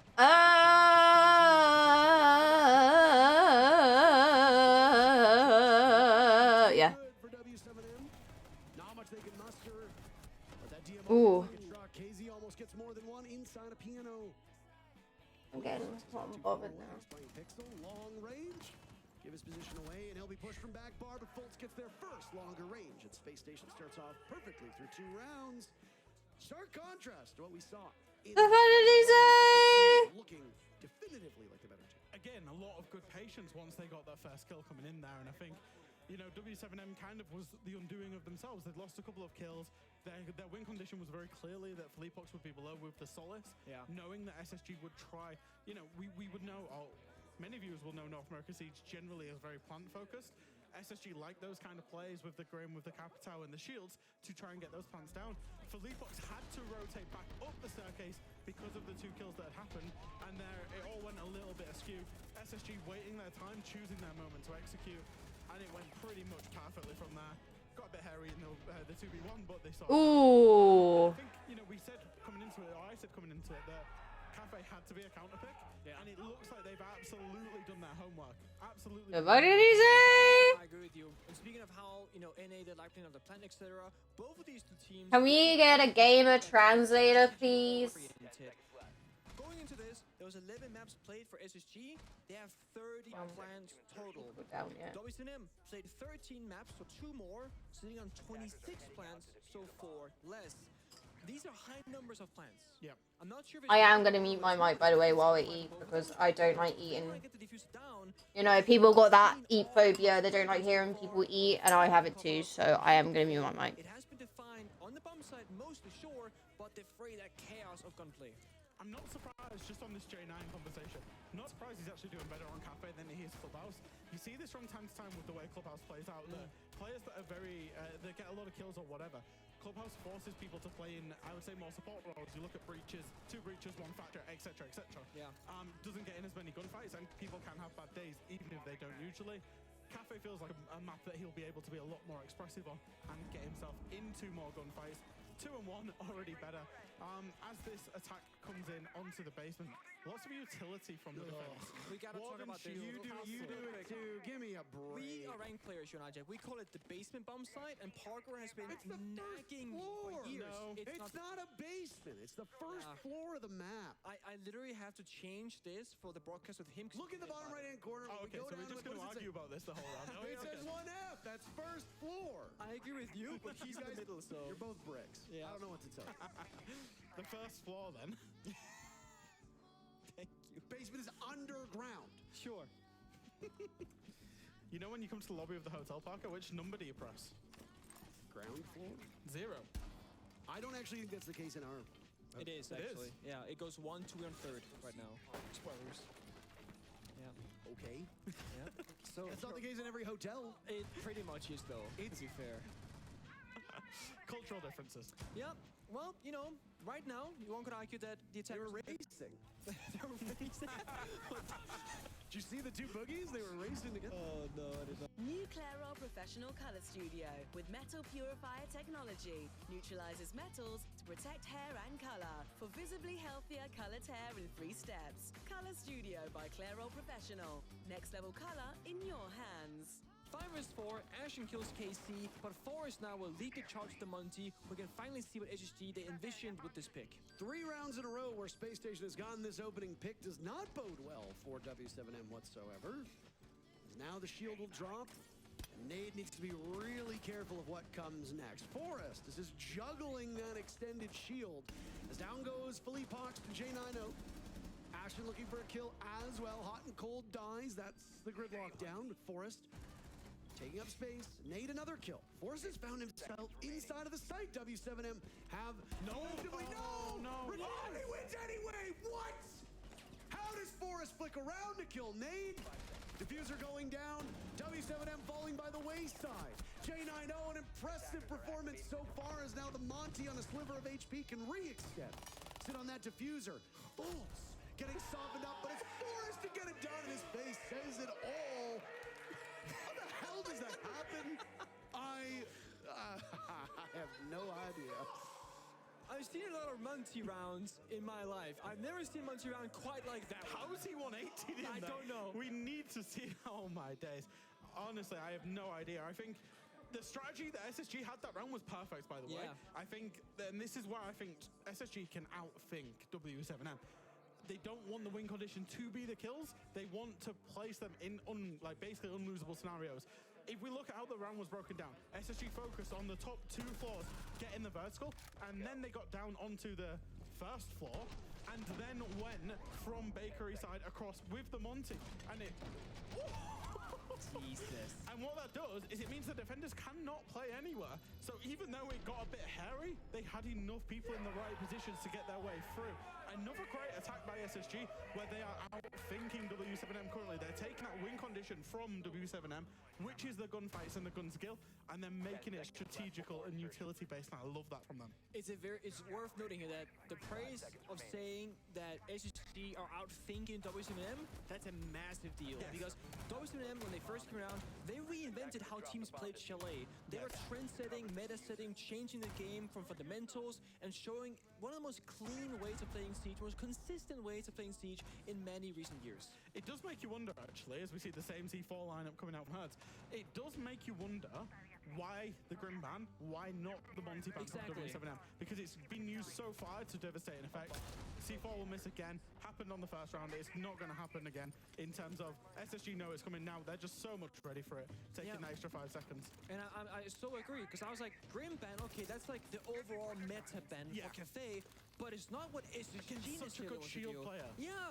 And they banned it first, but they clearly have the idea that, hey, these guys do like to bring the Monty sometimes. And the funny thing is, when they banned it, like, haha, we're not going to play it anyway, you guys wasted a ban. I don't know. Yeah. They might be overthinking themselves right now because they're not really showing up. We're noting again that every single map at the moment is defender favored. I guess the exception is Nighthaven Labs, which is literally 55th. Damn. However, Cafe has the second lowest win rate for the defenders, sitting at 54% of all rounds. The only bomb site that is attacker favored is Bar Cocktail, which is the top floor bomb site. So the fact that SSG is up 3-0 is quite good. The fact that Forrest is dead early for Space Station is quite bad, because every single round, Forrest has been a big part of the execute. SSG's gonna have to do it without the mountain this time. And now they gotta pivot. You said, Jack, that SSG, they gotta, be able to also adapt in these rounds, but also sometimes when they do the right thing, know when to stick to their guns. Right now, they said, okay, win condition, Monty. It worked before, do it again. But now he dies early. What's the win condition now? Because all we got is Capital, but there's no fire arrows left. And it's KZ right now, inside a piano, lining up 2, just letting Hot and Cold get away. He doesn't need to secure the kill because he's got JV92 to do just that. And now it's Ashen alone with 50 seconds to go. Diffuser is down inside a piano as well. Do you as Ashen take essentially a timeout? Maybe, but you maybe just try. Like, you're 3-0 up on Cafe attacks on what is considered, like, in my mind, even the statistics might not necessarily show this, the most defender side. It's so hard to attack Cafe. They're already 3-0 up. I think Ashen just goes for this, see what he can actually find. Miracles can happen. He's going to take the fight onto Red Stairs and change and look at White Stairs. Depends how much W7M want to fight him, really. If he can identify ones, he might be able to. No, I was dreaming. Of an Ashen 1v5.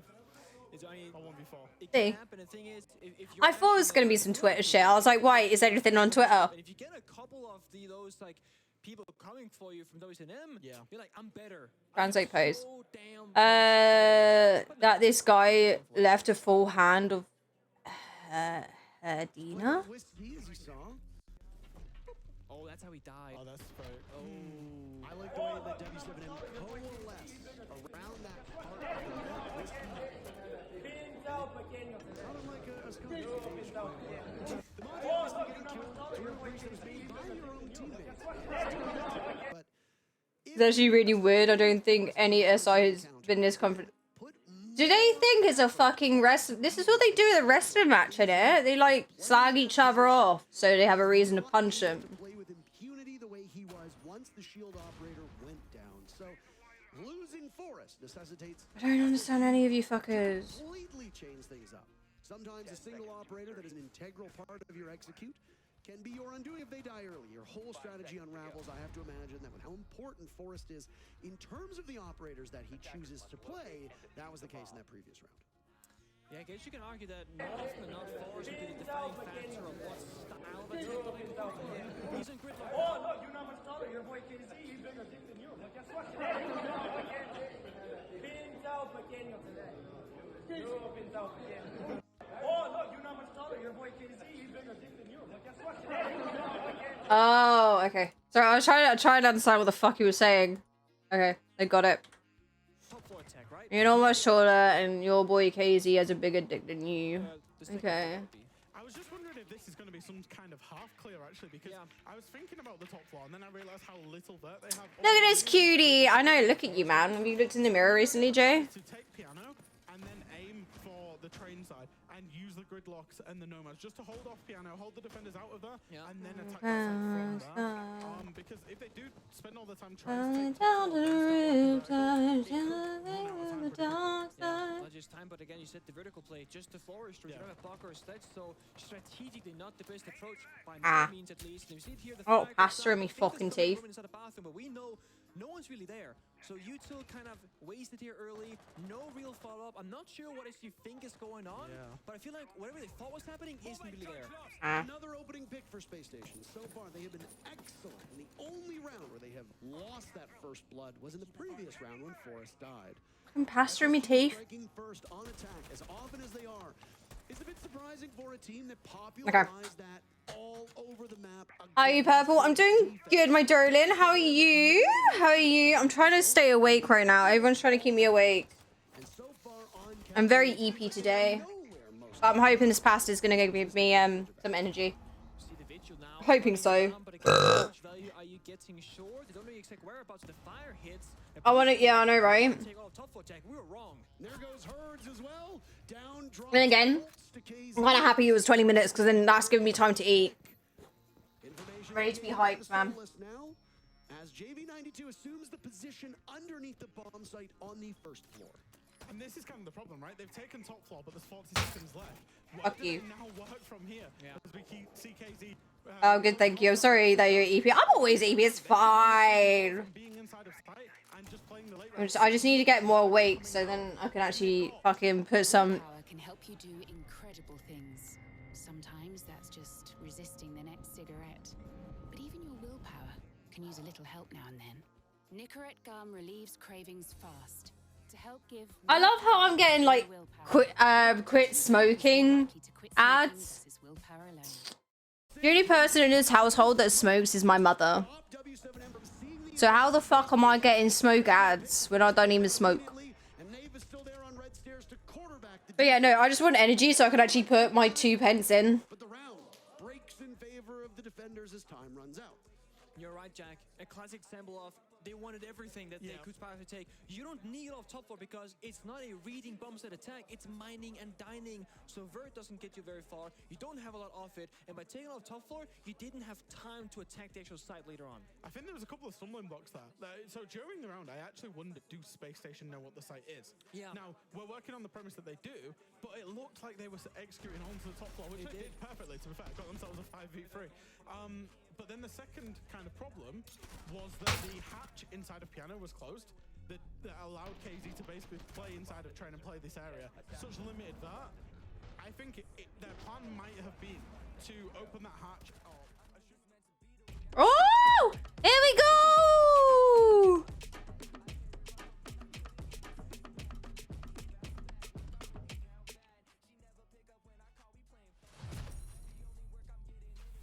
What a sensational... That's all it really was. Dark Zero Virtus Pro. It was an appetizer for the main course. The Fun match, finally! Wakey, wakey, everyone! Wakey, wakey, eggs and bakey. Time for school! Time for school! from Australia. Where are them villains at? I want to see some G2 power. This is probably the most Australians on an SI broadcast you will ever see. 2 Australian casters, Virtue from Australia, and then a whole team from Australia. This deep as well, guys, into the playoffs on the final day of the playoffs. Now, to set the stakes, you win this series, you go to main stage, you go to the arena, you get to make top 6. You lose this series, and it is home time. Onto the plane, you go. It's been an intriguing Siege School, yes so far sir, for yes G2. sir. They topped Group A in a flawless fashion, went 8-0 in map count. Very difficult to take down, but unfortunately, they didn't have the best of starts. In the upper bracket, falling to FaZe Clan. It was an epic 3-mapper where they won the first and then, unfortunately, lost the next 2. Down they went. Team Liquid, though, unfortunately unable to match it with G2. So a 2-0 for them at that point in time. Now matching up against Team Bliss in another favored matchup. As for Team Bliss, well, this roster graphic is out of date. Not because of the players, but simply because of Wedables' mustache. It's gone. He lost that when they lost to SSG. But fortunately, since then, it's been quite blissful for Team Bliss, and they've made themselves a nice little run. Of course, in the group stage, it wasn't all that pretty. Certainly some moments that they would have learned quite a lot from, albeit they went up against some good teams. In the lower bracket, though, they met their arch rivals from SCA. Is solo queue rank? That is True Pain. Rivals, more so just regional rivals. They won that one 2-1. Then they went up against Wolves for the kajabillion time in the last 12 months. They always seem to meet. But this time, Bliss managed to pull off the miraculous. They got the win, 2-1, ended up winning those 2 maps on Oregon and Consulate. Now, why is that relevant? Well, G2 also won against Liquid in their most recent match on Oregon and Consulate. And as you can clearly see here with the map vetoes, Oregon and Consulate play a heavy part in this map veto. We go to Oregon first, picked by G2. Team Bliss get their very favorable Chalet. We head there as well. Clubhouse was a very interesting map, right? It wouldn't be homework, would it? Exactly. Ooh, look at that. They are far more favorable now on Chalet. I like this map veto for both teams because we've seen both teams play these maps quite extensively. The prediction, though, in terms of the socials is indeed correct. As much bias as you can probably try to find as an Australian casting an Australian team, G2 are the utter heavy favorites. That is the storyline, guys. That is what we need to set. G2 should be running away with this. They should be winning this 2-0. Anything but, and we will be shocked. Let's jump in then. I think you've done Let's jump in then. And the expectations heading into Ying, ying, ying, ying, ying, ying, ying, ying, ying, ying. Arrow. Because we will no doubt get. That could be Amaru, interestingly enough, off the board first. They're looking to perhaps tame a bit of aggression. I don't want to watch this anymore. Team Bliss defensively. Yay, Fenrir! Solace from Bliss, given that it has been a staple band for them throughout the entirety of this tournament and locally as well in the previous year. I think one thing to keep in mind is it does mean that Ying is available. Typically a staple band. Oh yeah, I remember you saying. A lot of key You're like, did you see it? I was like, no. And probably the I was playing DBD, and I was like, no, I missed it. Have a factor in play by both teams on attack of Oregon too. We've seen Grim become a very clear pick in terms of attacking operators. The Capitao as well. Both are really good at dislodging positions. Feels strange. We need to obviously kind of bring our tempo back down after one of the greater matches that we've seen this six invitational. As we head to the opening map of this series, again, you lose this series, you go home. It would be a travesty for G2 defending champions to go out at the hands of a lowly team from Oceania. But they are no lowly team, no more. They are now That a big brain plays. sole remaining team from APAC, 14 Bliss. That is what is on their shoulders. And they have shown at this 6 invitational that they are nothing. After G2 Liquid, it was pretty late, wasn't it? And a team that you must take seriously. You gotta admit, like they've got to put their good teams last. Otherwise, no one sit around and watch the first couple. So let's jump in then. Round number 1. Bliss on defense. Can they find comfort? Still coming back from being sick too, so brain was not exactly. A boost. They should be going into this game with little expectation and with that little pressure to perform. Oh yes, I was just lurking. The Wolves last night. I always get stream, but I was just like, I'm tired. quite the tale if Bliss are able to take I was too tired. I was like, nah, I'm too tired. I woke up today. I was like, I'm up, I'm fresh, I'm ready to stream, and then as soon as I started stream, I was like, I don't know what the fuck it is. It annoys me. It's like, you know, when you wake up for work and you're actually in a good, rare fucking mood to go to work. Like, you know, you're like, okay, right, I'm gonna get this day done. It's one day, one more day, then it's the weekend. You know, you go to work and suddenly you're like, oh, I can't be arsed. Any kind of pressure up above. This is With Meows, her BF and Key were making fun of Liquid like crazy. Oh my god, no. Information, especially towards sight. Opting to be a little bit different with those particular gadgets. Because nothing up above from the side of Bliss, firmly on site right now. Statistically, this is going to be a very difficult. I can't believe this Maverick trick still works on hatches. I mean, I'm not going to name them all because there's just too many. But G2 are better in every single statistical category coming into this match. Really sets the tone here. That Bliss are very much. Afterwards, we discovered there is a Japanese stream for Siege, and we watched Wolves lose in Japanese. Bliss haven't really given up anything in terms of mistakes. G2 though getting good. Oh my god! Fucking, I found recently. I watched Hazbin Hotel, and I've been blessed with Japanese Hazbin Hotel, and like it showed the clip where Alistair was like laughing, and he goes, ah, ga, ga, ga, ga, ga, ga. I'm like, what the fuck? Where's Mr. Krabs and Hazbin Hotel? G2, but trades are coming back from Bliss. 60 seconds and the fast-paced nature of G2 is causing some issues for Bliss, and Uno will compound that even more by getting rid of Oda. Smoke bomb from Fisher Guy, but no pressure freezer does mean he can look into. Ditches up so fast between languages. I love it. It's so funny. I love Hazbin. Available with the Argus launcher from Uno. I love Hazbin so much. Smoke canisters, G2 not afraid to just. There was supposed to be a new episode of Hell of a Boss, but it never fucking came out. Guy shoulder check, pretty good. Over towards Pillar, can't win that. Oh. Neither can Sage as well, and it's G2 clinical to begin here on this Oregon attack, taking this basement site. Really strong showing from them, where they clearly showed that respect to Bliss. They went above, got that roam clear game going, did so very quickly, got themselves into good positions. Over towards Z, they had big tower, opened up hatches, systematically got through their check. Match fixing yellows too. Very emphatic with their approach as well when they started to hit sight. I think it was around 90 seconds left in the round as well, so there was still plenty of time. G2 just fast in their approach. You know, typically around 1 minute and 13 seconds in terms of that entry time. So they are one of the faster teams at this event.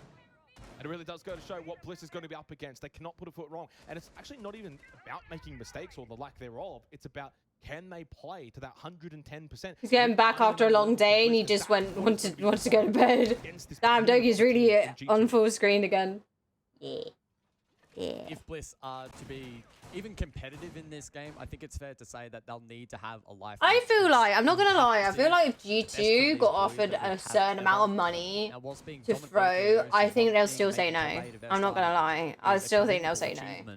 If they are to make main stage, they must win this game. And G2 round 1, do not put a foot wrong.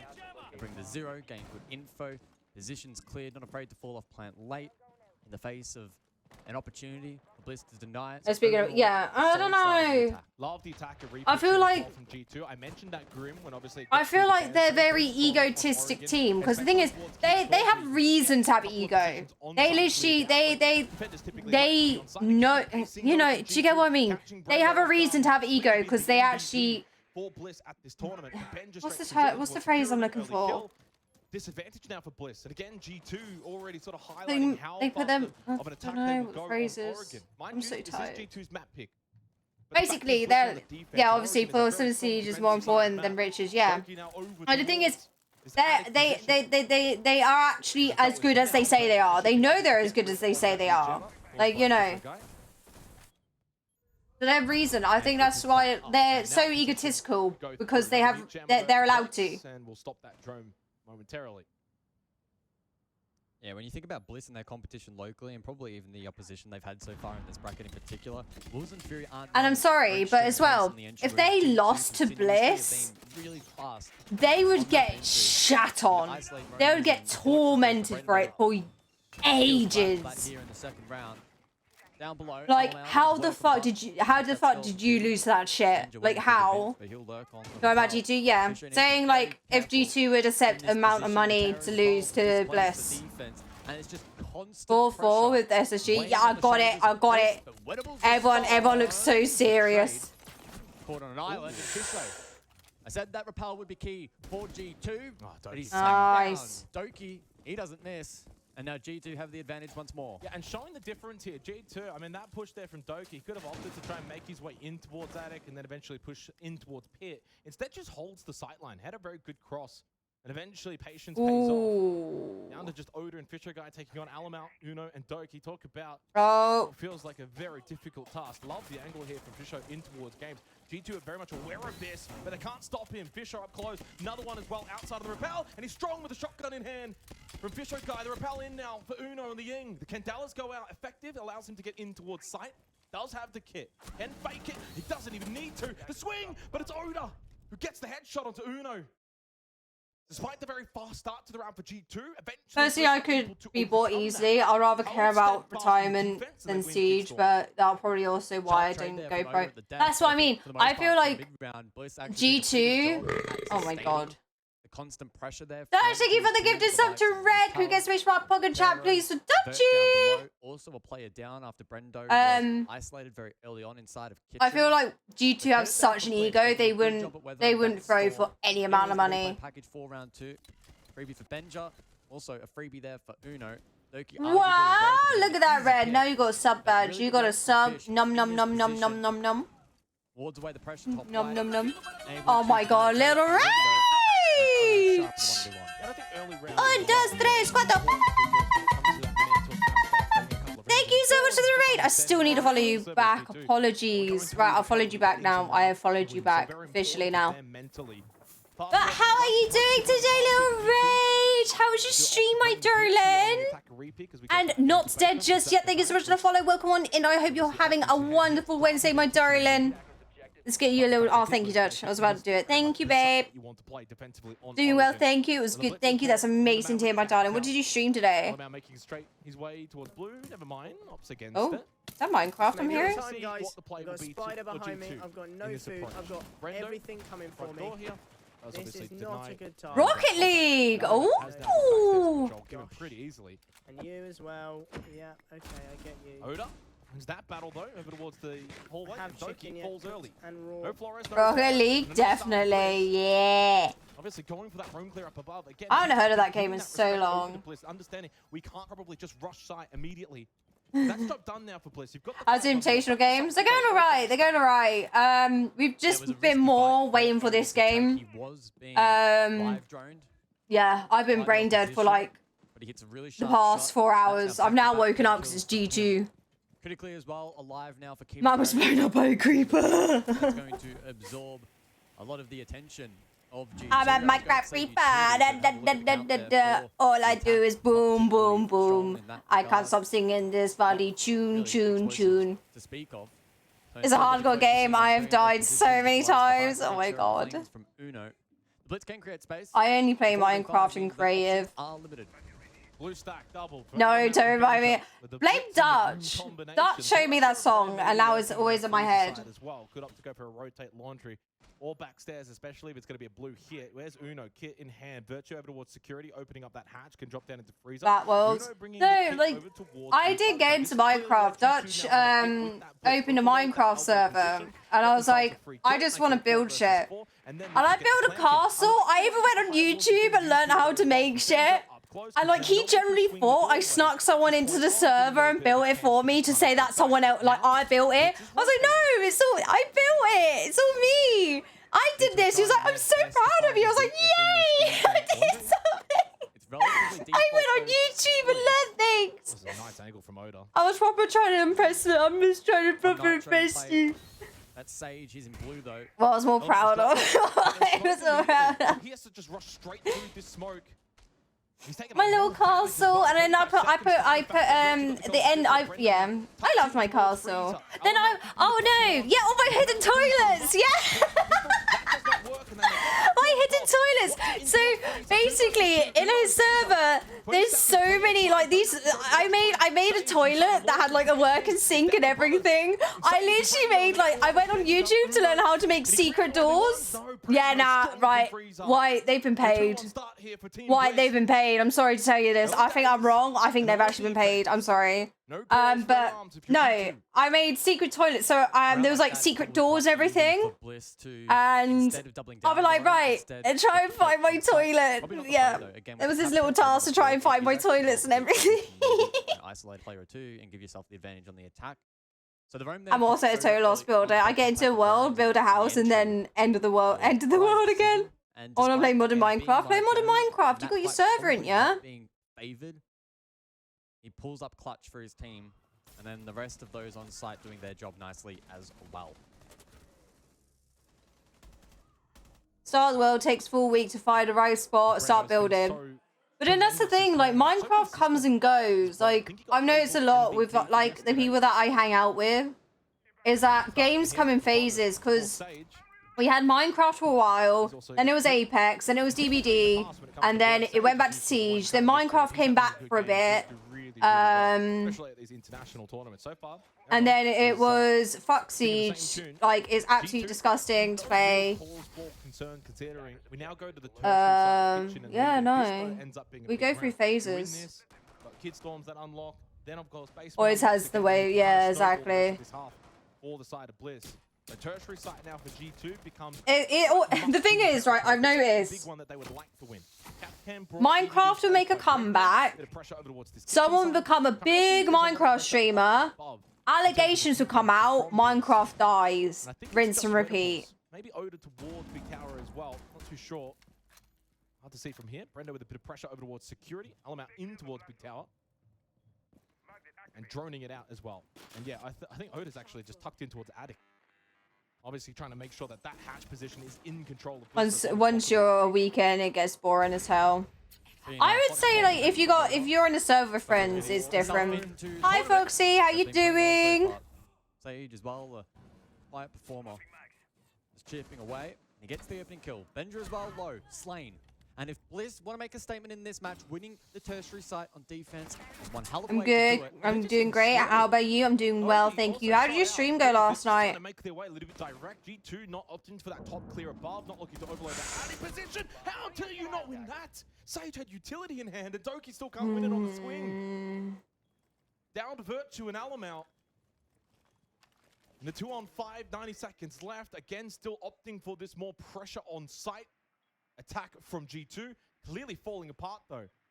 And I do like the setup that we've seen from Bliss. Terrible? Why was it terrible? The guy had Electro Claw from Oda, denying hatch, which makes it difficult. You need to clear up above, and they opt to go towards split main entrance. I used to be admin for a big YouTuber back in the days. Oh my god, Dream!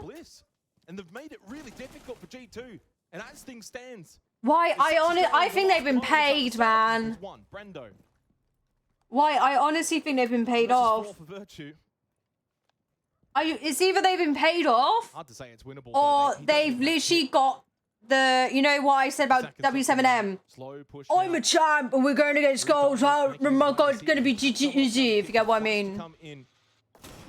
Seeing if someone wants to go for the swing peak. Oh, he expected that from Weatherballs, but Sage catches Virtue.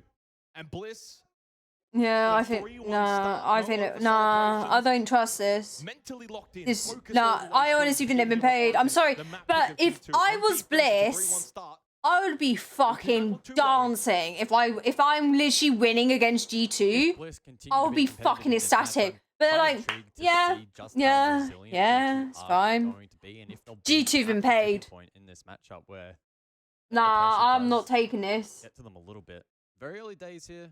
Only 4 rounds down. Winning the tertiary site, though, for Bliss is a big W in that column. Set themselves up nicely now. When I beat them in ranked, I was being girly and fit. Yeah, exactly. Would you not be ecstatic? You're literally winning against one of the best teams in EU. Trying to split that attack and create space. How fucking calm are they? I'm not trusting. I send a sussy Barker in the mix.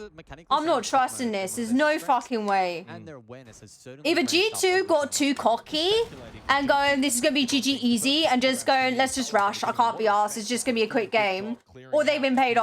They don't look to go too direct to site. That round though, especially not just one of the best, a former world champ. Exactly, you'd be like, oh my god, guys, we're doing it. That fast play style of G2 that we know is typically quite successful. Bliss were ready for it. Had really good sightlines and probably anticipated a bit more of a horizontal approach. They knew they had Attic locked down, didn't have to worry too much about up above anyway. Benson! It was a big black line appearing on top of my screen on the game. G2 probably only need 2 attacks. And stream couldn't see it. Oh. I had to restart my games more than once, and I was lagging badly out of nowhere. If you try turn it on and off again. Morning! Morning! Morning! Fam! It's nearly 9 PM fucking morning! You see him! You see him! He's dead! Benja! A little bit napping. Fisher guy goes to 6. Advantage Bliss. Elsewhere, big tower.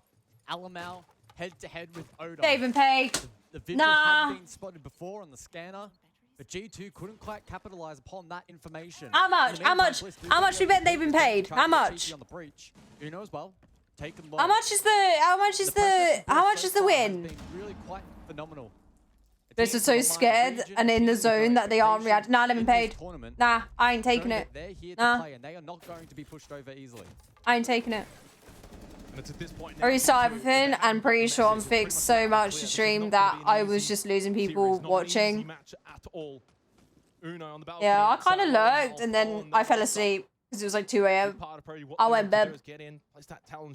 As I type that, Ben just stands in front of a breach. Yeah. Yeah, Gale. They've been paid. How much? Are you joking me? Of that push from Oda. Alamau can't hit the shot. He's 0-5, and Oda's 5-2. I think he fell asleep. I went night. Could be even close to timeout territory if you're G2 with 60 seconds left in the round. Uno just gets decimated through the front door. And There's no way. From Bliss. There is no fucking way. They're too fucking calm. Nah. Nah. Nah, they're too calm. I'm cool. Nah. I smell a rat. I smell a fucking rat in here. Gives G2 that window of opportunity to bring this match back. Again, with it being quite defender-sided overall. How much is the prize pool if they win? How much is it? Positive notes for Bliss are their ability to confidently close out rounds. They're doing a decent job. G2 really throwing it so far. They hit themselves in nuts. The simply no, it don't. Look at that. Fisho getting an opening pick relatively easily on breach and the flank court shut Man down. didn't even shoot. Frustrations already starting to set in a little bit for G2. Their map pick, their series. Nice, nice, nice. I smell a fucking rat. Yeah, I agree. I think 5-1 here is so necessary. It's not the ultimate win condition. It's not exactly as if they don't get 5-1, they can't win it out. But we've already mentioned Bliss's attack, especially on a map like Oregon, 10 seconds left. where there's a lot of key positions that need to be dealt with, will not be an easy task against G2. So despite the scoreline, despite From the current position to the next, it's... What the fuck is that? there are expectations to do well on it. Can they get to that 5-1 scoreline though, which is a real good half. They went 3-3 against Liquid. How the hell are they 4-1? A little bit going into the second half. Big round from G2. So Smell far, they've rat. just struggled for the basics, getting into the map. They haven't even really been able to do that. And so, what do you bring when you can't get into the map? You bring the Montagne, you bring the shield play. It helped them as well. I on smell site fucking later in the rat. round. And Alamau obviously goes scouting, as Bliss have been aggressive so far. Although, currently, 5 Bliss members on site means for G2. Same Wolves too, they were just rushing and throwing against Bliss. Yeah, that's what I mean. G2 should be able to Now beat G2's doing the same. up above. Gas Babe again, Fisher Guy denying this freezer I push. smell a fucking rat. G2 will thrive in this fight. Difference in the win in the to late loss round. here. Capital combined with the Monty and the Grim to zone out space will make it really challenging for Bliss to hold down key positions without their positions itself known to the attack. Doki is 2-4. Alam is 0-5. Uno, meanwhile, opens up the hatch with the secondary hard breach, and it just means now that Fisher is on a little bit of an island. Can't get back towards the side itself for free. Bliss got more money to pay Orgs and Blast has a prize money. That's what I'm thinking though. On the floor is to clear key pieces of utility. How much would you Such an take important round for both to teams. throw a game? G2, with all their experience in these This sorts is of not so moments, you're anticipating a strong response, and for Bliss to find it challenging, Fuck's sake, can they rise man. to the occasion? When Gas They've Babe is got available for Fisher Guy, Monty. of course, very much makes it a little bit more tricky for Alamau to try and push through this freezer position. He has gone for a rotate though, now opting towards laundry. I use a super From that smoke. With a barrier in play though, of course, with Teros can still Man! Why are you taking your Flores? completely dislodged though. Well done from G2. We need the Flores, his army to go. Hello? Swing now from Bliss. They've been quite successful at those so far in this half. Hive launcher now being used by Benja with only one canister remaining in the chamber. Along with the smokes and the incendiaries. This is sussy shit. Feels like it's execute time for G2. Vulcan canister pop. Trying to deny that push over Freezer. It's a Freezer laundry hit. Doki can still come, and he does. Drop E-Box. Watching with Sage. That felt like a big part of the win now for G2. Now they can turn all of their attention towards this laundry and Freezer side. Sage gets the trade, but the pistol from Alamau confirms Sage. Down to Wedables in a 1-on-3 with a shield in his face. This becomes so difficult. Double kill with a pistol from Alamau. G2 get a very Jesus Christ. Nah, man. Everyone else going on. They got one. For Bliss. They got one. Will be so There's still hope. for G2. Yeah, There's still hope. There's still hope. There's still hope. There's still hope. 5v5 late round, they are probably favored to win it out. With the composition that they had, you could see the Grim, especially through Fraser. 2-4, excuse me. Couldn't support Odo, who got caught on the swing and was immediately There's still hope. Why? Please. Out Oh my god, please. There's still hope, okay? I hope they said no to the money. I really hope so. I really hope. Deny space and the site itself. 4-2 scoreline. Bliss hitting the benchmark, I suppose. Would have loved the 5-1 lead. However, G2 up to the task. Yeah, really strong from Alamau on that pistol play from the Montagne. Oh, I love Doki. He's so sweet. Let's try and set Alamau down. I love him. Him over towards laundry. Eventually, that was probably the right play, considering he didn't have to contend with the gas bait with Fisher guy. Virtue then gets a really good angle. I'm usually against being keyboard warrior, but this is pissing me off. But G2 kept the pressure. The thing is, right? As well, creating that pinch. Oh. Despite the fact that Bliss was even able to get that kill onto the E-Box drop from Doki, didn't matter. Benja aggressive over towards Garage. Trying to see if he can catch someone from Bliss. Caught a little bit unaware in terms of their surroundings. The thing is, right, so if they agree to it, I'm off for a nap. Have fun, Q. Good night, Jay. Have a good nap, my darling. Right, so if they make a deal, would it be, so if, say I pay you $1 million to throw this game, would it be before or after? Because I think it'd be after. After they threw, then you'd pay them, right? You wouldn't give them the full amount before the game. Because they can still win. They can say, yeah, we'll throw, win the game, and then, you know, lost your $1 million. If he can stall time, capture a couple of drones, that will be a win in his column. Fisher to just play lockdown. Doki elsewhere, though. Lurking around. Shoot the fucking cam, then. We'll play contact with Oda. Shoot the fucking cam. Been a great start for Oda on the Do it. Certainly would like to get something early here in the round for Bliss.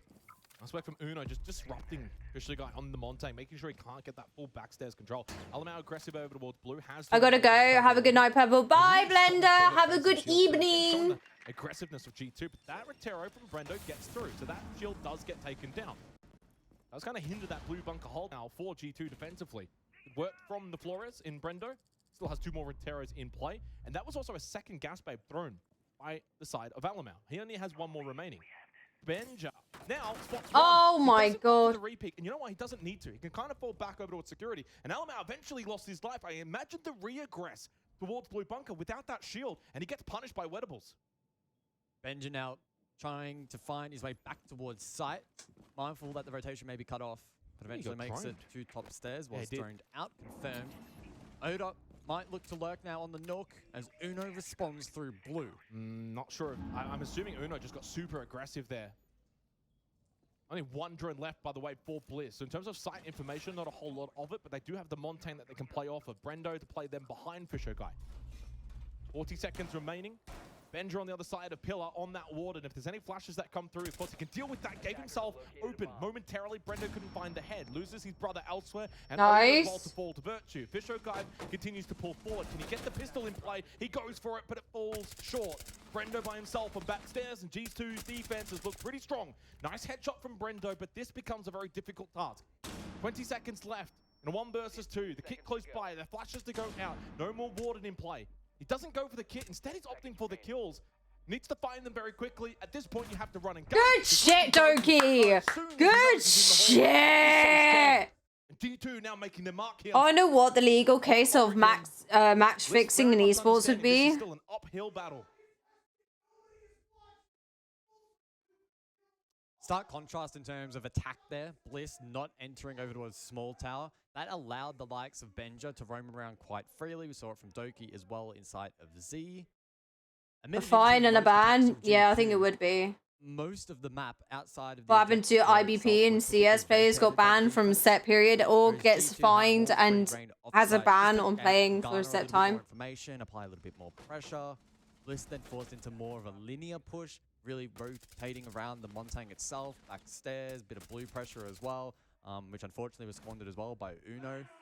So the attack progress from Bliss, not quite up to the same level as what we saw from G2 in that first round. And again, that's why we were prefacing the last round of the first half as being so important for Bliss. A 5-1 lead would have given them that cushion to warm up into the attack, but obviously now goes without saying, G2 right on the heels of Bliss once more. Yeah, they are, and obviously Bliss are aware of that. In fairness, though, at least back home locally, that's the kind of site I think even Bliss would lose locally. It's these other tertiary sites, kids' dorms, along with kitchen and meeting. Those are going to be the sites that Bliss ultimately need to win. So this becomes a very big round in this 8th round. Not necessarily must win, but it is suddenly a big, big round for Bliss. Unable to win out down in the basement. Laundry and supply, Doki, aggressive into bedroom. Obviously with that forward-facing shield onto the balcony. Double push right now from Bliss over towards Big Tower. That's going to be Wettables and Brendo. There is one up there. It's Uno on the water. Rips the Nitro Cell. Good shit, Uno. And the Nitro Cell as well for Kubenja. No, doesn't get the kill onto Wettables. He is getting droned out. He's fighting for his life right now. He's fighting for his fucking life. He's taken one, and now also taking all of the attention of oh no! It's Warden. But of course, it's the Warden. Now the frag grenade is Warden can't really deal with that, so he pushes forward into the bees. But he also fires back again. He's so low. Oh no! A lot of time. And they're swinging from Wettables. Got so over aggressive, and Uno gets 2 from Big Tower, proving how difficult he is to dislodge. Why are you flashing a Warden? Now he's so low. Oh man. Yeah, what a play there. Oh man, that was good. That was good. That was good. For at least a little while longer, but so SSG are currently winning their overtime match point. That may have petered out towards the end. The damage already done. Minute 30. 4-3 scoreline in favor of Bliss, but a 4-3 man count now in favor. 2 for 1. Time well spent. Honestly, yeah. From here, it's difficult to see Sage and the rest of the team clutch up. And again, that storyline persists. In most, we would not count out Bliss from this position, but all different level now of competition where we fully expect G2 to close this one out. Pretty aggressive extension, it must be said, with bedroom rather reinforced. And also muted off by Benja. That can be cleared though down below, and the wall now should be opened up. Keep barriers to stall things out. The deployable shield still standing on the staircase. Doki may elect to stay. And a keep barrier to support position. It was Uno and got blown up by that Nitro. Fisho trying to dodge another. And unfortunately for Bliss, unlocking this round will be tough. Yeah, Virtue's been so consistent so far. Sage to just push through Trophy, gets himself a kill. Benja still inside a pit. Fisho guys should be aware of this. Nice! He wasn't. Got called. Doki as well got Sage. A very strong Let's go, G2! On Oregon, they're map picking this series as they bring that scoreline back from 4-1 to now 4-4. But Bliss understanding full well this was always going to be a difficult task. Attacking into this defense. Okay, Nate just running around a blitz and getting him with a knife on other stream. What the fuck? Now, they're staring down the barrel of a G2 comeback that then turns into a lead. Not just there yet, though. Into the 9th round, we go to... What are they on? Oh, Cafe. Site. Probably now. Oh shit, they played Amaru and Blitz? Man. They were getting too cheeky with it. But then again, it got dark. Okay. Because Uno was taking that contact fight elsewhere. And they just didn't really have the utility to get the final kill. Really strong round from G2. And this is where Bliss just need to probably hold on for dear life to stay in this contest. Get around, just keep... Our Wettables doesn't kill Uno there is mad, I know, right? Phenomenal job then. Oh, I guess G2 was just doing what I say. Pity rounds. I think for Bliss, it's all about either ramping up the pace a little I bit, think they getting were more just back giving control, pity or rounds really white. making You sure know, that key you know power what I positions are say. dealt with a little bit more finesse. Give them hope that they're gonna win. Go. Double hard breach on the board for Bliss. Looking to break down the set I'm as much sorry. as they possibly can. I can hear, I'm hearing the shouting from this stream, and I turn to watch the other stream, and it literally syncs so well with fucking SSG winning. Like, Inside of dining for the attack. Team Bliss seeing if they can hunt down Virtue. Uno, though, close by in support. the yellow from SSG, but it took them. Oh my god. I can hear it. I just looked over and I could see who the fuck was shouting. That's funny. That's so funny. Elsewhere on the map against Brendo, keeps it at that 4 versus 4 territory. So far, Virtue's been so consistent throughout this game of Oregon. Was one of the standouts, at least on the attacking half, doing again well here in the defensive half. That drone doesn't make its way through. 5 remaining for Bliss. But it's Wedables. Does eventually shut down Virtue. Felt like it's holding a key position over towards Dining. So to the Izami, and they've also dealt with that Warden. Suddenly things open up, an opportunity for Bliss. And it forces Doki into action. See them burn again. Moving towards Kids Dorms, keeping at least a little bit of that burp pressure. As the drones come through Ram. Very important on a site like this. Is that a missed drone? Doesn't really pay dividends anyway. 90 seconds left. And still that top floor control for G2. Very prevalent. I think at this point, Bliss have a really good read as to where this defense is positioned and what the game plan is for G2. You can really feel the effect of that Solace ban and Bliss gathering a lot of key information. Now it's all about playing off that, capitalizing upon the positions that they have and the advantage that they have worked so hard for in this round. You let this slip, and for Bliss, it might be difficult to get back in this match, but Fisho, a double kill here in round 9. Benja and Doki, 2 star players to try and clutch up for G2. Benja going for a play over towards top backstairs inside a big tower. 50 seconds left. He spots one on the rappel. This could be a freebie. It's Wedables on the ace.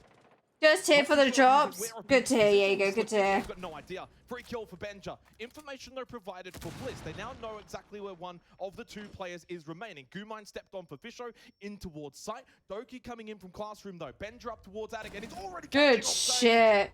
Fish needs to get the plant down. Oda to provide cover, but where's that cover? He doesn't even know really where to look. One up above, but he's got no idea. Plant goes down successfully. Now they know Benja's up above. Doki, though, coming through security, but they have already dispersed away from the site. Spotted! Oda, it's a shoulder shot. Then plays the key barrier. Thank you very much, Virtue, says Oda. Needed that one. Now Benja in a 1-on-2. Is Bliss looking to take this tertiary site to give themselves back the lead? Benja knows where one is. The Nitro Cell was the right idea. Pulls it back, then back out again, but it doesn't hit the mark. And suddenly this becomes very difficult for Benja. As he gets lit up inside a kitchen, has to just stick this plan. At this point, pros do not fake, but Oda's a pro himself. Bliss take the lead. 5-4 on Oregon on G2's map. I did it, Jaeger. Match fixing is all I'm saying. Yeah. Very difficult, it must be said, for Oda to cover against both defenders. Positions not certain. Vertical lines of sight, awkward to contest. Fortunately, though, for the Aussies, the plant was confirmed, and then the keeper barrier from Uno used against the opposition. Unfortunate for G2. I'm sorry, but they do look like the kind of people that have families that mummy and daddy used to pay for their matches, if you get what I mean. Primary objective, because we're going now back to basement, and the challenge continues for Bliss. And that's where it's going to be quite difficult. And this is where G2 have looked really strong on these kind of more default sites, if you will. I mean, obviously, tertiary site, kitchen and meeting, that's where attacking into Oregon, you're going to have to find those rounds. Bliss were able to do that. You give them the credit. But this is where G2 can look to get themselves probably a 6-5 lead, say, winning basement, then winning kids' dorms again. Like they wanted to be home yesterday and are somehow stuck in. Getting themselves that particular round. Mama, Papa, I want to be an esports player, but I'm so trash. Strong when it comes to these very much Mama, Papa, do we still have my funds from the charity event? Mama, Papa, can I use that money to win my esports event? You bring the Jackal, you bring that Finker, you were going to be clearing. The Maverick to open up the hatches, but then later in the round, you've got to now contend with a fast-pushing Blitz. Fisher with the entry over towards Small Tower, and away Bliss go, with this very intriguing lineup. Double drones, in fact, triple from Bliss. plus the blitz itself. Has worse Blitz, rank the stats than me. blitz. You're joking. So it should be relatively easy for them to ascertain what Exactly. is So being mummy and pressed by daddy paid for defense. their. Now, Benja is off side of lobby. Nitro Saldo a little bit too early. Trying to catch the Jackal of Sage. Oh, it doesn't matter. Line of sight. So Benja, he blows the Nitro, then holds up with the SMG, can fall back. Bliss now in a 4 versus 5.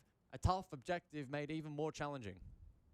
Still a lot of time remaining in this round, but no, Jackal makes that clear a little bit more annoying, although G2 not really playing into that roam now, and they've got that player advantage, as we typically see on Oregon. Now you just go back down to basement, take that player advantage, makes it very difficult for the attack to overload certain positions. Still complain to that blitz. It's still probably a bigger win condition than the Jackal, but again, really sort of highlighting what G2 can do on these sites. Pop up, get a kill, pop back down.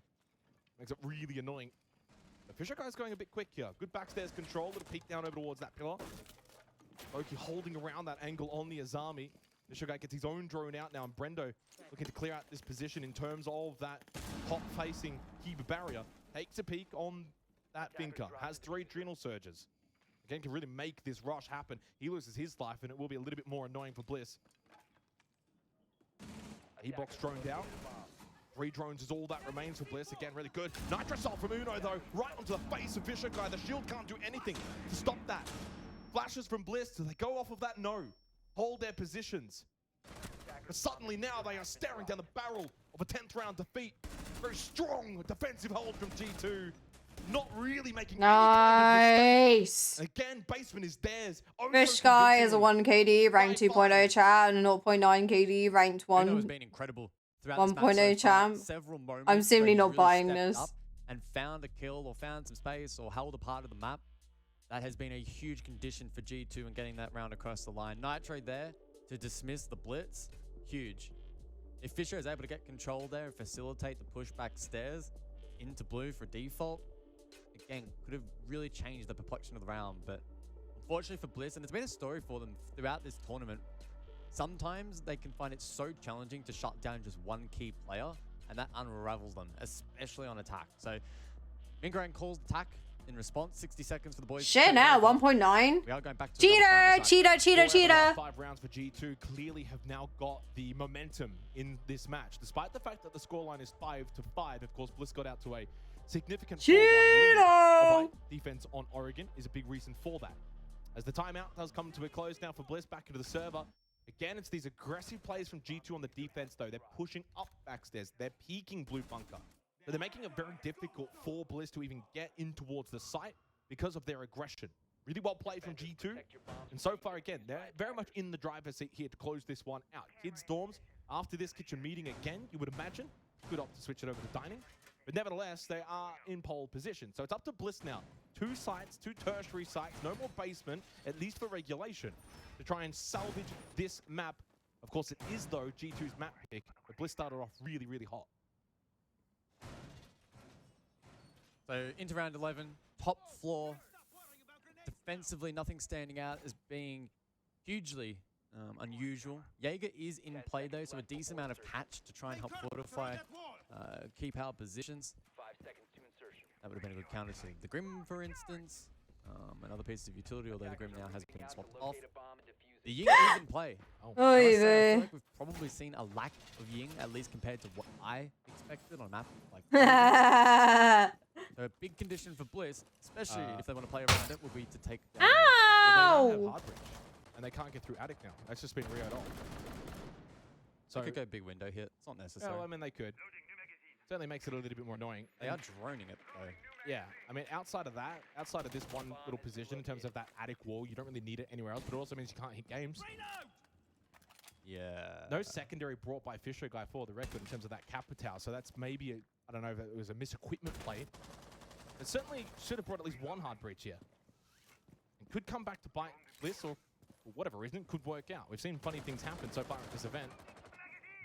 Certainly an opportunity, though, for G2. Couple of Nitrocells as well in terms of utility that Alamau and Virtue both possess. Again, a lot of these positions on site now quite anchored in. Games don't have to worry about attic wall, don't have to worry about looks like I'll cookie that, yeah. It's the armory corridor position. Big window. G2 can very much win this round pretty Boom, convincingly. boom, because of the boom. fact there's no I heartbreak can't for stop Bliss. singing this The shower bloody corridor, these tune, kind of tune, white stairs positions, tune. These are the big win conditions now for Bliss. You must win these fights. You've got to be able to win big window. So if you want to You're welcome, White. You're welcome. Oh, sorry. You're welcome, Pink. Such as a Nitro Cell. I believe it's the Valk of Virtue down below currently. So we'll see if I'm cringing. It's a good G. Nitro from Elmao as well, and that can be sent in across the double window position. Anything to distract you from this throwing. Unconventional. We don't typically see this kind of setup from them. No. I think Fisher is probably meant to have secondary. Follow Pink. Yes. Ew. Nitro Cell towards top white though. Misses the mark. That's Ew. 1 out of 2. Nitro Cell's gone. Kendall now for Odo. And as I said, can make their way in towards Attic from this very position. But they lose out to Virtue and Uno because they essentially have to just go in terms of that one-dimensional attack. Wedables on the rappel in through the smoke and through the flames. And can find the kill. Very strong from Wedables. But Benji gets the kill back onto Fisher Guy anyway, keeping the advantage with G2. And the rappel is successful from Oda.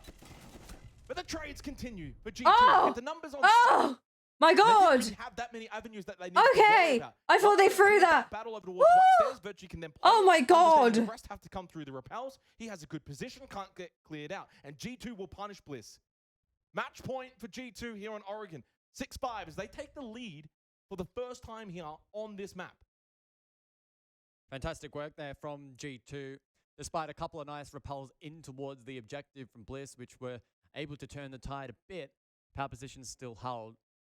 And it did feel like that idea was a little bit undercooked from the Aussies. Good attempt from Wet. Oda hitting a very sharp shot there. But unfortunately, not at any point during that did Bliss look like they were going to be able to dislodge the player down below. Nor was Kids under heaps of pressure. So the plant was never going to realistically be an option. Dining for the final round of regulation. Some an intriguing selection here from G2. I think it's the second Melusi pick I've seen this whole tournament in terms of the games that I've been able to. It is. It really is. Match point for G2 here on their map pick of Oregon. Have been very strong in their defense. There's a lot of like YouTube songs that still fucking slap today. Like they still pop now. That scoreboard highlighting a 5 out of 6 round lead for G2. Really dominant in this comeback. Down 4-1 early on. Bliss looks strong, in control on the defense, but matched, replicated by G2, even one better. Benja aggressive with this drone. Of course, the Mozzie being utilized here by G2, hence why Benja is able to do this. A lot of information as well being gathered. Sage red pinged out on the rappel towards small tower. Large focus for Bliss has to be this small tower site because it is a dining site, not meeting. Those drones can only be outside for 10 seconds, but that's a long time to garner information. Relay that to the rest of the team. Ben just spotting multiple players outside small tower. On the shield. Timing not in the way of Bliss. Sage falls while reloading. No trade. And G2 looking dominant here on Oregon. Hello, Clay. How you doing? Right now for Bliss would be through the roof. Understanding it's match point. Don't quote me on that. Quote him on it. Quote him. Quote him. The other Aussie. On the Dude, for I love. That's good. That's good. That's good. That's good. What have you been up to today? And they go for the no! Oh, good shit. It's a big play for G2, and they will take Oregon. Seems like they could only afford 4 rounds, Flawless, 5 basically. rounds. Yes, Brenda got one at the end, but essentially flawless for G2. 1 map away here in the lower bracket from progressing forward. Looking for that destiny battle against Dark Zero. They take their map pick of Oregon. Bliss could only afford rounds, man. They couldn't afford games. 2 critical attacks in the first half, and from there, Bliss struggled in the second. Hello, marketplace down? No, Don't don't even have it. Result for Bliss is about picking themselves back up for map. Man just walked away from an EMP, walked back through the 2 of them, mate. If you're a Bliss fan, because that was just too clinical from G2. Basically, oh my goodness! The defense, of course, Bliss looked very, very strong. 1, 2, 3, 4. Horizon, thank you so much for the raid, my darling. Let's give you a little shout out. They were getting early kills. How was your stream, my darling? I hope it went well. Welcome. You clearly see the discrepancy between these two teams. One is a world champion, the other one, of course, W-Raid! W-Raid indeed, indubitably. Not too shabby. Oh, is that GTA? Horizon, thank you so much for the follow, my dear. Welcome. Thank you so much for the support. Was fun. That is amazing to hear, my darling. What did you stream today? In this best of 3, and they need to play at their very best if they're to bring this one back. Well, short break Let me is go. required after that first map here for the best of 3. Don't go too far though when we. There you go. Fuck off! Ads! Bleh! Bleh! You don't have to break the bank to get an amazing quality multi-styler. The TikTok viral brand Revlon have just launched their one-step blow-dry multi-styler. With 5 heads, you can dry, curl, smooth, volumize, and get unlimited salon styles with less damage and without the high price. Go check out the offer now. No thanks, I'll pass. Anyway. I think it will come down to... I'm in the middle. Because Minecraft parody mood is best mood. Nah, what in God's name has mentioning the creep rap? What? Now, what in God's name was mentioning the creeper rap done to me? Why am I in Minecraft? Yes, sir. You better be. A bit of ranked. I'm bronze though. Oh, mate, that's cool. That's cool. That's fine. That's totally fine. No matter what your rank are. How did it go? How many games did you play? Did you win most of them?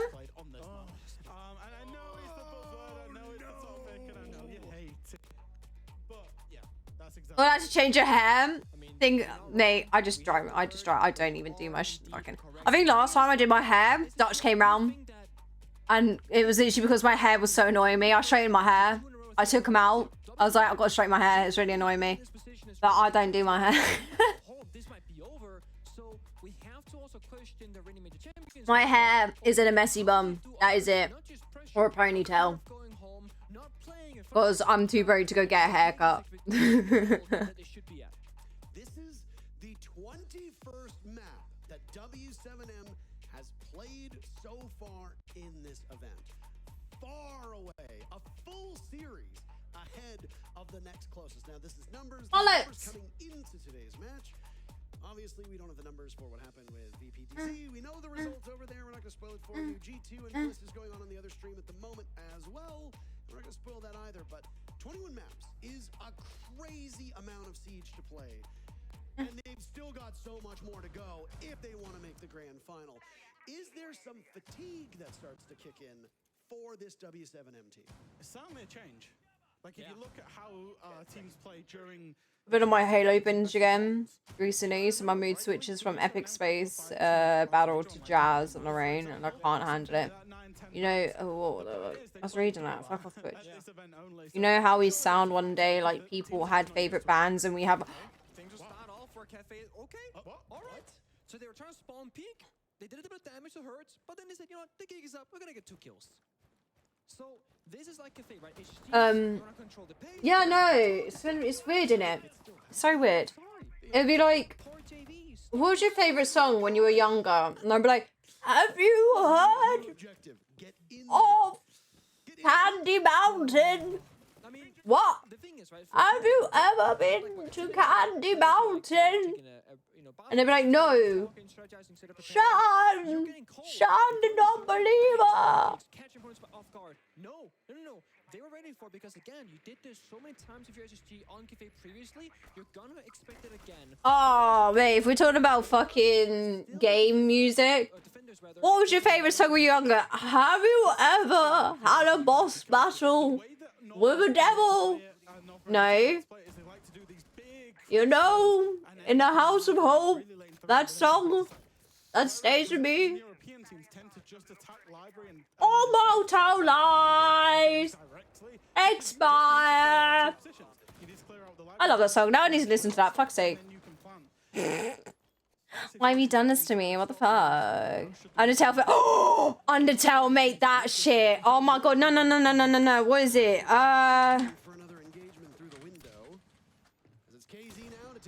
There was this one song that I literally over listened to. Oh my god, yeah. There it is. This I fucking over listened to.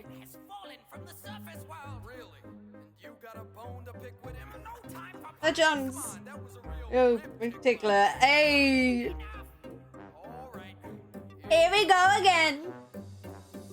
Welcome to the underground. How was the fall? If you want to look around, give us a call. We don't see humans often. We're happy you just dropped in. I'll be so popular when I don't know what the monsters want. I just brought in, hey, Papyrus, my demand. Can it stand still? Time for banter. Seems my son, he's a bit eccentric. He's just lazy and apathetic. I got thick skin, no bad joke, and I'm finished with him. We are monsters of the ugliest kind. Mess with us takes a lot of spine. JT's FNAF songs are absolutely, especially the FNAF 4 one, mate. Go push the creeper around.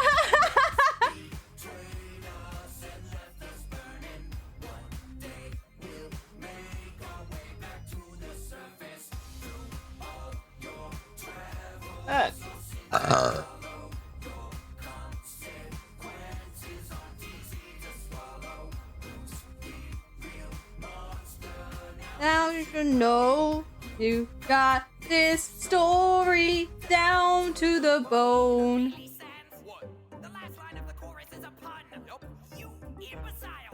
That's really clever. I used to rule that. Oh my god.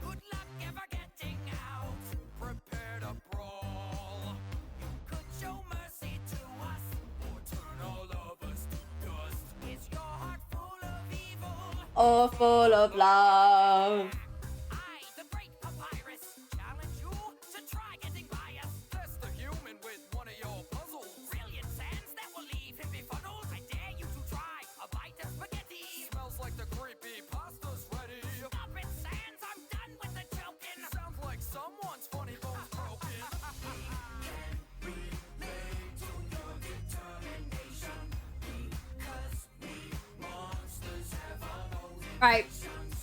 Right.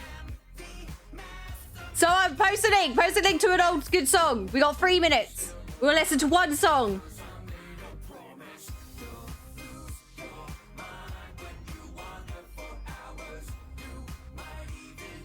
I just start talking to flowers.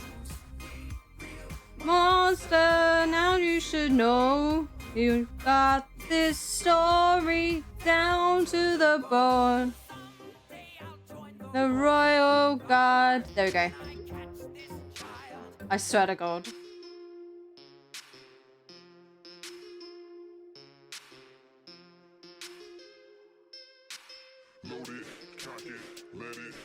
Oh my God.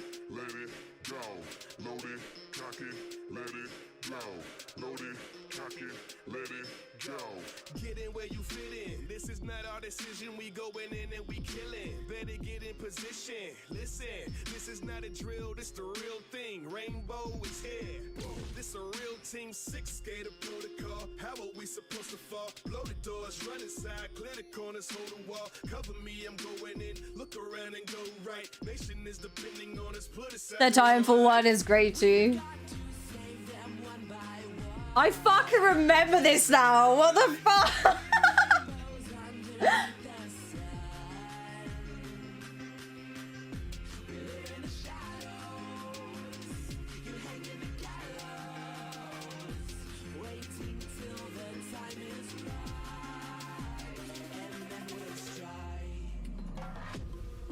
The world's on fire 'cause they lit the spark.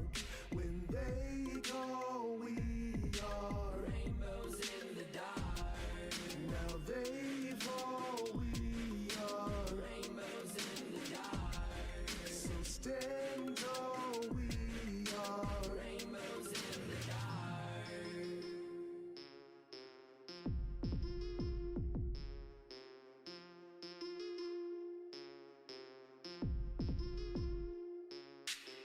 Gotta get inside, gotta light them up, gotta hit them high with a rifle. What do you think that we do when we run inside? Do we run and hide? So split the team to the left, to the right. If you take that hit, everybody gonna fly. Team Rainbow Six, then you know you're gonna die leaving alive. Going into the ceiling, we killing, we infiltrating the building. Don't shoot them in the leg, gotta shoot them in the head. Now everybody dead. We gotta siege them, break them, bleed them, pledge of allegiance. You heard what I said, don't hesitate if you got a grenade, then throw it. I know that you don't wanna die, and this mission is probably suicide. But if you don't try, there's no succeeding. No one said that this would Got 30 seconds. So get it up, hit 'em up, and don't forget anything that I told ya. This is the part of your life where you know that it's good to be soldiers. Do you think they can hold us? It's the team hard as a boulder. Terrorists on the other side of the door. You know they would do anything to get over. They will not yield. Put up a shield and don't forget to look over your shoulder. Ready to breach, ready to siege. Devilish deeds get blown up. We are freedom fighters. Oh my god. Old con. Infiltrating just to break. Environmental deadly play. So many memories just from the music video. Are the old shields? I know. Oh my god.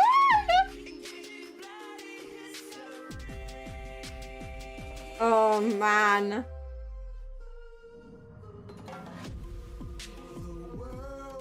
The scariest thing ever back in the day. Oh my god.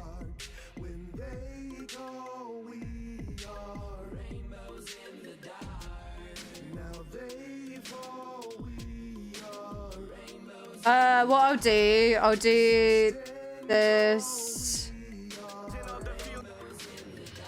and do that.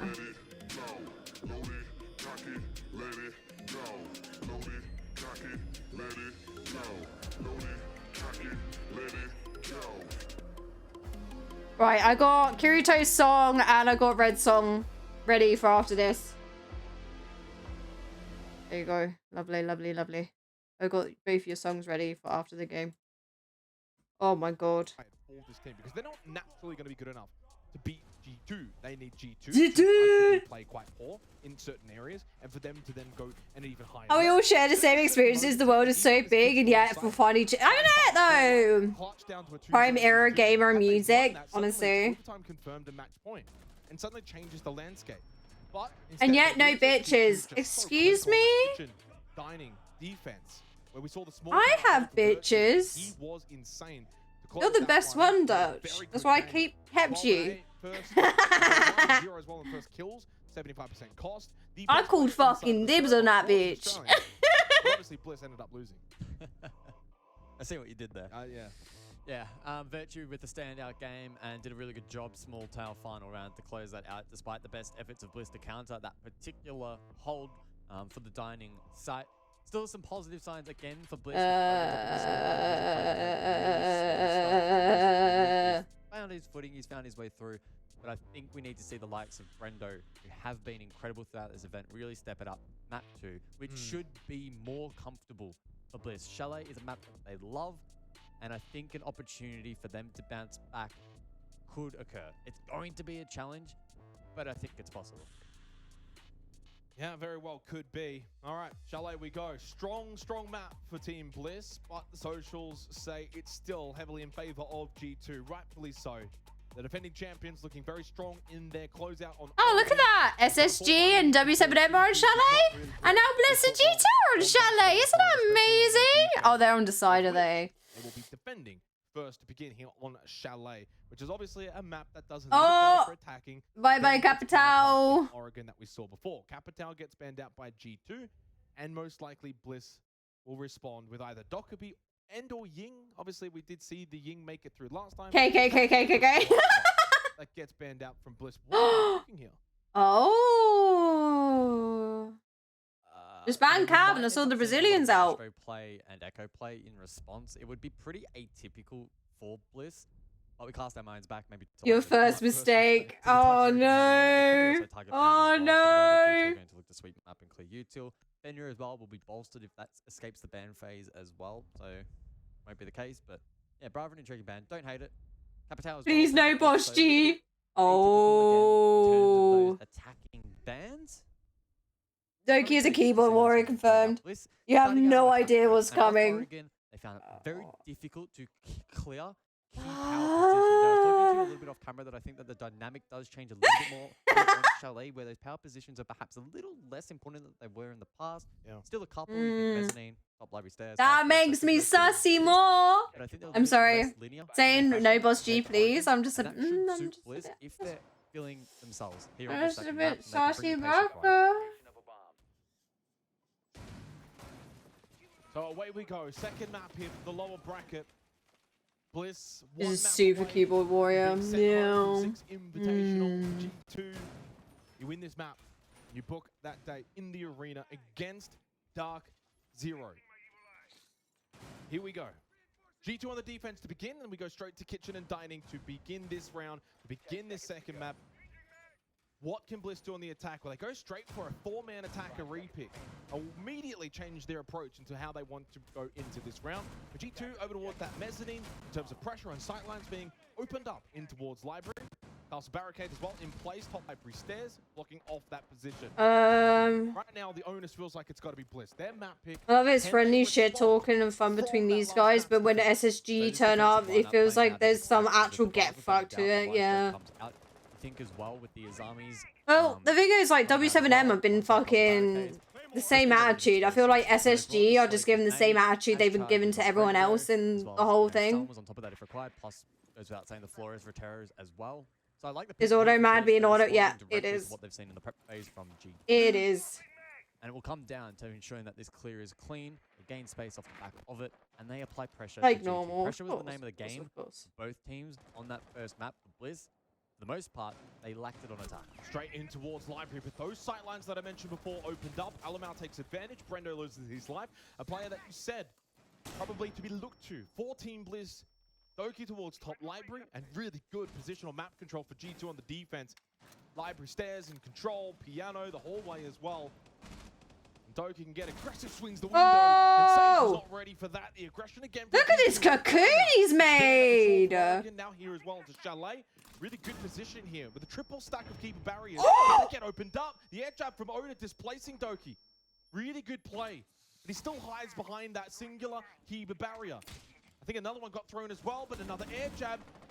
But I love the way that this was played basically by both players. Both, but it's Benja that helps out. Eventually with a pinch, and Doki did a good job of surviving in a very difficult position. Fish over towards Ego, he can't get through. His eyes going, his little cocoon. You may as well.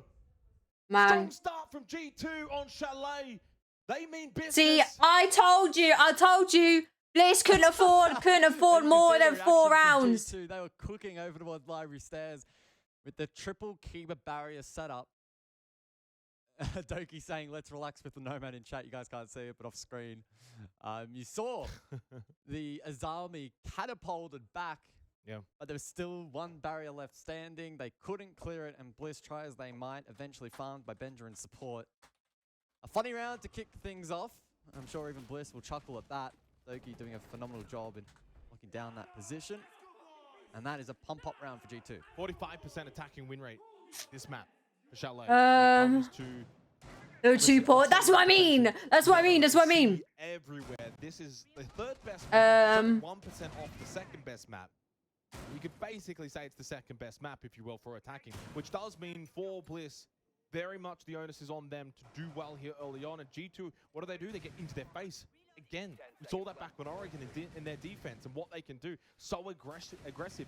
And we've seen G2 on this map already at this tournament, where they go fast. They go very fast. And I already fear for what Bliss are going to have to deal with on the defense. They need attacking rounds early. Absolutely. Already 4-go 1 on that kitchen. Majority of the cash went to Bibbo's heck. Office and bedroom for the second round. So we'll see the Kali then in play for round number 2 from Oda. And this is a position that he has played throughout the tournament, where he'll get on what we call Jigsaw balcony, just to the left of library, looking in towards bathroom for the cross. What an angle, Fisho. And again, that's be able to learn a little bit. They know full well that G2 are getting aggressive. Solar, in terms of that Nitro Cell, a very common kind of... What was that? I know! From bedroom, in over towards the repel. And Fisher guy was ready for it. So Benji gets shut down. You lose the warden. You lose that Nitro Cell utility. You can put a drone there? Never even got out. Now you can drone Solar, get a bit of pressure, and put pressure directly over towards site. The brick in hand and then... Nitro then, this time in the hands of Uno. Seeing if perhaps he can dislodge the double window position. Flies out, but Wedables able to dodge that one. And now so weird. So weird. A good pressure position for Bliss to pivot the rest of the attack around. LML though with Keeper's barriers can look to fortify his position. Still 4 in the pocket. So he should be able to react to the clear here from Bliss. Nice! And he turns around to shut down Wedables. And I was just about to say, and now it's in hindsight, but Wedables playing a very key position there on that rappel outside big window in towards bedroom. Because you need that pressure. Helps those in solo try and get their way in. Now, of course, for G2, they can turn their attentions very much to solo. We see that there from Virtue. Fishrogue guy also falling down, originally playing that rappel position. And they just fall one by one. Good shit! Yeah, you show them they should have paid a full amount. You show them! Say G2 will not take your money! Moment in these rounds. And so far now, you could say the alarm bells are ringing for Bliss.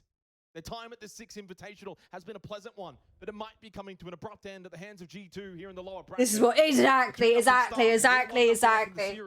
is Bliss's map. This is what I expected from the start. Is far more achievable. G2's defense oh my god. So good.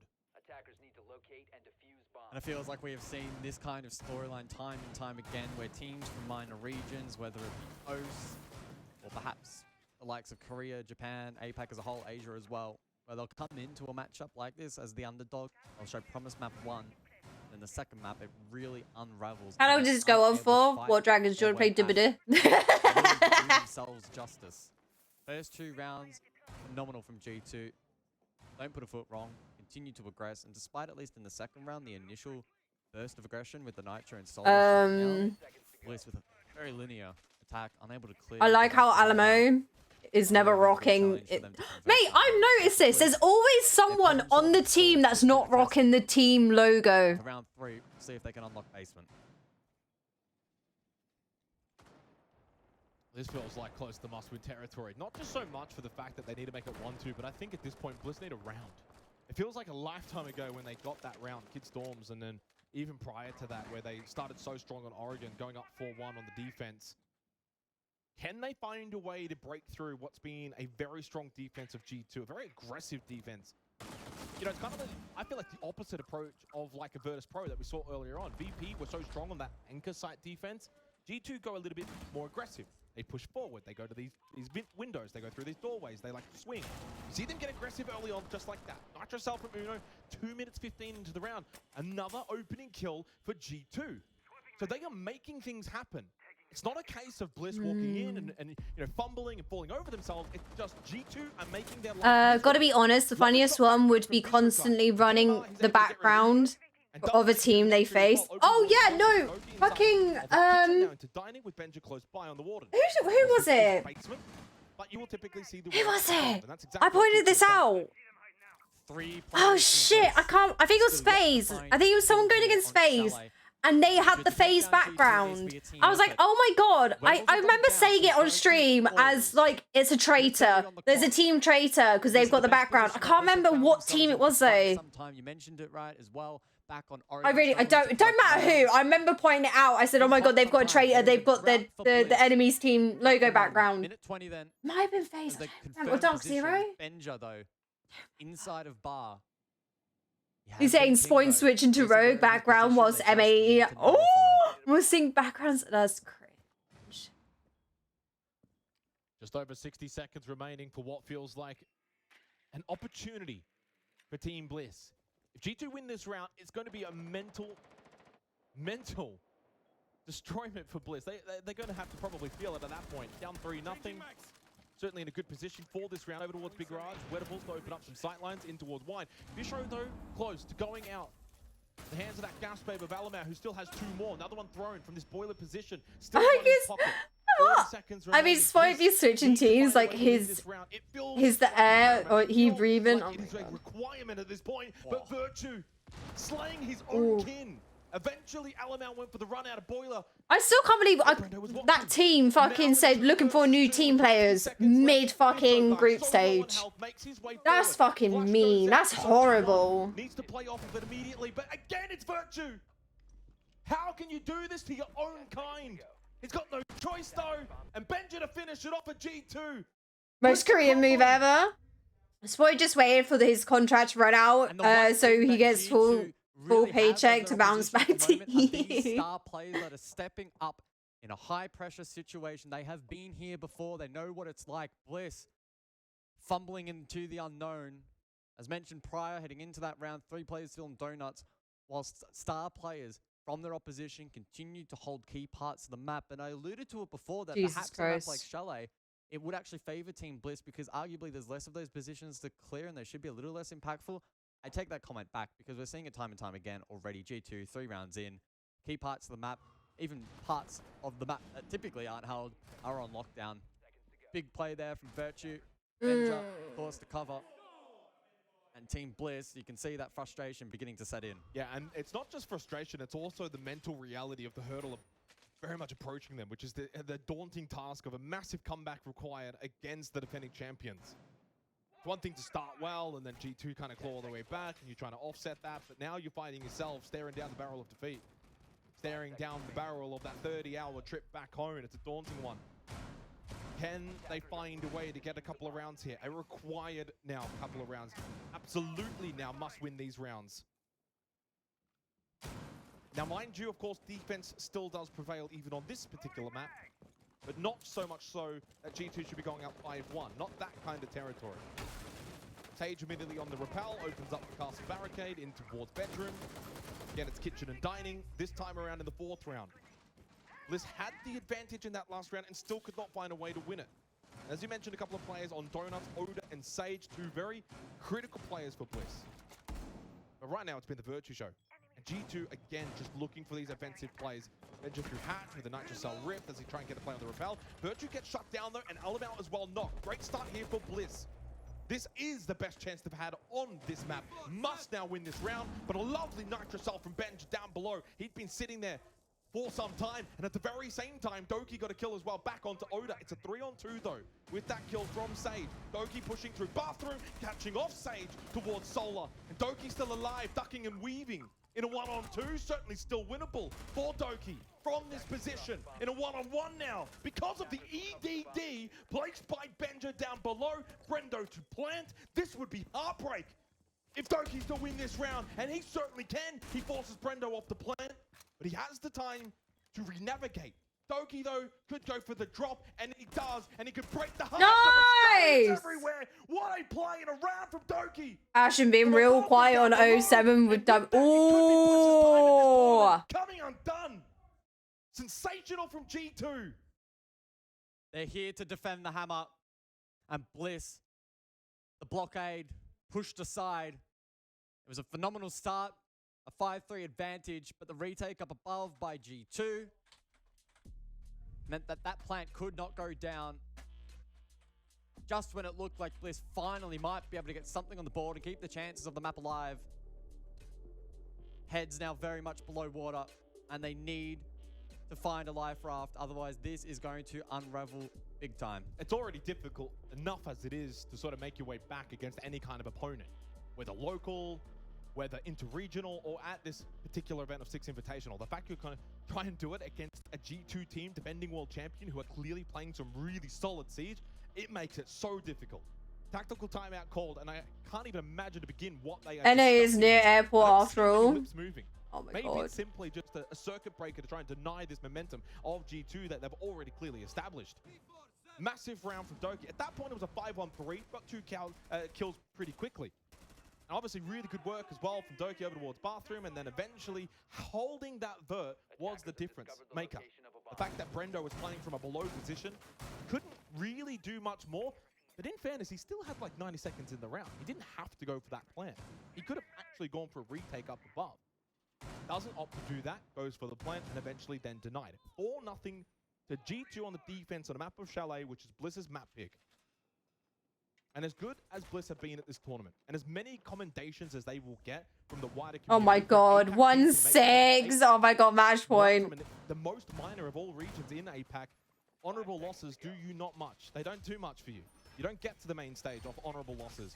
Send the match fixes home. Yes, sir. Booking a main stage date the lower bracket quarterfinal against Dark Zero. And what a matchup that would prove to be. Oh, yeah. No, they will. Because they're shit. They should fucking pay to win. Oh, Boss G. The winner of Boss this G. game to take Boss on G. Dark Zero in the lower bracket quarterfinal. I just said that. Did you? I did. That's me. That's me. Disappointment at the moment. Understand. I just said that. Did you? Oh, I wasn't paying attention. On the flip side, it's awesome to see G2 really putting the hammer down. Yeah, understand that, of course. But mind you, the way G2 are playing, it makes it really difficult to really be too disappointed. Have because 3 teams fall one by one after another. This is villainy. I wanted to see from exactly. And I can't remember who tweeted it out before this game began. I can't recall. I think it might have been Doki, but clearly said they respect Bliss. They're here for a reason. They're going to take this as seriously as they can. And we've seen that on Oregon, now also on Chalet. G2 are playing as good as they possibly can. They are absolutely giving their all here. And that's why we are seeing the gulf in difference between these two teams. I said at the start of this broadcast, G2 probably needed to play a little bit poor and Bliss needed to play really, really well. So far, G2 have played amazing. The Vigil scan from Uno. Yeah, smart. Looking to try and push through the Bs. Thrown the funnel up, so it won't come into fruition, but that could have been one hell of a play. And the Beast caught him as well at the end there as well on the way out with the scan dissipating. So he did get pinged over towards Piano. Lots of balls did go out. And so, yeah, his position was known by Fisho. He had no idea that Alamau was also inside of that position towards Office. Sage may be thinking off the back of the flash, but he's already Nice! Alamau. Go 3K. 3K. Nice! Claim the ace. Claim the ace. That is an ace claim. Alamau wants that ace dips. main stage in front of his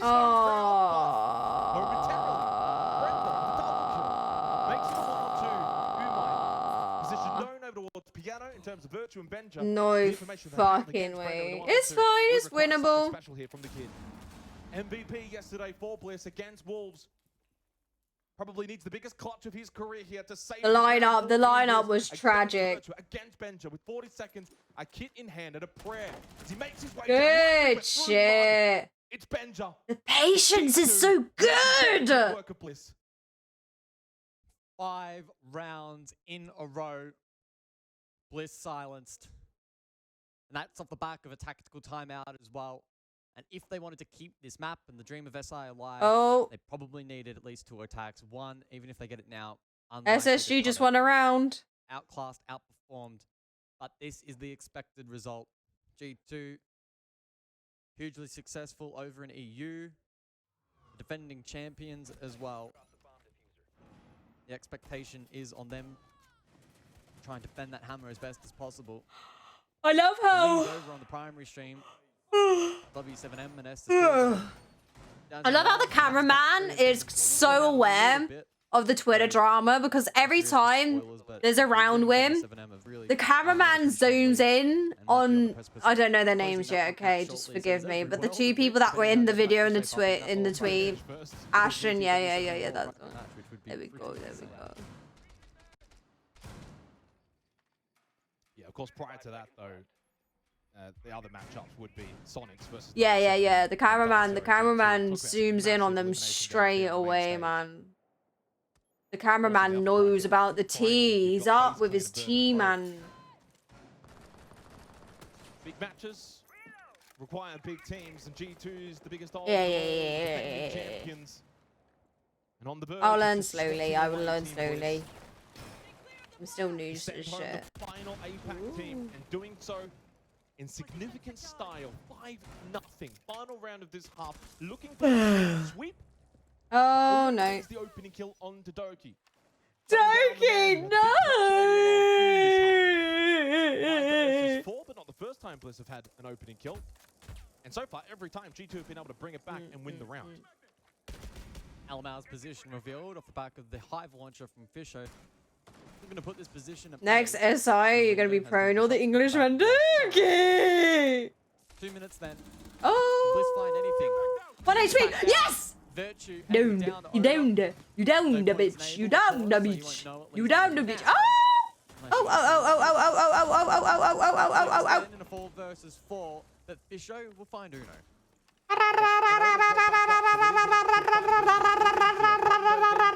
The lead for Bliss and a 2-player remain for G2, Virtue and Alamau. And yet somehow, Part of me still thinks they can Wait, Sire's bedroom? What the fuck are we fighting over? my opinion of that fact. And another exchange to happen. Nice! Swift from Piano through to Library gets the kill onto Brendo, and they still have not been able to dislodge Virtue. And suddenly, that opinion now looking to become a reality. Pop up from Virtue, not the first shot. Knows another one over towards that big window. Double stack mezzanine. Nice. Down to Alamau. Already clutched up inside the office so far in this half. In a 1 versus 2.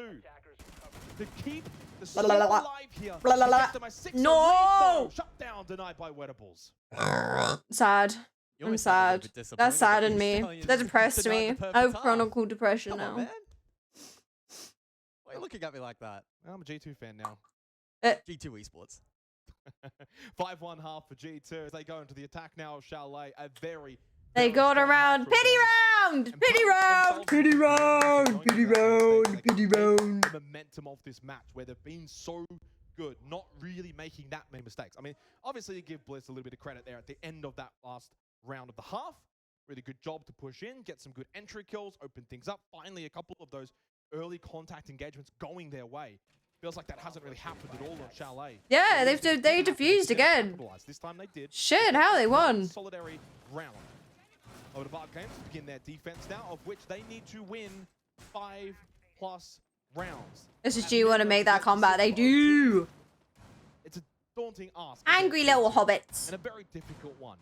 Hard to really set the expectations that they will be able to do it.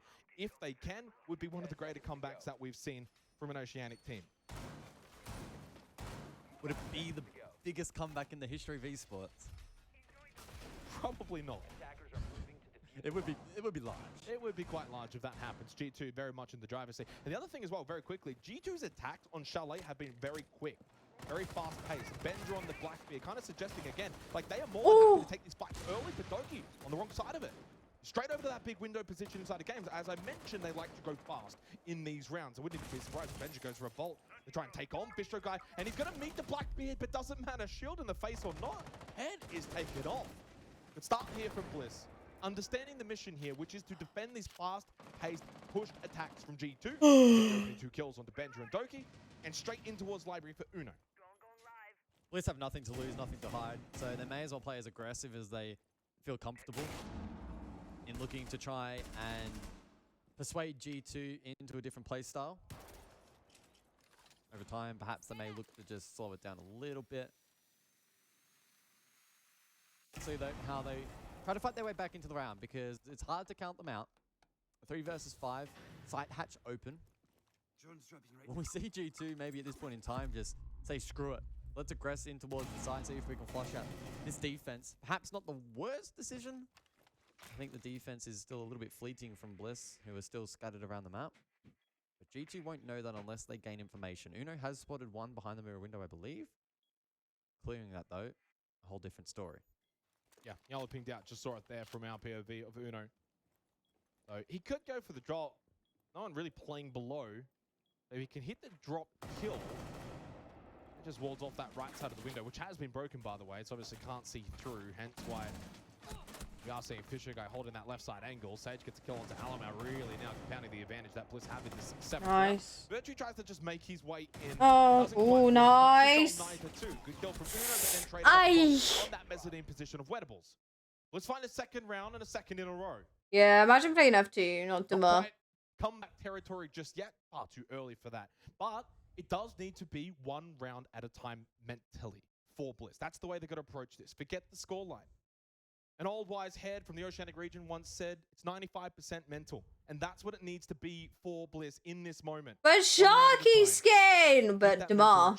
Back yourselves in. You're on the defense as well. G2 have to come to you. I am not going to utter the C word. C word being comeback.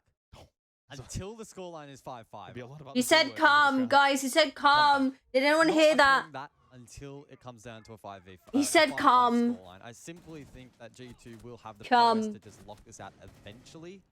Especially when those tertiary sites begin to be exposed. I know in Chalet, tertiary sites is a bit of a loose term to use because arguably every objective is defendable, but the sites in which Bliss, more specifically, are less comfortable in defending, that's where G2 will be able to exploit fine space. But again, intrigued to see. Continue like, their if Bliss continue to double down here, comeback. Progress off site, try to disrupt G2. I think that's the play. Because the moment you give G2 space and the opportunity to set up those plays in a late round for the execute, that's where they really thrive. So we'll see Bliss down with the storm picks, double down, triple down, and I think that's the way to go about it. Yeah, they have to back themselves in to be aggressive here. Yeah, 2-5 scoreline. You don't want to mention that comeback word. Don't we all need some cum on our backs? No. I'm gonna steal that one. No. Match point. It would be just devastating in terms of the mental. When you see match point at the top of your screen for 4 rounds in a row, really hard to overcome that, especially when you have the deficiency between the two teams. The differential, I should say. The 1 round at a time mentality. The case for Bliss. For G2, well, they themselves can't really get too caught up in a potential comeback. They also just focus 1 round at a time. Bye-bye, SSG! Bye-bye! Bye-bye! Look at them, they're so happy! Barbed wire spotted over towards the stairs, and Doki's made his way into the hallway. This is where Bliss need to be responsive. Oh, they're so happy they won that. Oh. Has got himself into a tricky position. Oh, look at the little hobbit. Look at Ickle Hobbit. Take this position of the map. This is, of course, though, office and bedroom. Oda is trying to deny that kind of kitchen and dining presence for the Vert denial. Ha! They have no comeback. So minute 45 then remaining on the clock. G2 with decent ground, but can they play off it and translate it? G2 going all the way. Yeah. There is a player inside of dining. Oda, will he be able to withhold? Telebone. Distraction front door, Logic comes through to position revealed. Oda spots Doki late, but the doesn't matter. That's also denied, and the trade won't land for G2. Virtue, the one and only player from G2 find a kill in this round. It's Wedables to 4. Yeah, a couple of kills he can get here. There's one, and then just run back down. There's another one as well, close right, coming down the stairwell. The big So Alamau gone, no hard breach. I mean, no, you still got Uno. Well, never mind. Went a little fast there. I was right the first time. 3-on-1 now with Virtue the solo. And Bliss are on the verge of finding 3 rounds in a row. Getting into a rather defender-sided Chalet. Not too surprising considering the nature of the tournament so far. 9 kills for Virtue. He's been great. And G2 have been pretty good at these clutch plays. He's got 40 seconds. Kit, though, quite far away over towards this front door position. Still needs to make his way. Yeah. And with only 30 seconds remaining, this now becomes very difficult because Bliss have done the right thing and gone straight to site. Playing around office and bedroom, Sage in the site itself, same with Brendo, and then Fisher Guy playing piano. All positions covered, Barbed Wire gives away position, and Sound Cue, they now know Virtue's coming from mezzanine. This should be a very easy round win for Bliss to find their 3rd here on Chalet. They've had some change dance on it! Bliss have a read, Virtue taken very low. Bliss will claim their 3rd round as they slowly chip away at that deficit. Yeah, and that's, I mean, yeah, slowly. It feels like it's taking a lifetime, doesn't it? You know, they're still 2 rounds behind. And at any moment, G2, you can just pop off. And moist lips now. We've seen that on Chalet. We know what their attacks can look like when they're absolutely in tune as a team. 3-5, Bliss, though, making a very slight comeback here. And I will mention that word, considering it did start 5-0 in terms of the deficit they found themselves Looks like a scarecrow that had the hair. They're holding good positions. Yeah, I don't know what's going on. He looked fine yesterday, and it seems like he's gone back to the scarecrow hair. Early on, playing that dining position, making it annoying for G2. They couldn't get that vert control. Foothold inside of the map. Couple of fist bumps, but no real smiles for Bliss. Understanding the task. See, they reacted more better when they won that. Did you hear that? Yes. That shows that they didn't buy the round. They didn't buy the rounds. Look at last game. They were very calm. Didn't give a shit they won because they bought the fucking rounds. The defending world champs. So I tell you what, that Friday is looking very, very tantalizing. Yeah, it certainly is. And obviously, commiserations for SSG. I think they had a very, very good tournament. They go down to obviously a very good team, having won the last 2 majors. W7M. They got up against Sonics. What a game that's going to be. Over in, of course, the arena on the main stage. So that's now 5 out of 6 teams confirmed in terms of the presence heading into the finals. We've got 1 more team to confirm. Right now, it's G2 in the box seat. 1 map up. 2 more rounds away. But Bliss making a little bit of a comeback here on the defense of Chalet, proving to be difficult to deal with. And at the very least for Bliss, again, when we talk about honorable losses, well, this is quite honorable. It looked quite devastating. Down 5-0 They've been able to win the last 3 rounds. Oda towards the mezzanine. In towards live. Yeah. Angles. Why? Because G2 like... They got hard reach. Zero. Zero hard reach. On the Jackal, doesn't even need to find the feet, just gets the head onto Oda. Sage looking for a response. Over towards... Nice. Angle held by Doki with the DMR. Catches Sage off guard. 2 and 6 for Sage. He's not on at the moment, unfortunately, for Bliss. And a 3 versus 5 now. G2, for the first time in this half, look really strong on the attack. Yeah, Sage lurked into a false sense of security. The rest of the Bliss forced Oh my god, they were all fucking waiting for him. Oh, what a poor man. Oh, man. In their journey to defending the hammer, They literally had fucking 3 people waiting there. Zero waits. Can openers? Yes, sir. So you need. Benja to find 3 here in the 9th round. Fisho guy slain. Flawless for G2. See, look how they play when you can clearly see when they've been paid. Come on. They look towards that main stage. They feel it's their right. Games, and they went home. You still has 1 loss in the tank. So just Latin America. 5-0 start. They win 3 in a row. Keep this interesting. But it seems as if G2 start to flex their muscles whenever they feel like it and can pull away. 3 match points. I've seen that previous round, Bliss trying to aggress with Oda, the double down from Sage, who got lulled into this unfortunate engagement, which wasn't favorable. And then from there, G2 were just absolutely clinical. Let's fucking go! Versus Foes would be cool match. Couldn't make a play in response. So they now have a 3-round buffer. G2 look formidable. Oh yeah. Against them, especially if they are to Yeah. against G2 versus Dark0, that's a cool lean match. Well, they're still to gonna that storyline. They're still going to get through. But then again, Dark0 looked pretty good today. They did look pretty good. they have Canadians, so would it Lift though? the hammer for a 3rd time, no doubt. And they still need a 7th round here. Bliss already showing that they do have the capabilities of winning 2 defensive rounds. Can they make it 3? That's exactly what is required here. Then you got the 1 attacking round for Bliss, then 1 defensive round. They won 3 in a row. They're going to need to now do that again. They'll go home. I hope they face SI VP. Life alive. You can see Doki just waiting for a potential run out. Run out on me! Do it! Sage elsewhere. Run out He'll contest on me! Benja. Run out Primary hard on me! down. Run And Sage, out despite having on a me! disappointing map thus far, There- able Ooh! to claim his 3rd pick. Doki almost finding one there. Through the barricade. I think that was onto Brendo, running around on the Legion. Outside in the exterior balcony. A bathroom with the entry now made through Doki. He's had that massive clutch in that first half. Alam out. Over towards big window on the mezzanine. G2 starting to get a bit of that map control through bedroom side. Of course, it's bar games here for this match point round. With Bliss keeping all of their presence over towards that library side. Sage still top, library stairs with the shield in play. It's a very strong position that G2 will eventually have to clear. Virtue droning through office and Uno with an angle. Where the balls, that step forward. It's a dangerous one. Don't repeat it. Stuck on an island, can't get back to that position. Of course, he's now a little bit wary of the fact that his position is vulnerable at the mezzanine near the chimney. Doki now through piano. 90 seconds left in the round. Is this the round that G2 say goodbye to Bliss? So Dockerby line and the Grim in play. G2 will look to constrict this defense, put them on islands, pick them apart. Easier said than done at the 4v5, but as they push through line, Oh, please refrag! What? Wins it out.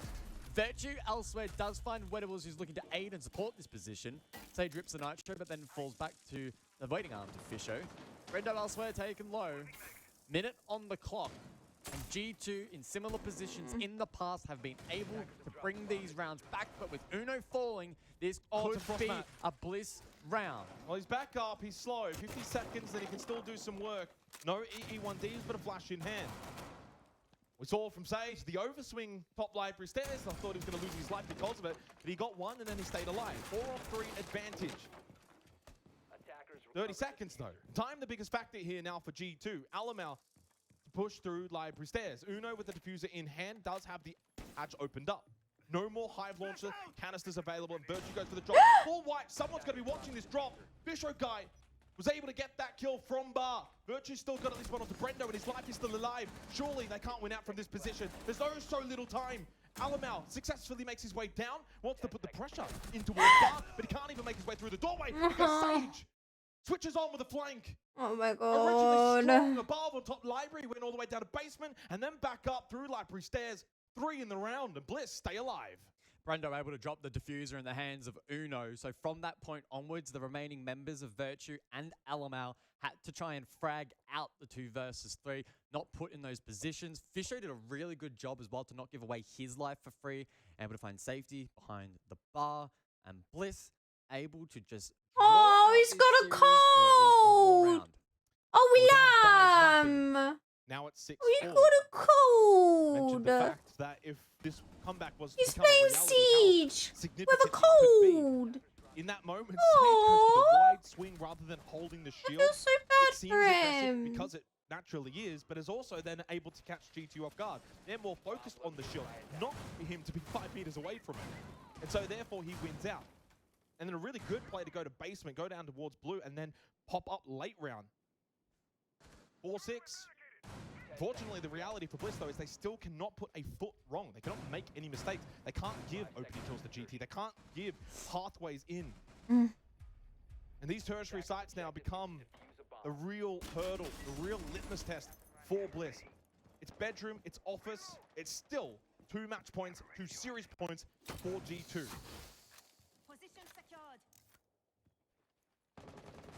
So the Azami then in play for the match point round.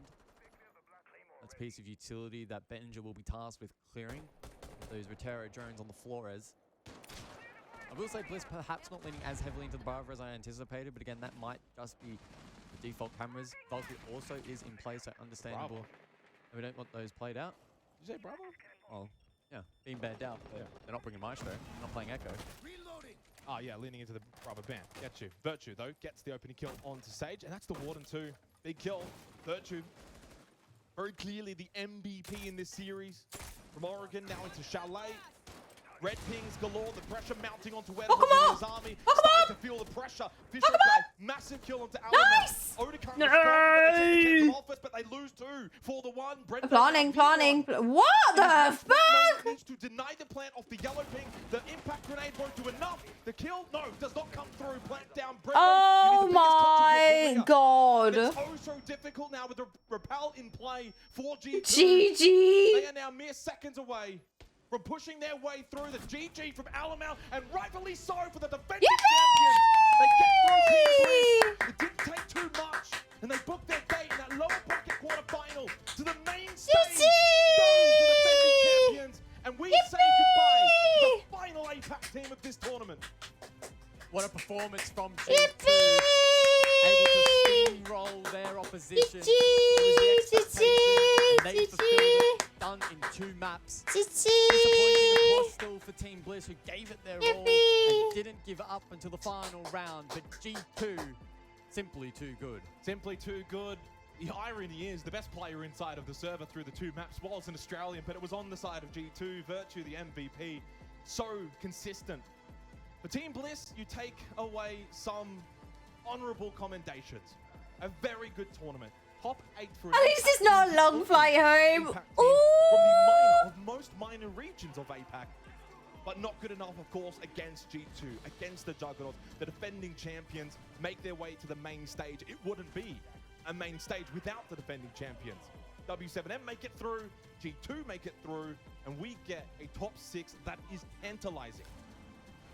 Yeah, and as this game and as this series went on, you could see the frustration build more and more for Bliss, who just couldn't keep pace with G2. That was the big thing for me that really stood out, that on attack, G2 brought that aggression. Bliss found it difficult to tame. And then even when the sides flipped, whether it be on Oregon or here on Chalet, G2 just kept that pressure up. They made few mistakes, and the ones that they did, they still did an okay job at sort of patching up. And against a team like Bliss, they could get away with it. I don't think this was a case where Bliss played bad. I really don't. I think G2 were just absolutely playing some of their better Siege, not really making that many mistakes. Siege sometimes can be about teams making mistakes and others punishing it, but I think in this instance, it was just clearly G2 were the better team. Statistically coming into this game, they were superior to Team Bliss in every single statistical category that we track. They were the heavy favorites. The underdogs from Australia, unfortunately, didn't have enough bark in them. They tried their best, 7-5 on Oregon, 7-4 on Chalet. They were close, yet not close enough. And that's the story typically for APAC at these major events. But hey, top 8's not bad. You give them the commendation. The honorable losses are there. Pat on the back, good job for Bliss. But now it's time for the real big dogs to do the barking at the main stage. Big dog. Okay, sorry. No. Yeah, Virtue, look, 130 APS, huge performance from him. We backtrack as well, again, to Oregon, where he was also really, really strong as well. 82% cost, so a consistent impact for him throughout the match. And when you look at the stats for Bliss, if Fisho is your top EPS, you know you're in trouble. Yeah, and also top entry, apparently, with 3-0 on the first kills. I mean, 73% cost. He has been a veteran of the scene for a long time in Fisho Guy, and he had himself a very good tournament, but Virtue had himself a sensational match, the clear MVP from the 2 maps of Oregon and Chalet. And look, 7-5, 7-4, not total beatdowns, all things considered. G2 had to work for these games. Bliss certainly gave them a challenge, and a challenge that they were able to deal with quite comfortably. And for G2 now, of course, they move forward. Lower bracket quarterfinal, main stage against Dark Zero, in which the competition then jumps up significantly from Bliss to DZ. Fortunately for G2, they didn't really struggle in this series. It would have been questionable had they won this in a close fashion, say 2-1, close third map. You'd be kind of worried for them. But they got through Bliss pretty comfortably. And I think that match now against DZ is very much a 50-50. Well, he is the finals bracket for 6 Invitational 2024. As you can see, in the upper final, it is the Brazilians of FaZe Clan to try and take down VP for their spot in the grand final in front of a home crowd. And then as we look at the lower bracket, 4 teams seated there. Currently, G2 slot in against a Dark Zero. Look very hungry today to put in a good performance for NA. Sonics, their counterparts, will take on W7M. So you look at all 3 matches on the Friday, and each of them just with so many exciting stories. Yeah, I mean, each of them as well with storylines that have progressed throughout this. So we're going to watch G2 versus Dark Zero, yeah? It's not a matter of some of these teams having some time off, qualifying early, getting an extra stage advantage. So all of these. So you're going to have much to the players. They did, someone did say the maths to it. I just don't remember who. Someone did put the maths to it. Isn't it? Like you see all of those I think it was like 50% goes no. For the likes of W7M and G2. Now, of course, I think it was 50% goes to the org and then 10% per player. Bracket final to determine who does go to the grand final. Wouldn't that be sensational? But I could be wrong. Of course, congratulations. What an SI that they are all having. For those that we say goodbye to in terms of SSG today, along with Bliss, 2 good friends actually. Those teams get along quite nicely. Obviously, we say goodbye to them. Yeah, unfortunate, of course, for both of those rosters, but I think it's pretty fair to say that the bracket as it's set now makes a lot of sense based on expectations heading in. Not too many curveballs, and super excited to see, especially if the Brazilian teams can perform in front of their home crowd. Depends on your org player contracts, yeah. I know someone said what their contract was. I just really don't remember who. Before we do go, though, I've got the intel play from this most previous match, which I'm actually not even sure what it will be. Good plays. Probably nothing like our first match on the B stream. It was Virtue, apparently. Small tower, 3K, and that was enough to, of course, solidify things on Oregon. So this was not really a series that had well, for the average, massive yeah. That in itself was nice, but nothing like our earlier match. That's for sure. There was no magic No drops. explicitives. No swearing in that moment. Not in there, this match. Virtue. Any final words from you, Michael?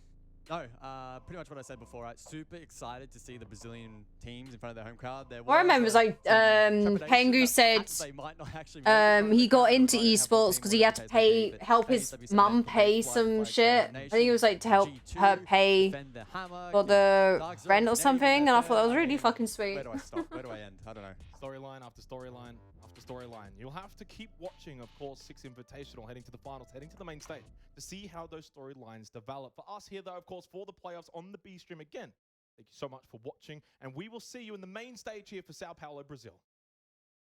Bye!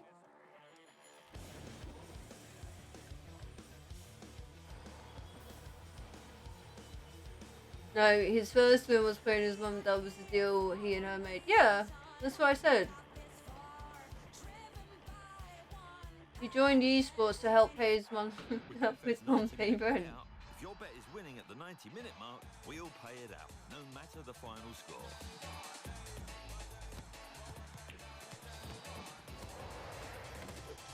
Cool. So I guess we'll be back tomorrow. Willpower can help you do incredible things. Shut up! That's just resisting the next cigarette. Willpower can use a little help now and then. Mystery raid. Relieves cravings fast. To help give more power to your willpower. You're Ow. up to 2 times more likely to quit smoking versus willpower alone. Oh,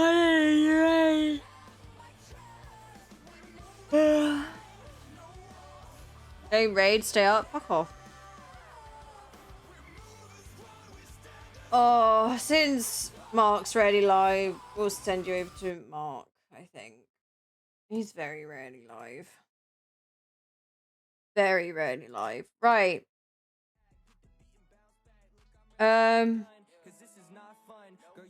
Straight until Friday.